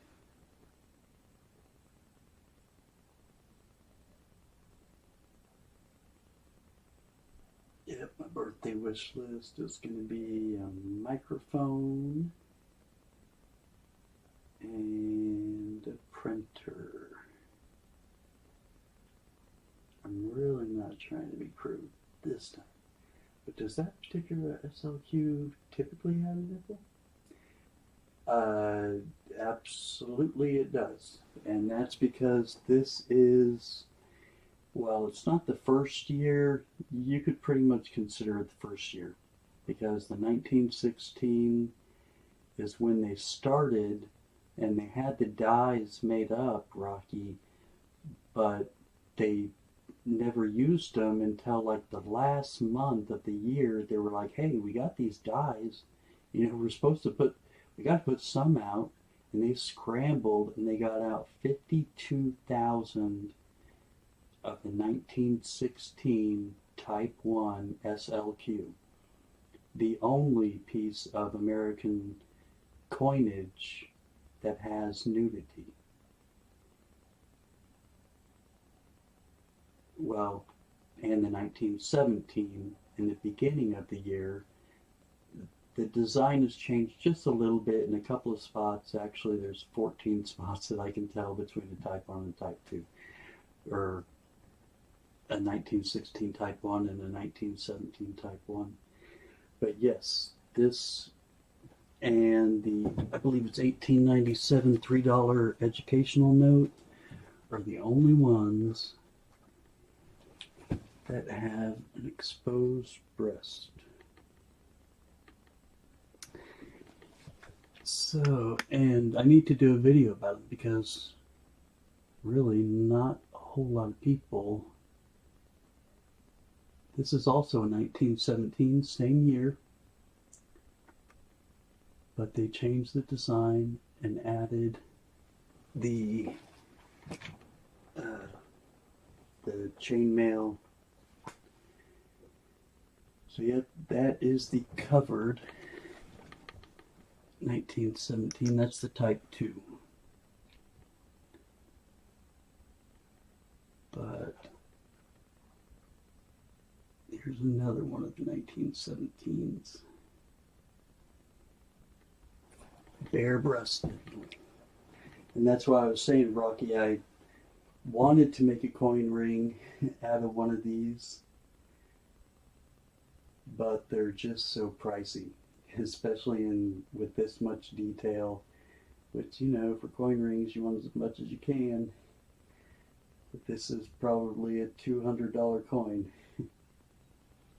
I have you a picture of a $3 note. I don't, but I can pull one up real quick.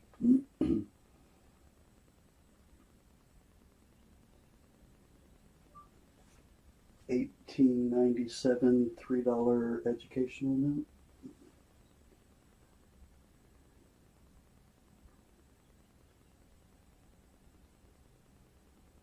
It's 1896 $5. I'm sorry.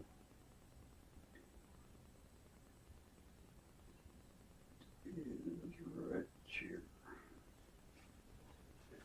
Oh, gotta change the camera.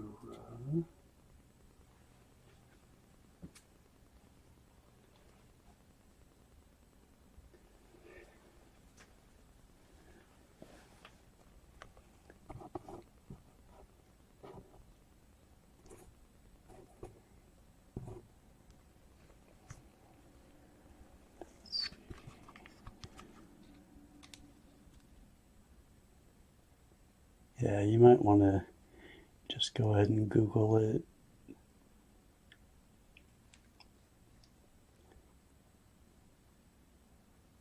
But, yep, that's the bill.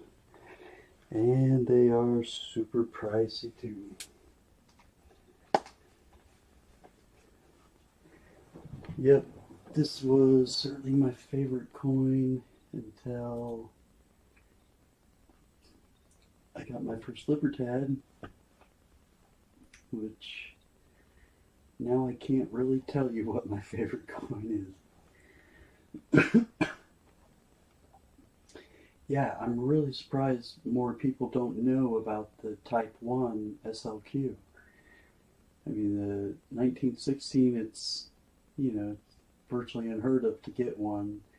If you had one that was totally rubbed off, like you couldn't even see the date, and you could just barely see a few key factors, enough for it to be authenticated, you know, and slabbed, it could be, you know, totally slick almost, and be worth $300 for a 1916. So this is the closest thing most people can get to it, a 1917. 1917 Type 1 looks pretty much like the 1916 Type 1. Right? We need nice notes back, no doubt. Yeah, those educational notes are beautiful. They're absolutely gorgeous scenes in and of their own. They are amazing. Matter of fact, I'm tempted just to get one of the copies, you know.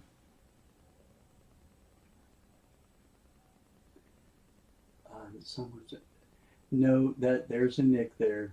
There is a little dent there right on her breast, above and to the right of her nipple.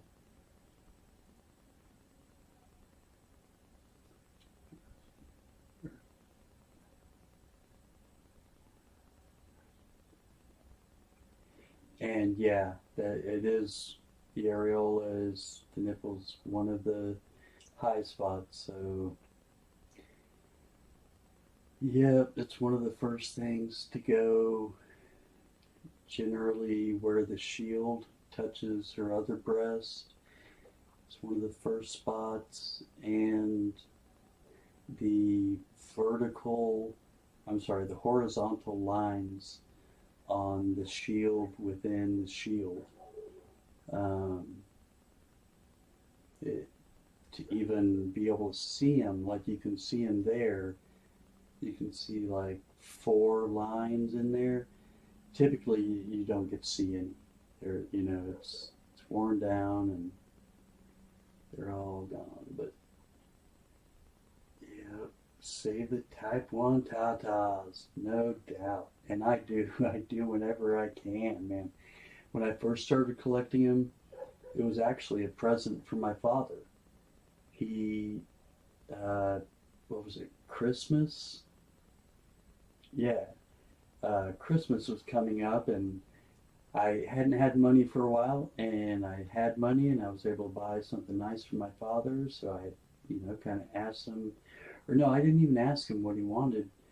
We had watched some TV shows, and the craziest thing, this coin popped up on like 2 or 3 different TV shows. Um, Pawn Stars, and Monkey Garage, and I think another one. But my dad said, I always wanted a 1916 quarter. And that's all he said, was 1916 quarter, but he was, you know, talking about these quarters that we had seen on TV, and I didn't know anything about them. And so I started doing research and finding out, you know, what was available out there, what kind of price range they were. And yep, I could see that the really nice ones are really expensive. So, you know, I started shopping and being prepared to snipe something good if I could. And I started low.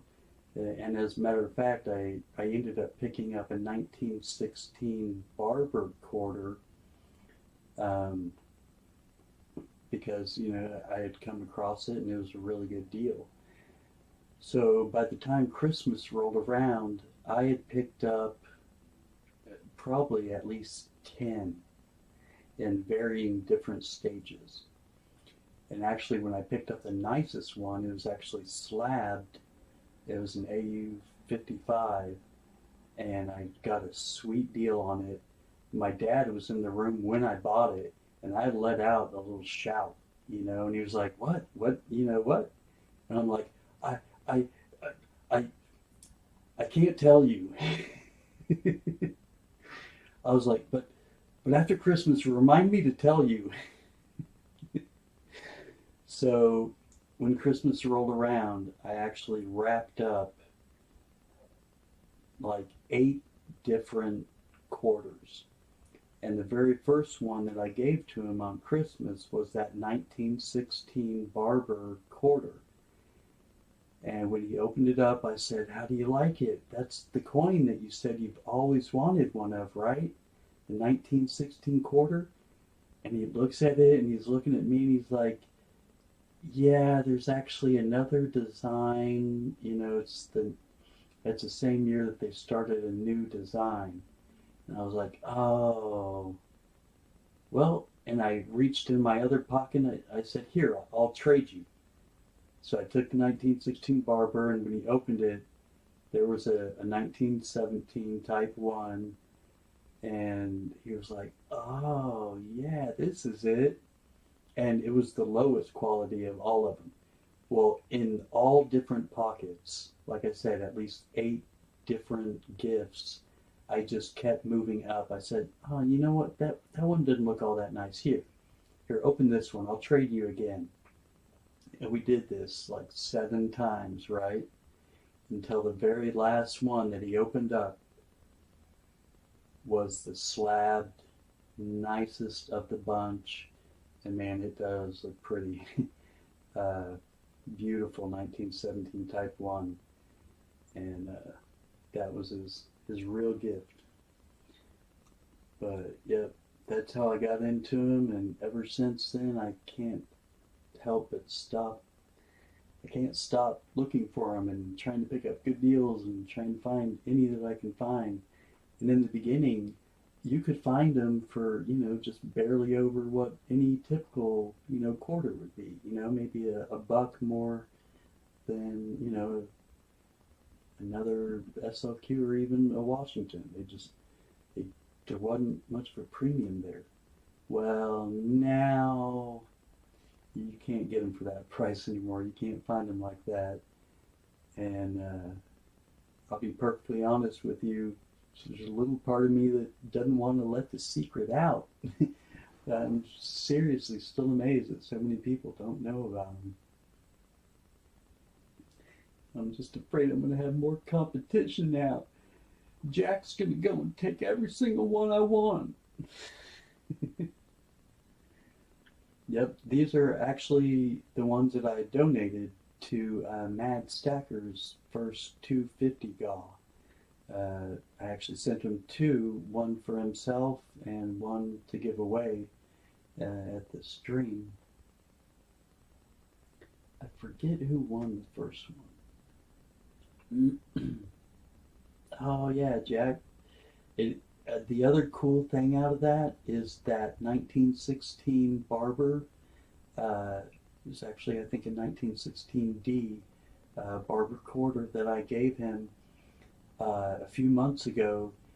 He showed me a group of coins that when he lived in California, he went to a coin shop and he just bought, some older coins, one of this, one of that, nothing too expensive. And he made something for his father, that kind of shows the whole gambit of coins, going through the years and whatnot. And he put it on a nice piece of cloth and he glued them, to this piece of cloth. And I believe he framed it and sent it to his dad back here in Tulsa.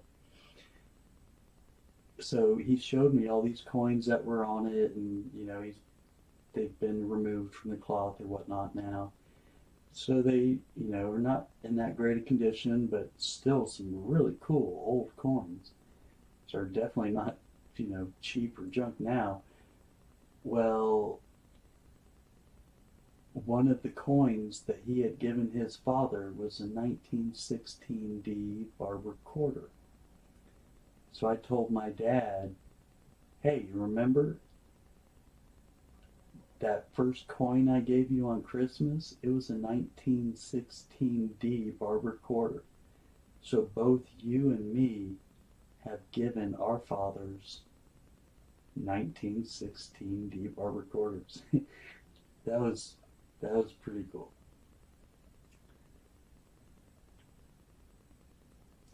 Something I want someday is a good-looking trade dollar. Yes, I know, too many fakes. Buy from reputable sources. Absolutely, Gary. I'm feeling the same way. I want to get a denarius.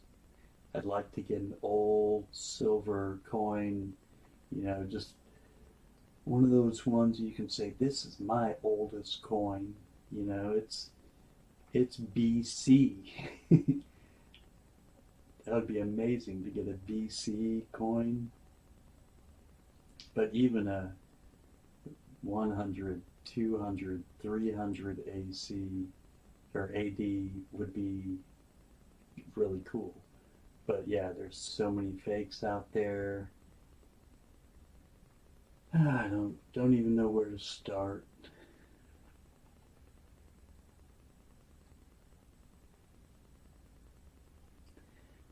So yeah, 1916 is the first year of the Type 1 SLQ, but virtually, like, you know, for a decent looking one, you're going to pay close to $10,000. There were only 52,000 made, and how many survived by now and are in good shape, there's no telling. So, areolar, not alveolar.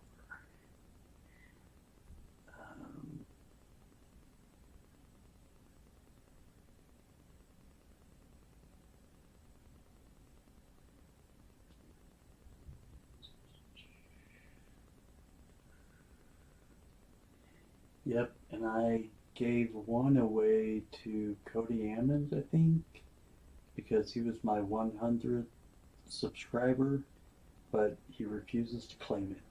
That's PE Stacker, right? That's Cody Ammons. Trying to give it to him, but he just won't take it.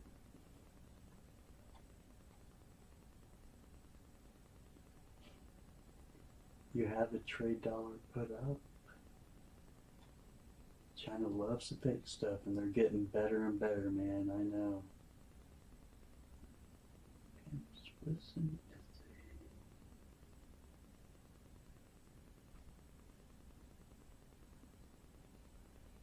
Yep. Looks like Jack and Gary might be able to make a trade.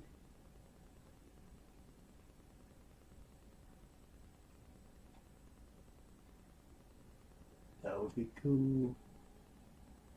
Yep, closest thing I got to a trade dollar is a Slade dollar. Or I should say a Slade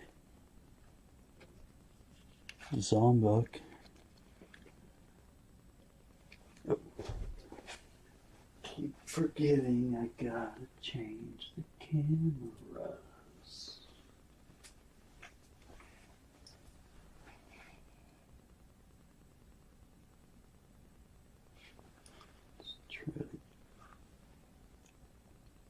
Better focus going on.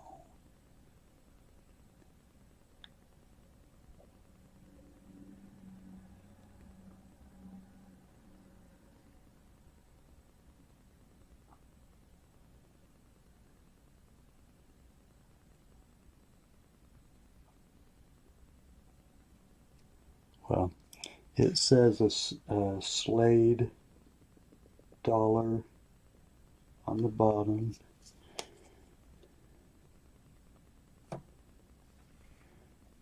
Them Zombucks.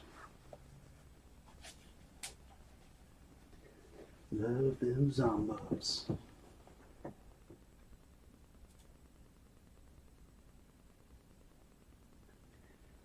Someday I'll get a Pamp Gold bar.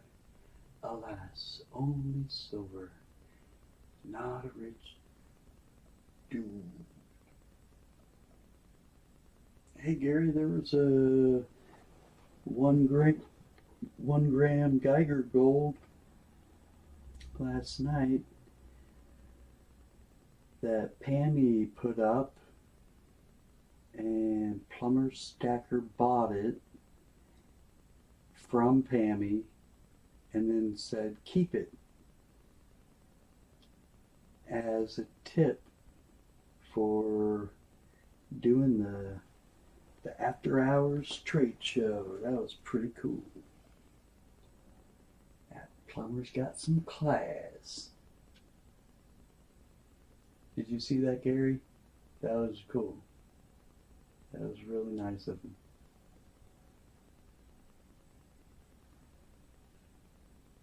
Yeah, you can get a 1 gram gold Geiger for, I want to say they're about 105 on eBay.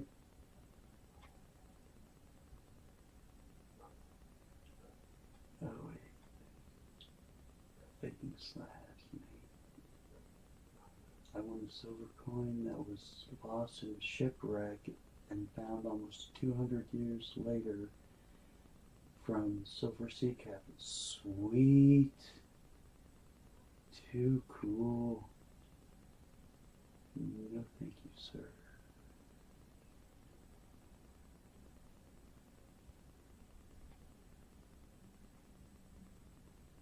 Someday I'll get a pant. Go far. Right?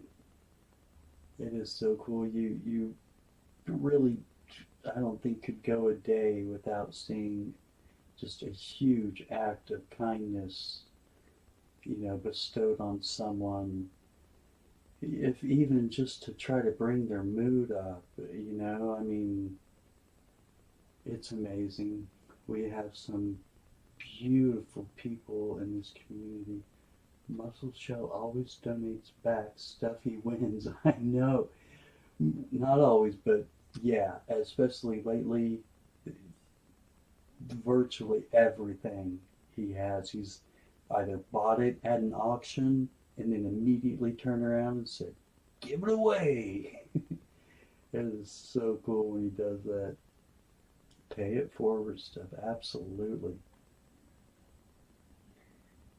Who was it?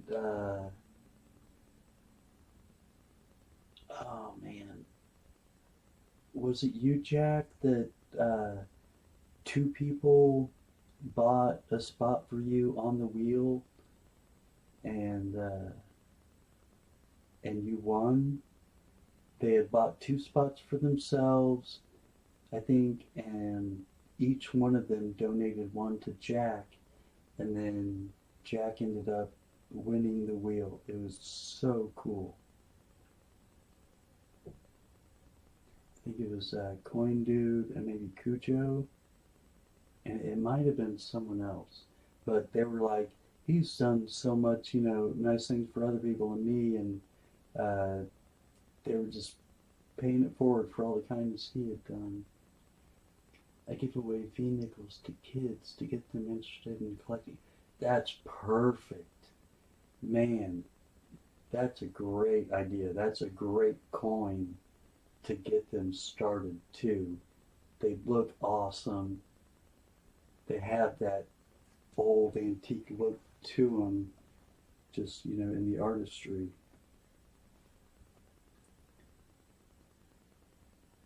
So yeah, that would be excellent, excellent choice. I have a lot of V-nickels, most of course 1900 plus. I won a small Geiger on Penny Jones' channel. Just received it in the mail yesterday, my first one. Same here, Jack. I got my my only Geiger from Pammy as well. Yep. And as soon as I got it, you know what I said? Okay, I got one. I'm good. Don't need any more.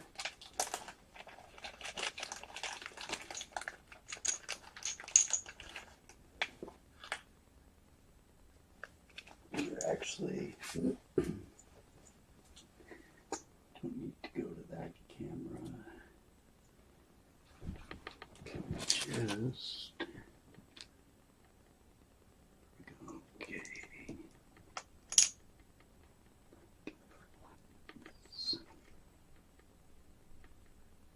Yeah, buddy.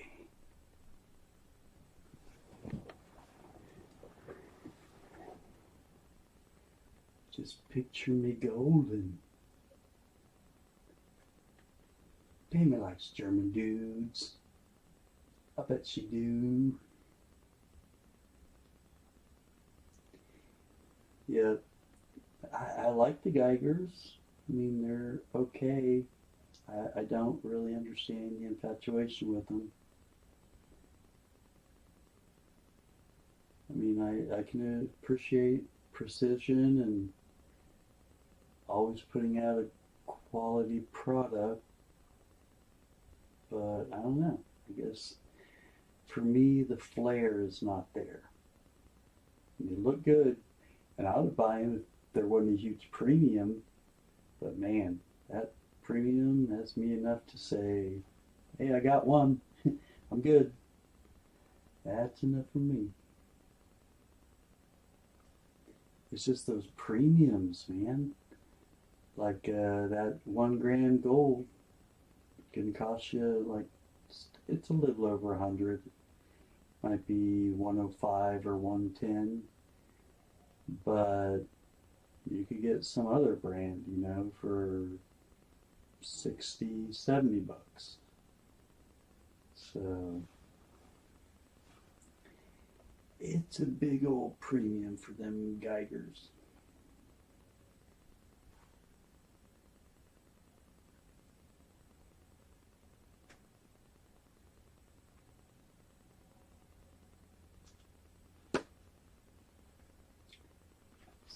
Stacking bars, rounds, and constitutional. Yep.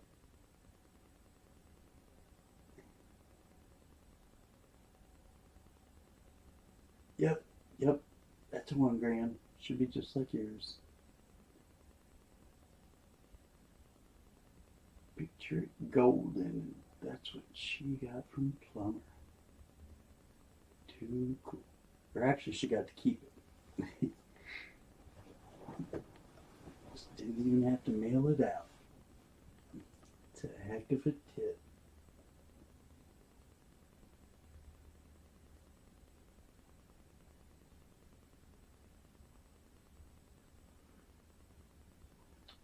But yep, I've got my fill. I'm good now. Or actually, wait. Did I?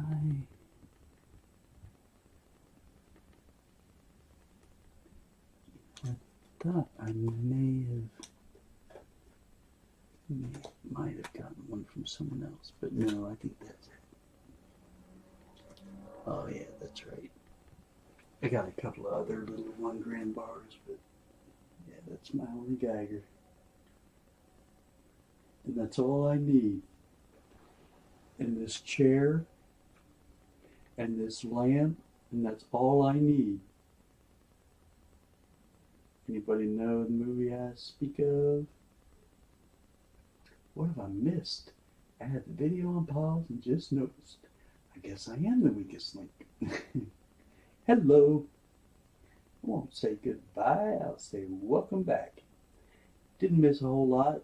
We're talking about 1917 Type 1 SLQs that not many people know about, Armando.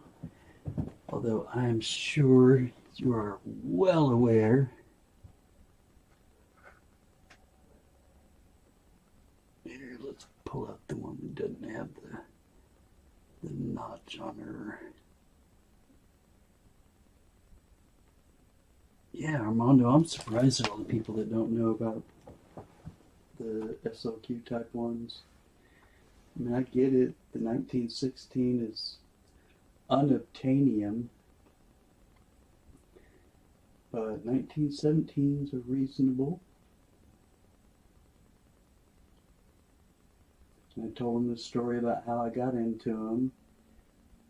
Basically, I had a gift bestowed on me that my father came out and said, you know, I've always wanted one of those.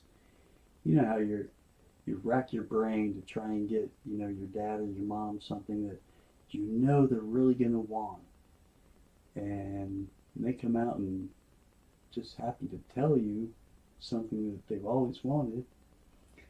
Do you have a 32D or Escort? I don't think I do, Armando. Nice.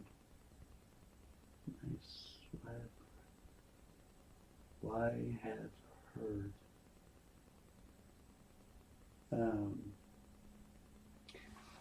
So, yeah, he said he always wanted a 1916 quarter, so I started doing research and found that it was, you know, within my means to be able to get him one, so I started buying them, and by the time it came around to Christmas, I had about 10 of them.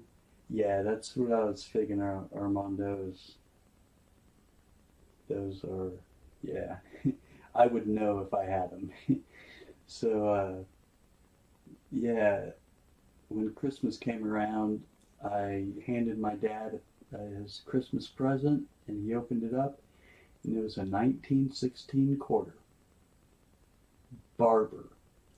He was like, oh. I said, yeah, that's the quarter, Dad. He said you always wanted, 1916 quarter. And he was like, well, in 1916 they made a new design, and it had a different design. And I was like, oh, well, here, I'll trade you that one for this one. And out of another pocket, I pulled out the lowest quality of the 1917 type ones I found. And when he opened it, he was like, yeah, this is it. It was pretty worn. She was like, yeah, I think this is the quarter. And I looked at it and I was like, that doesn't look all that good. Here, let me trade you again. And I did that like 7 times until the very last one that I gave him to open was a slabbed, I think it was an AU-55, and it was the best of all the ones that I was able to pick up for him. So that's how I came to fall in love with the Type 1s. I'd like to get a 1909 Indian head penny. Is that a key date, Jack? It's a 1909, tough to find.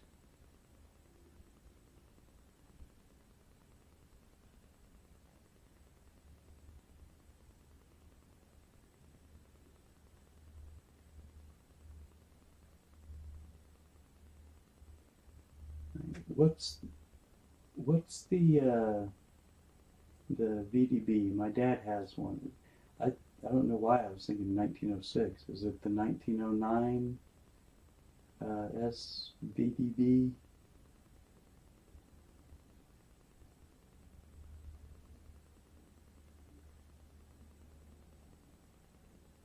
So is that 1909 Indian head penny the last year of the Indian head penny? Yeah, 1909 SVDB cent. Gotcha. Gotcha. So yeah, I bet that 1909 Indian head penny is probably a key one. Yo, Dreadpool, sup with you? Sup? Have you kissed your father today? I bet you did. But the first time he picked you up, you planted a big old one on his cheek and said, Happy Father's Day. First year. 1909, first year of the wheat cents. Yep. Yeah, my dad has one of those 1909 SVDBs with the VDB on the front, I think it is. Whichever is the more desirable one. He has one. It's not in the best condition. It's not horrible. It's, it's a little dark. But he's got one. He also had a 3-legged buffalo. I think he still has it. Hey, you kids, get off my lawn.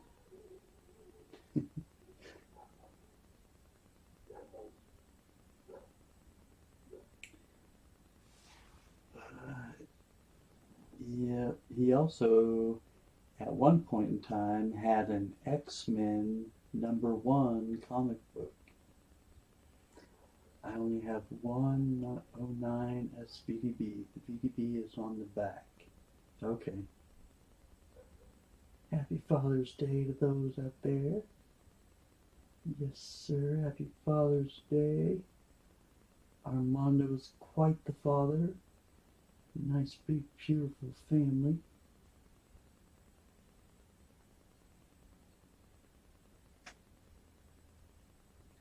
How you doing, Dreadpool? I hope your day is beginning well. When I wished my father a happy Father's Day, he responded with, Thank you. You were my best Father's Day present.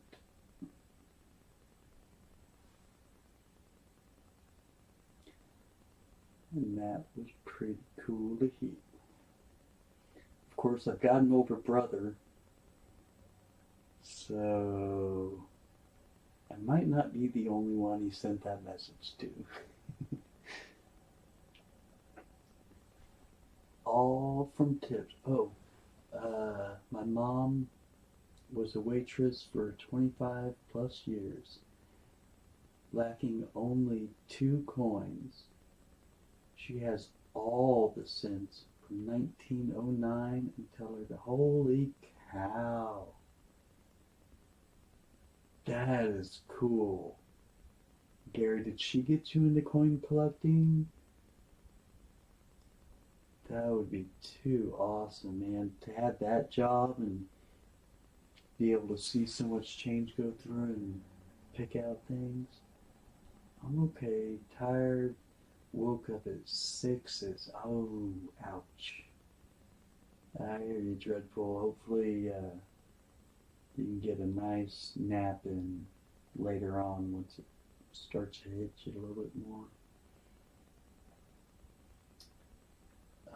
Jack Gallman, I do have a 1909 Indian head cent, but it does not have the S on it. That is the one to have. Yeah, that is too cool, Gary. I just got my first Geiger yesterday. Pammy Jones sent me 1 gram Geiger. Awesome. She gave everybody a 1 gram, Rocky. I almost threw it out on accident because I thought it was just one of those holographic securities. Right? They are tiny. They're itty bitty, and it totally looks like, no doubt. Absolutely. It's a good thing you did, man. Yep. I got one of those from her too. Now I have all the Geigers I need. That's all I need. Back pre-64 maybe. Oh baby. Hey, Jekyll traded a 250 gram pan for tuna for a 10-ounce bar. I gained 2 ounces and didn't have to melt the pan. That's right. I remember hearing about that, Rocky. That was a good move.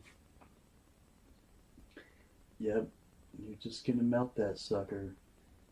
Might as well pass it on to someone who wants it and can up them ounces. Whoa, I was lagging like a mug.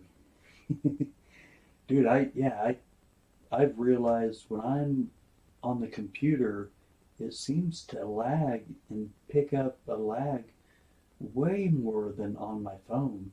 Like it never happens on my phone, pretty much. Like if it's gonna happen, I'll see rings of death, you know? That's the only way any kind of lag gets worked in. But on my computer, I could just be watching, I'll never see a ring of death, but then I'll go to, move it up to 2 times speed to make sure it's caught up, and sure enough, it sits there and it's in, fast forward for a few seconds, if not more than that. I'm like, where did the lag come in? I don't get it. Gold is 50. Okay, let's see. I would settle for a 1909 Indian head, no doubt. I don't need the S. I'm happy with the 1909. So I have a question for you guys. I read something saying single mothers should be celebrated on Father's Day. What are you guys' thoughts? My pants are in assay and in plastic packaging, right? Gold is 50. Cool. 6 isn't much, but they are all spectacular. Very nice.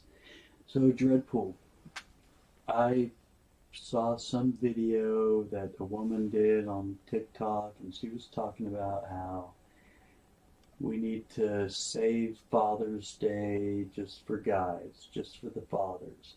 How women should not sit there and say, since they're doing all the jobs of a father, that needs to be reserved for guys only, fathers only, blah blah blah. I get where she's coming from, and the way she stated some of her points seems to make sense. But no, absolutely not I believe if you are a single mother and the father is not helping, not around, non-existent, non-communicado, yeah, absolutely. I think women should be celebrated on Father's Day. If they're doing both jobs, you deserve 2 days a year to be celebrated. I don't think there's anything wrong with that. Um, I've been called a mother. I've been called a mother. Yeah.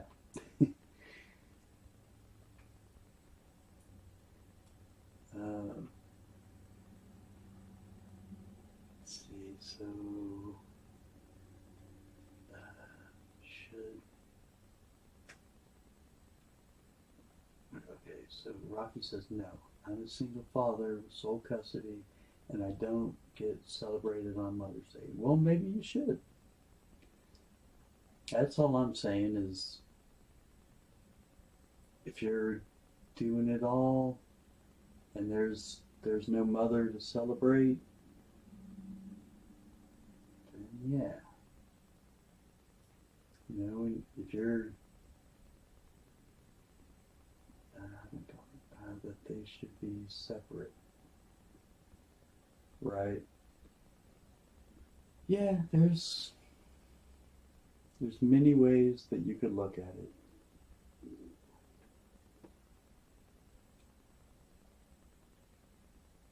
But yeah, I have mad respect for single parents. It's a chore even when you have a partner. So to do it all on one person's shoulders, man, give them a third day. Give them Mother's, Father's, and Single Parents Day. Give them a day just for being a single parent. Binary, no sex involved. If you're a single parent, happy Single Parents Day. So you feel that they should be separate, just your opinion, but no harm either, yeah. No, same.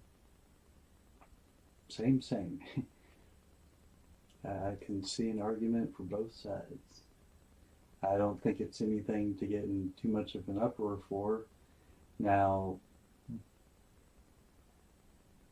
once again, along the lines of that TikTok video that I saw, it makes good points that sure there are qualities, that I don't know. I'm not even going to say that. I'm not going to say there's qualities that you can only get from a guy. Or there's qualities you can only get from a girl. Because when you're that single parent, man, you got to have them all. It may not be comfortable and may not come natural, but if you're a guy, you might have to become a little bit more compassionate and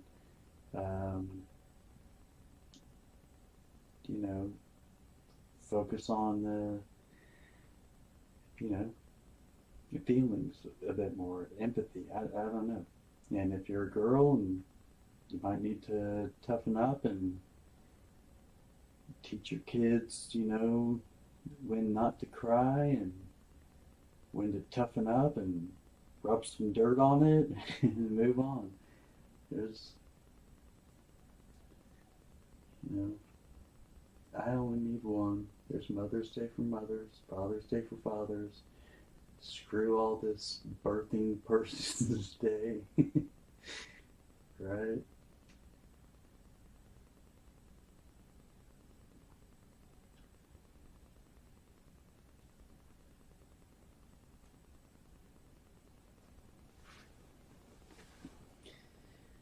No, I don't think I would probably begrudge anybody of celebrating their responsibilities.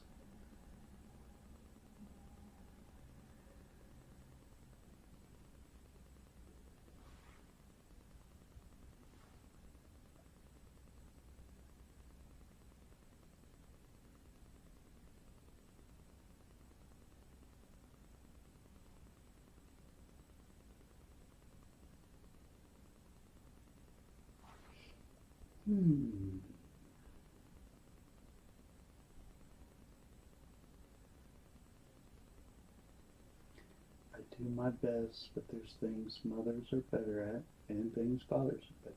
Yeah, absolutely. There's definitely things that come more natural to each sex. And it's not that we can't become better at them. Necessity is the father of invention, or the father of adaptation, evolution. I'm just blessed to have both my parents. Totally agree, Dreadpool. I think it was, I already forgot who it was. Someone was pretty depressed about losing their dad last night. And I was saying now this is the time of year, you know, when many people are missing their fathers that they've lost. I can't even imagine what it's going to be like your father, Dreadpool, I'm sure is probably having a pretty rough day today. I can only imagine.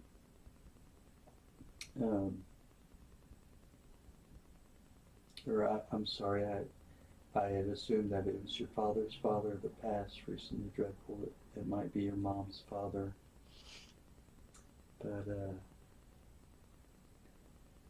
yeah, I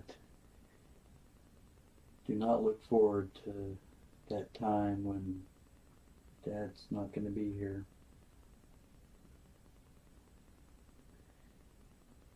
Next, we'll have an abortive Mother's Day. Ooh, right, Dreadpool? That's a little morbid. I'm getting up there in years, so I've lost both mine and even my two stepdads and stepmoms. I'm sorry, Gary. It's something we're most likely all going to have to deal with. It's, whew. I just can't even imagine. I mean, just thinking of Dreadpool's dad and what he's going through on his first Father's Day without his father. Whew. I'm praying for him.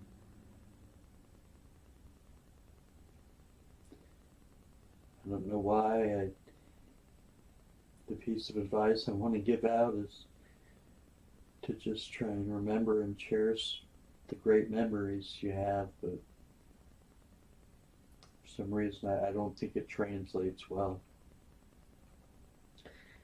I think when you're sad about it, the memories only hurt. It's very difficult to use them in a positive manner.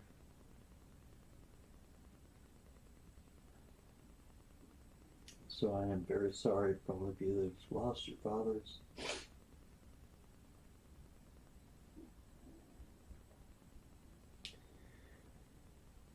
Oh, it makes me just want to hug my dad even tighter today.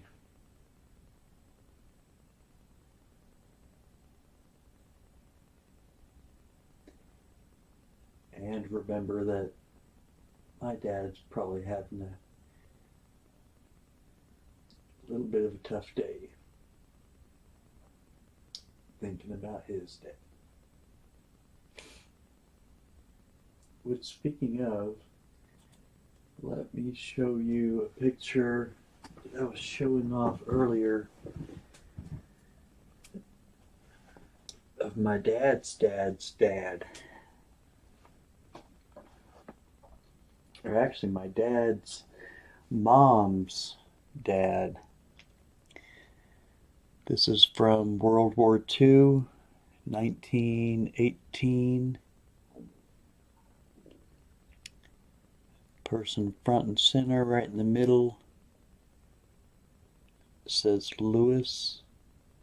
That's my great-great-grandfather. World War One.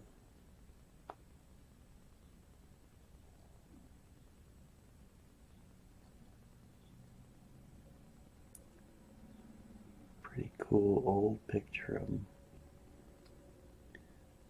So my great-grandfather was in the Army, and my dad's father was in the Navy in World War II, and my father was in Vietnam in the Army.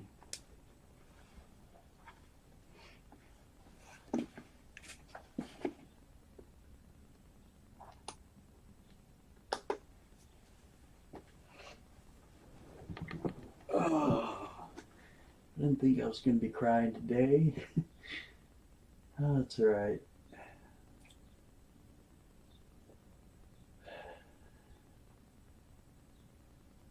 Sometimes it's good to have a good cry.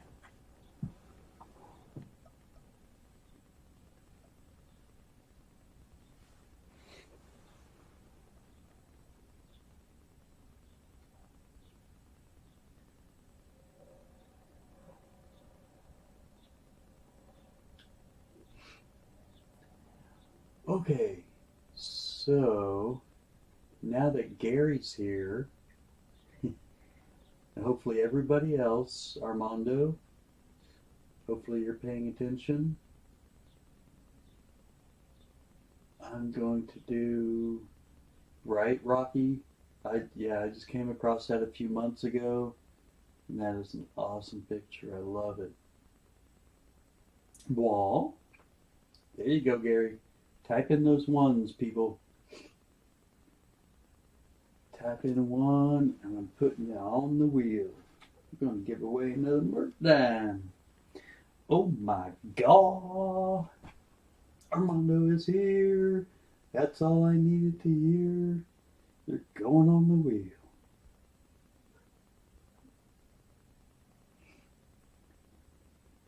We got. Alright, I'm going to do short names here. Gary. Armando.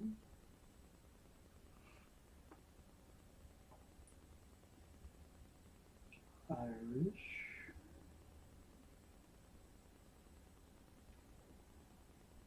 Correct.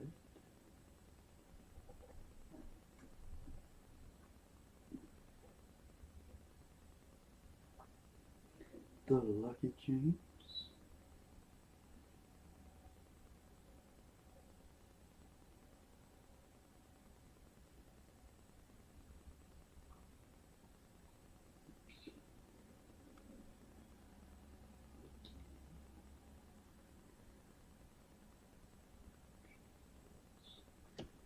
Who we got? 5, 4, 6, 1, 1, 8, 7, 5, 9. What? We got the bear that eats rocks. Lost my stepdad and my real father long ago. Even father-in-laws are passed away. I'm sorry, Armando. Mothers and mother-in-laws all gone also. I'm sorry, Armando. That's the one thing I kind of worry about, is that, I don't know, losing that feeling of guidance, like that person to go to for advice. You know what I mean?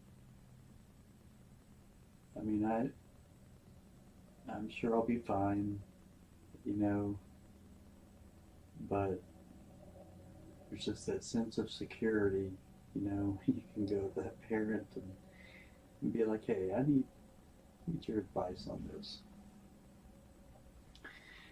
Okay, where were we? Lucky James and Rocky Mountain Bear. That's right.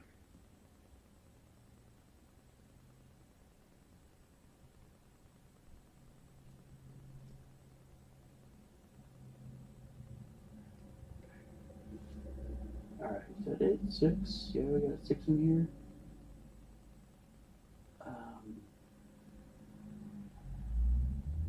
But have all my kids and grandkids.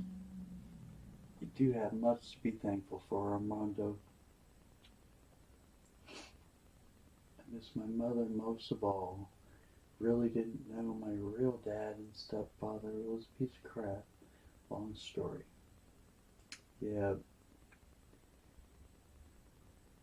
That mother's love, man. Whew, there's nothing like that. I think it's absolutely amazing what mothers go through, and yeah, they just don't quit. They know no quit. When it comes to kids, it's everything. They will give you everything.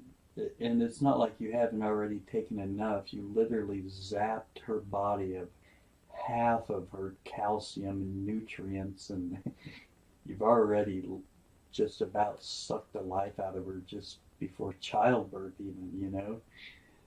So, and then they give so much more. Women are amazing. They are absolutely amazing.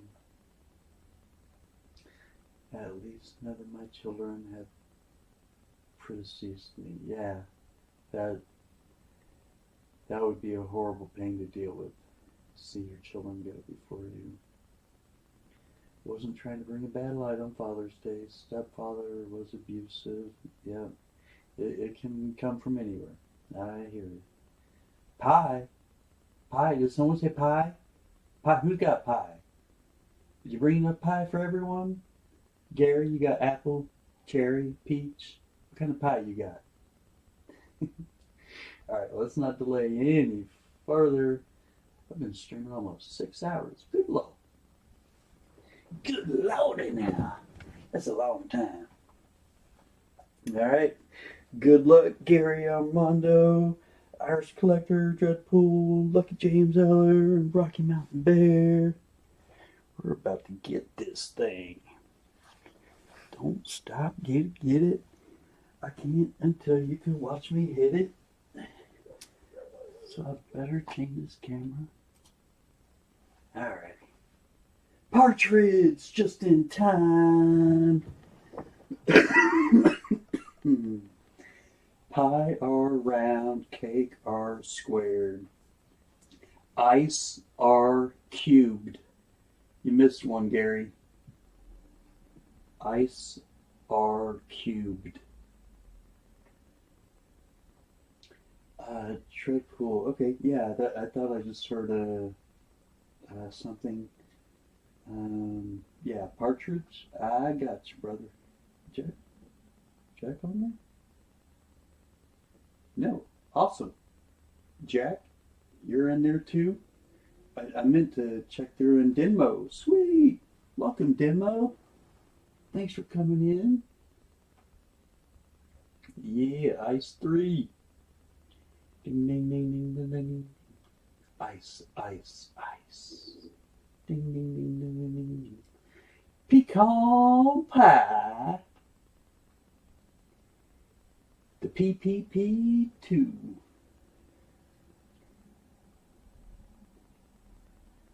Dad to 2 cats. Well, happy Kitty Father's Day, Denmo. That's awesome. Alright, so I needed to get Partridge, Denmo, and Jack.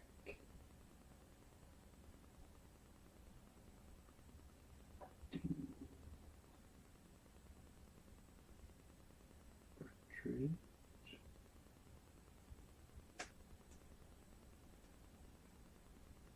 Denmo. And Jack. Sweet. Glad I could get y'all on the wheel. And yep, change the camera so we're good to go.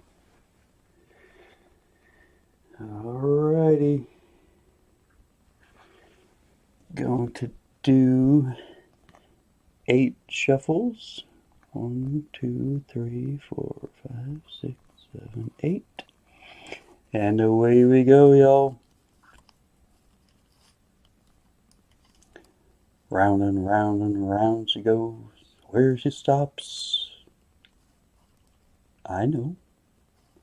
I know Lucky James is not going to be a two-time winner this time. Just a few more left to win a beautiful Winged Liberty die. Partridge, I'm glad you got a chance. I'm sorry you didn't make it.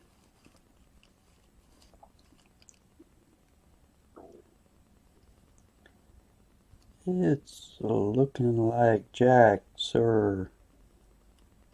Very sorry. Better luck next time, EC would say. And again, it's not going to Ireland.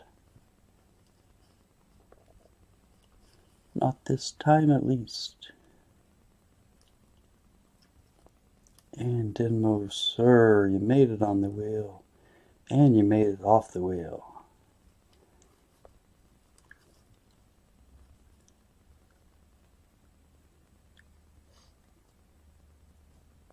Armando, I'm sorry. Sometimes it's easier to get off the wheel than get on. Down to 3. Oh boy. I'll answer that, or turn off that alarm in just a second. Dreadpool, I'm sorry, man. Alright, we're down to Gary and Rocky Mountain Bear. Good luck, you guys. La la la la la. Oh man, Rocky. It was so close. Dude, Rocky, I'm sorry. Gary! Congratulations, sir! You are the new owner of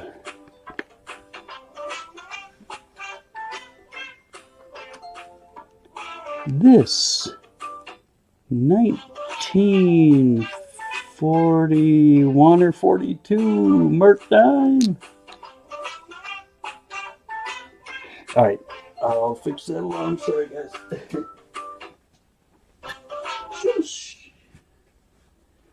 Oh, that was annoying.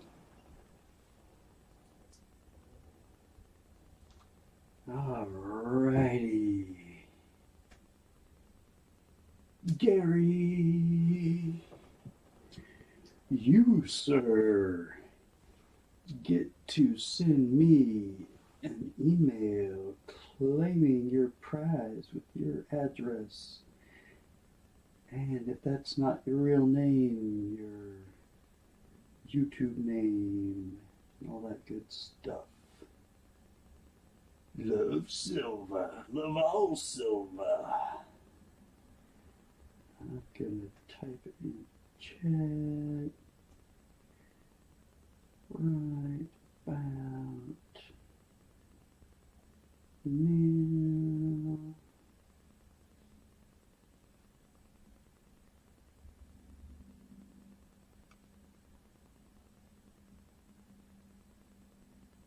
Boom. Alright, yeah, just send me a quick claiming email, and I will get this out to you mañana. In the morning. Cool, cool. I love it when people win multiple times at the same time. I love it when more people get more prizes. Too cool, Gary. Glad to get you something here.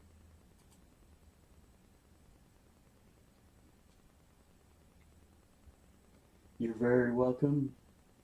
You're very welcome, sir. But I'm sure you have it yet. Congrats. Look.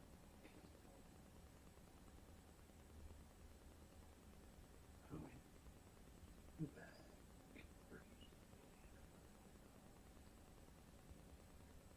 Dihydro oxygen sub-zero. Water. Sub-zero water.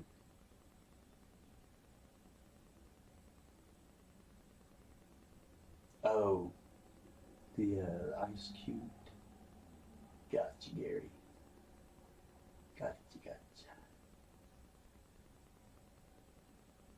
I do like that pi r round, cake r squared,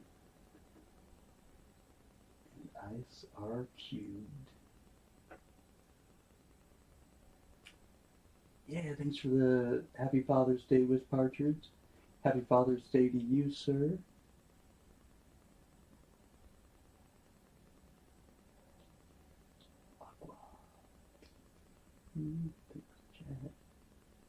Spinners are winners.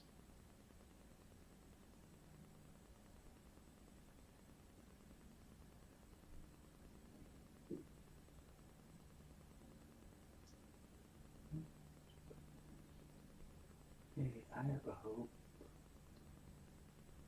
Take one back.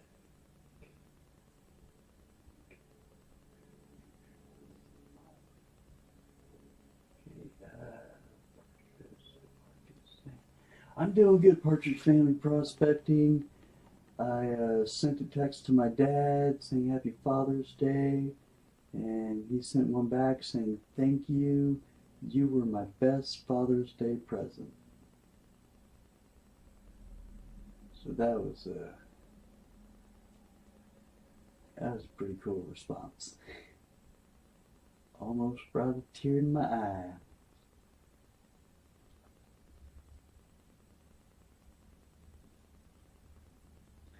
Yep, it is a good day.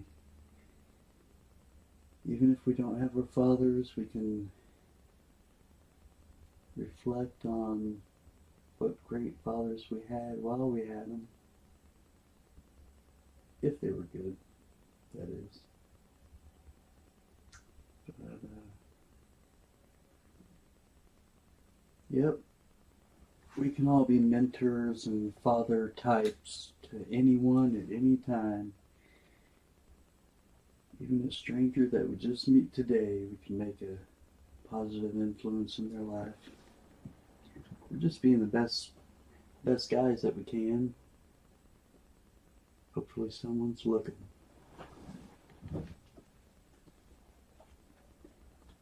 Just set that example, right?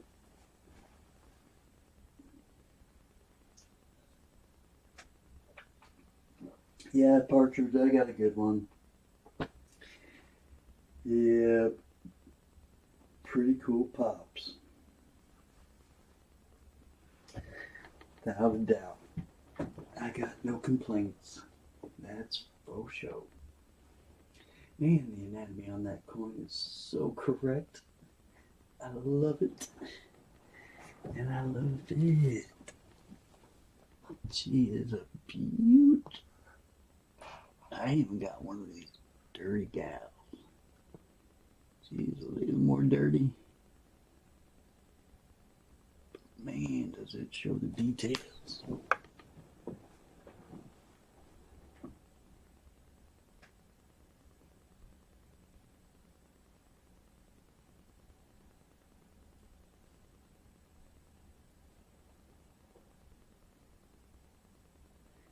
Love me type 1.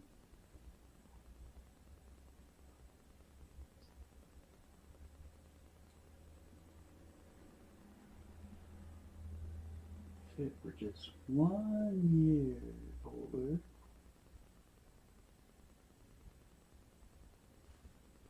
that would be pretty cool too.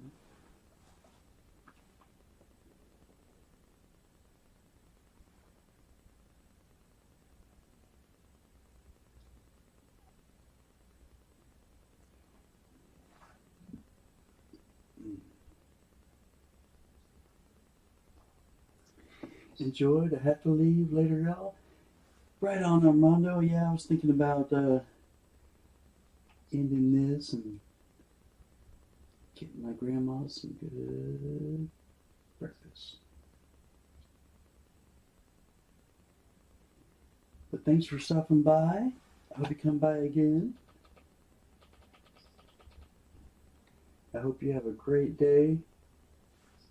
Hope you are showered with love and affection by your wonderful family, Armando.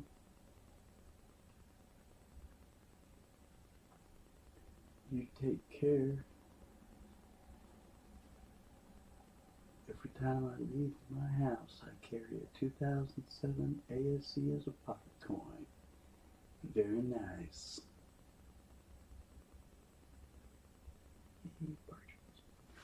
Email sent. You found a 17 type 1 metal detecting Denmo. Phew. Man. What kind of condition was it in? I gotta hear more about this.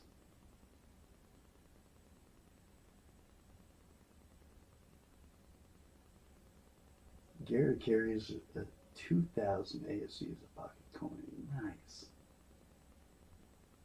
I am waiting on type 2 of the new Silver Eagles. I hear you, Jack. I need to put in my order for them. And I need to soon. You know the silver's going to spring back up, man. And when it does, it's going to be violent. I think when it pops back up, it's going to come back up with a vengeance. I think if we don't immediately see 30, we're going to see it shortly after.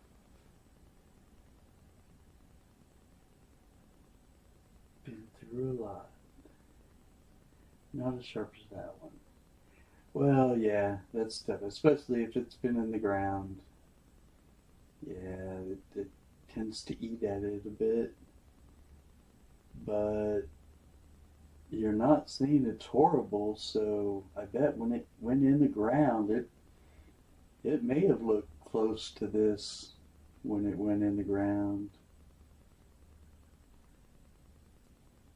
Even lost it, but found it within a half hour. Rainy, dark, in weeds. And you fought to find it, man. That's awesome. Whew, Gary. It was a close one. Almost lost it. Clearly the luck is still there. You still got it. Alright, y'all, I'm not going to keep you all any longer. Thank you, everyone, for coming in. You know, I really just kind of intended this to be like a test stream to see how things were going to work and kind of get a little bit of practice in. But you guys have been great conversation, and thank you so much for sharing your private lives. You didn't have to do that, and that you felt comfortable enough and you trusted me enough with that information. I really greatly appreciate it. It means a lot. It really does. I hope you see that I'm willing to share with you. I'm not trying to keep anything hidden, and even things that I'm not proud of. You know, I'm glad to admit it because that's the only way I can change. I can't just deny any mistakes that I've made. But really, thank you all for sharing, being honest. I love you all. Thank you so much. Let's see. One time I found 2 Barber dimes in the same hole. Still had mint luster. Oh, man. Mint luster. Those things were lost brand new, and they still...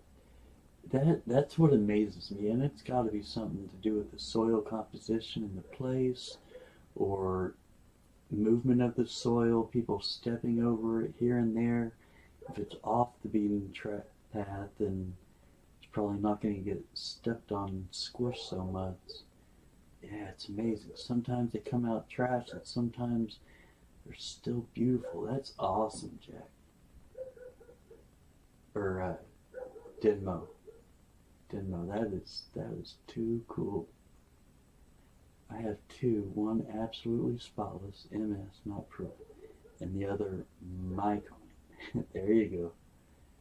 Denmo, I have a metal detector, but don't have anywhere to go. Oh, that stinks. That stinks. Have a great day from New Jersey. Thank you, Denmo. You have a great day as well. Butter beans. There you are, man. In and out. I think you missed 3 giveaways now. I hope we have better timing to catch you and get you on the wheel next time, Butterbeans. Thanks for stopping in. Gary, it's my pleasure, my absolute pleasure, and I'm so glad you won. The Irish Collector, I want to send something to Ireland, just to say I did.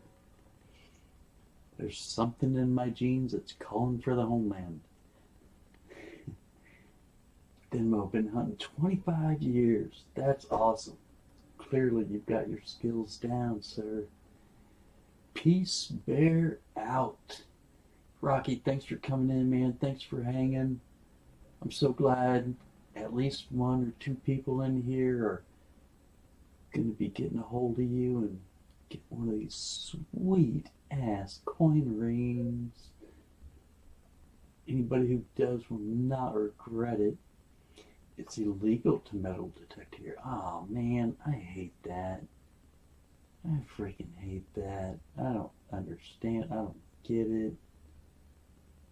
I mean, I could see like tourists, keep them out, keep them from, taking history from your lands. But man, if you live there, like, who's going to appreciate it more than the people who live on the land? Partridge Jack, North Carolina is huge. There's got to be great spots to use it.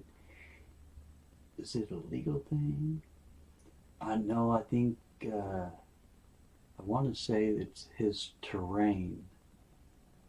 I'm not sure. Laugh out loud, all good next time. Yeah, man, absolutely. Just a matter of odds, right? Alright, y'all, thanks again. And I will see you, I'm sure, around the other streams later on today and tonight. I did get to go to the beach with it. Nice, Jack. Yeah, that's one thing I'd like to do, is get a waterproof one so that I could get out in the water and do beaches and whatnot. Really, ideally, I'd love to go to Florida and try and catch that shipwreck gold, Oceans are always churning and turning stuff up and kicking stuff out on the beaches for centuries, man. Yo. Alright, Denmo, Irish Collector, Partridge, Jack, Rocky, everybody, Dreadpool.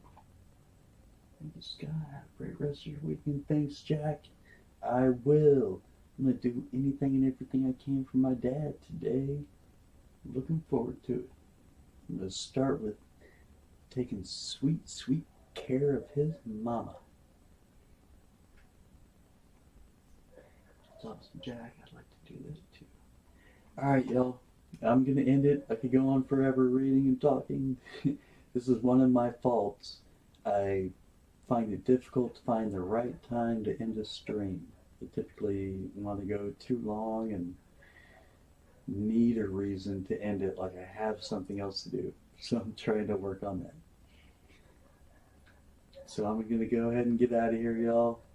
Thank you so much for your appreciation of me doing what I do, doing my best. If you have any tips for me, feel free to email me. And look forward to my video coming out real soon, later on today, about the 8 great ounces. It's coming. It's coming soon. Thanks, Partridge. I will. Y'all have a great day, an excellent happy Father's Day. Enjoy yourselves. I hope you're getting some great weather. Take care, all. Great Scott. I'm out of here.